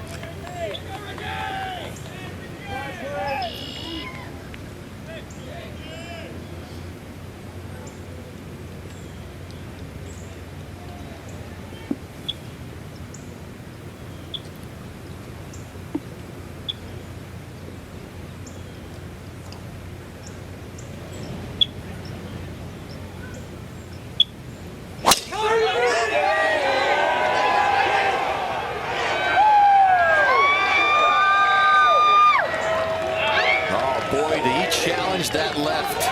I mean, what a shot. Just piped it. He's hit the fairway and the green now every round that he's played, including this one. So that makes the task for Garcia even tougher, trailing Fowler and Kisner by 1.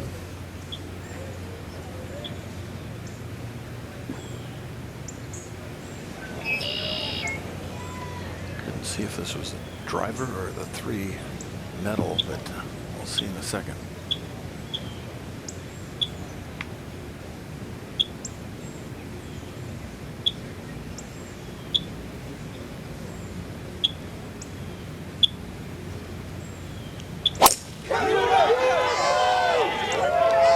This one should be all right with the fairway metal. Should land softly. Yes, it does. And so how about those 3 drives? 3 pressure-packed drives. We play on at the Players' Championship. Fowler and Kisner with a 1-shot advantage over Garcia. Final hole of the aggregate 3-hole playoff. First ever at the Players. That is quite the gallery. It's like 8 deep, 10 deep. There's Kisner. He had that gutty performance before finally losing in a playoff to Jim Furyk, and anybody that watched it knows what he did, putting a birdie on top of Furyk and then continuing it on, making a birdie to get into it, and then finally succumbing to Furyk. But here he is in the limelight with Garcia and Fowler and holding his own and then some. Had a chance to win it here at 18 earlier. Rickie Fowler just smoked one out there. Longest drive of the entire week. 336 yards. And Fowler in his 142nd PGA Tour start. Still hears about it every week. That one win. When are you going to win next, Rickie? 7 runner-ups, 5/3 in the incredible major performance last year. Kisner to play first, Roger. Yep. 166 left for Can you pick out a Kevin good Kisner. card? Yep, you got it. Staring a little right further into that back than sun. he had. Yeah, right into the setting sun, so that is a bit awkward. And there is shadow that has fallen over the flagstick in the front of the green. So it's a bit longer shot than he had in regulation. And he landed it perfectly, just short of the front edge in regulation. And that's just about how precise you got to be to get it really close here. Yeah, you do have sideboards, which helps. So you can aim a little right of the flag and get some help from the hill. So this whole location is made to be exciting and make birdies.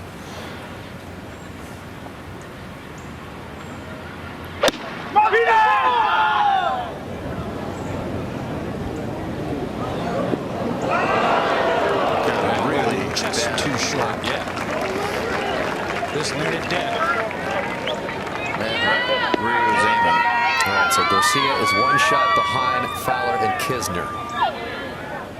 He's got 161 yards to the hole, and he simply has to make a 3.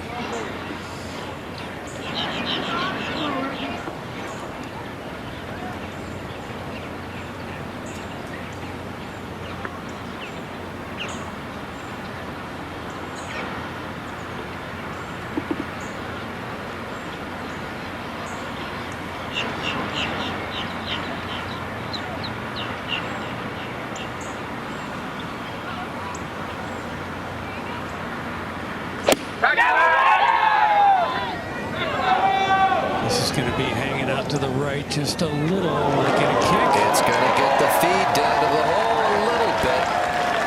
It's a very popular spot. That's that crazy putt, but maybe he's learned from it.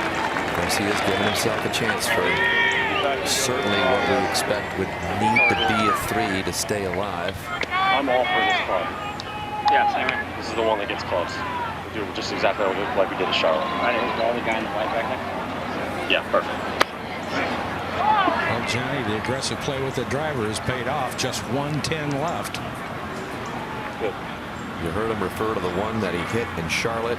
Stuck it within 4 feet on the first playoff hole to put it away. It's right of the hole. Well, that is not good from there. And Fowler's farther than anyone after making the longest drive. He had great intention and recollection of the great shot at Charlotte, but didn't quite pull it off. You know, the ball starts going a little shorter this time of day, and the wind has switched slightly. It used to be dead downwind. Now it's sort of down and to the right. So I don't know if the players picked up on that, but the balls just aren't going to go as far. Well, regardless of what happens here, Garcia, who needs to figure out a way to make up a shot on Fowler and Kisner, he is going to become, Sergio, the first player to record 5 top 5 finishes on the Players Stadium course. So we've talked about it all week, how good Sergio has been on this stage, and once again he has proved it. He let one get away a couple years ago to Tiger with what happened at the green at 17, but not many players have played this championship on this course better than Garcia in recent years.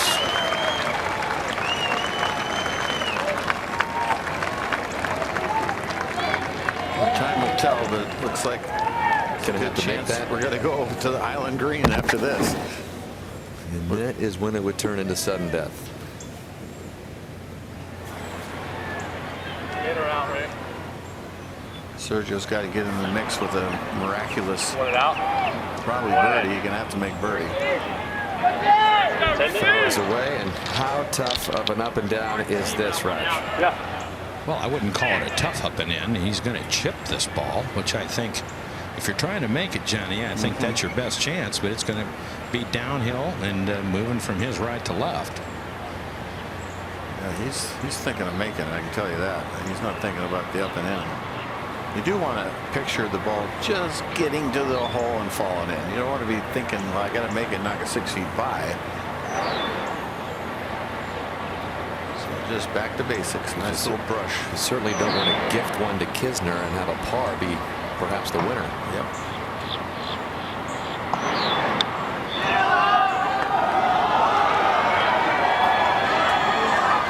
So Fowler just cozies it up.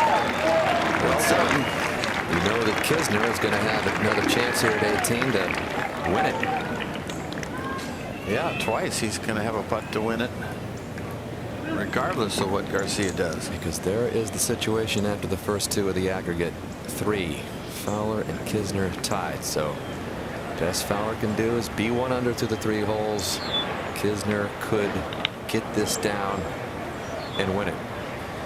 Well, obviously longer than the putt he had on the 72nd hole, but pretty much on the same line, so he should have a real good idea what it does around the cup. Second chance for Kisner to become only the 3rd player to make this championship his first PGA Tour win.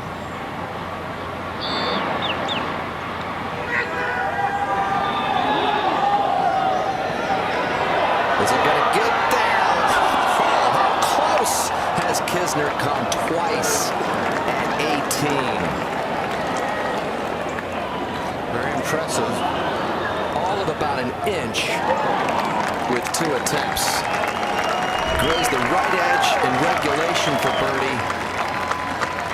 And this looked like it might want to just topple in there to the left, Johnny. Just lacked a little bit of speed. It was looking good right there. If it had speed, it was in. Needed more.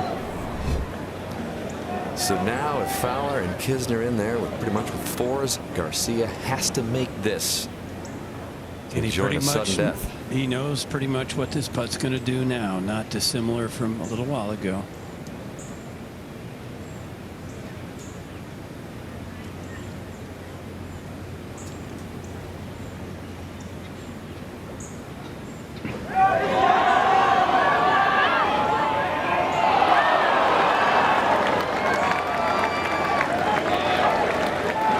So Sergio Garcia with a tap-in 4 at 18 came into this hole, 1 back of Fowler and Kisner, and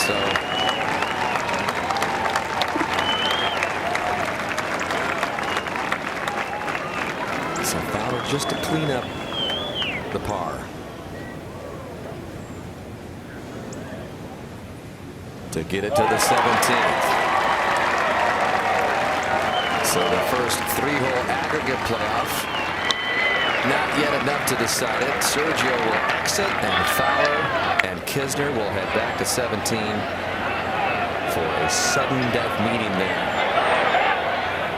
And if it's not settled there, they'll go to 18 with the sudden death still in effect. So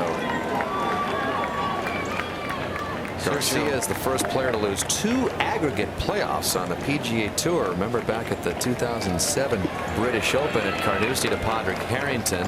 Stinging defeat for Sergio as he tried to win that elusive major. And Garcia exits here, and they head back to the par 3 17th. Gary, you can't go home yet. Not yet. And there are a lot of fans that haven't left either. Well, they got up to this tee pretty fast, Gary. Well, this is where the previous playoff system started. Sudden death right back here at 17. We already talked about how Garcia beat Paul Goydos back in 2008. Sudden death on this hole. So we're right back to sudden death at the Island Green. And they both have birdied the hole twice today, in regulation and in the aggregate playoff. So I would expect nothing different. Sure, they will go right at it again. Well, there is a hiccup. It'll be interesting to see who does it.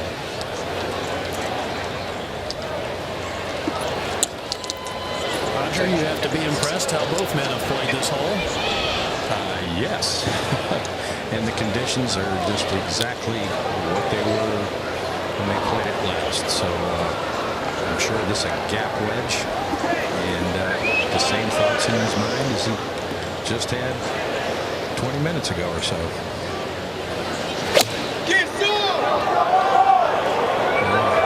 Just left of the hole.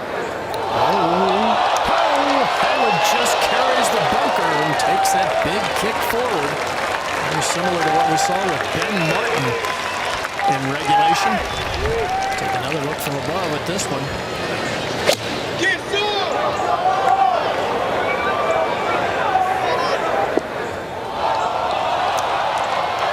Is playing a little longer now with the sun going down, Gary, because he hit that dead flush. Temperature's a little lower than it was earlier in the day as well. This is right on the high. No. This is dangerous. Okay. It's good now, Roger.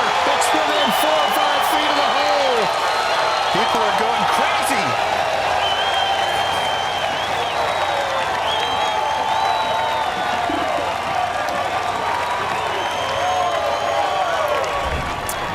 From above at this one. Never a doubt. Going right at it the whole way. A little right of the hole.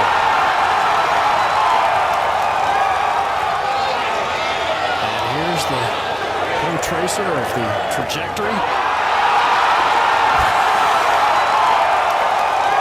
And you think the fans aren't pulling for Rickie Fowler? Look at this.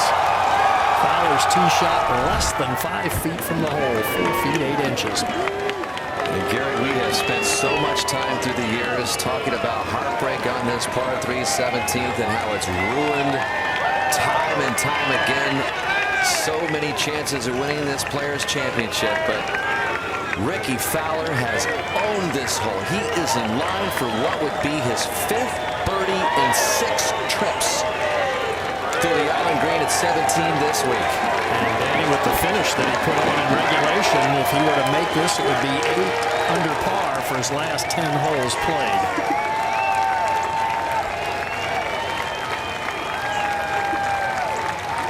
I know one thing, Raj, the fans that have stayed, they have seen quite the show. I'm not sure Roger can hear me down there amongst the people. They're making so much noise. What a setting. Yeah, this is great. Kisner is showing a lot of moxie, I'll tell you that. He's got a putt that I don't think he's ever hit in his life going down there from behind the hole, though. Well, certainly, you know, you kind of have an idea when you play your practice rounds where the hole locations will be, especially if you've paid attention through the years. But I agree, Johnny. I'm not sure you'd practice one from behind and right of the hole. Hey, Gary, we just got this report that Rickie's mom, remember the Mother's Day little thing that we showed you earlier, just got a report that his mom and sister were checking in at the Jacksonville airport for their San Diego flight when one of Rickie's college coaches texted them and told them about this incredible late round charge that he had in regulation, 600 in the last 6 holes. They checked their bags and watch, and after Rickie birdied 17, they decided forget it. They abandoned their flight and bags, got a courtesy car from the tournament, drove back here to TPC Sawgrass, and are here somewhere on the property watching this. I don't know if they are watching this in person, but they are watching this happen right now with Rickie with a chance to win here. Okay, Kisner putts first, and Raj, we've got it at about 12.5 feet, something like that. Yeah, and it's got to move to his left. It's not the same putt he's had the last couple of times, so a different look for him. This one will move a pretty good bit, and if it struck solidly, it can duck left under the hole.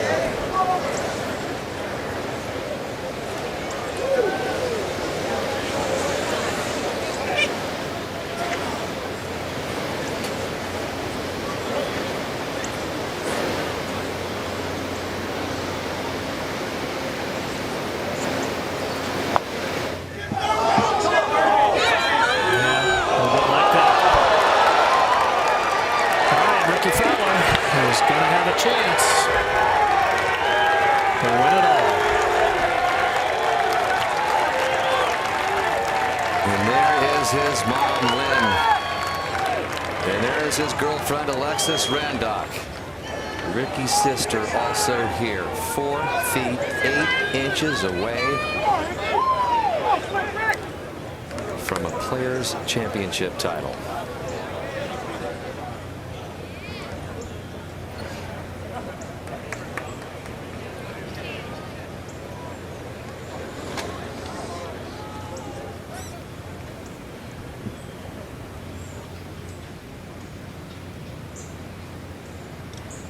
And that too does it for Rickie Fowler.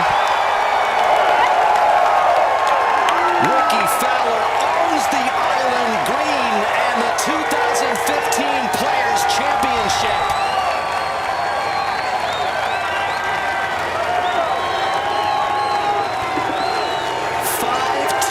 And 6 trips around it.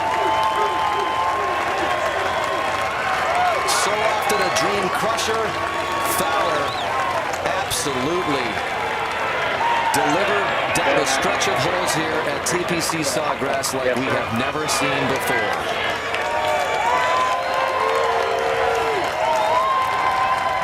And on this Mother's Day,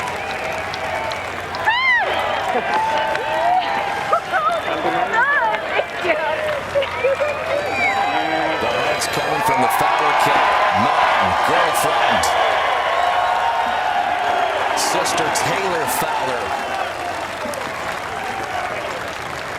Overrated? Think again.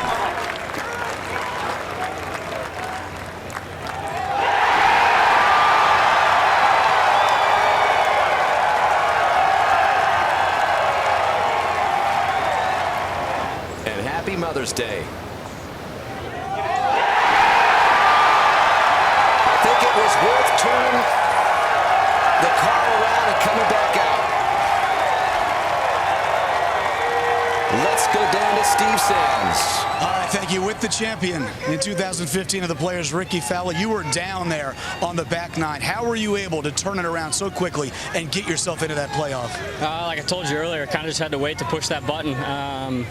I told you earlier that the 9-iron and the putt on 13 was big, but I actually got a tough break in the bunker off my tee shot on 12, and to make 4 there kind of gave me some momentum moving forward, and then we took advantage of that, and big afternoon. You win it here on perhaps the most famous hole in golf, which you played so beautifully all week long. How were you able to handle the pressure in that 3-man aggregate playoff and then the extra hole? I felt really good all week. My games felt very good. I struggled a little bit the last 2 days, just fairways and greens, but I've had a lot of confidence coming off of last week, and pretty fun. This is special. What were you thinking when you were standing on the 17th tee this last time? Well, I knew Kiz was going to hit a good shot. He made a great swing in there. He's been swinging it great, and he hit a good shot. I mean, he got a little bit of a tough break when I landed on the downslope, kicked forward, and I knew he was going to have a chance of making that putt. He's been rolling it good, so had to take advantage of my opportunity there. As popular as a figure you are, not just in golf but in sports, you've had some detractors lately saying that it's about time you step up and win a big one. What does this say to those people? I'd say this is a pretty big one, so I'm happy about the week. This is something we want to look back on for sure. Congratulations on the win, Rickie. Thanks, Steve. Dan, back upstairs to you. Rickie Fowler saves his best this week for the biggest stage on this course and one of the biggest in all the world.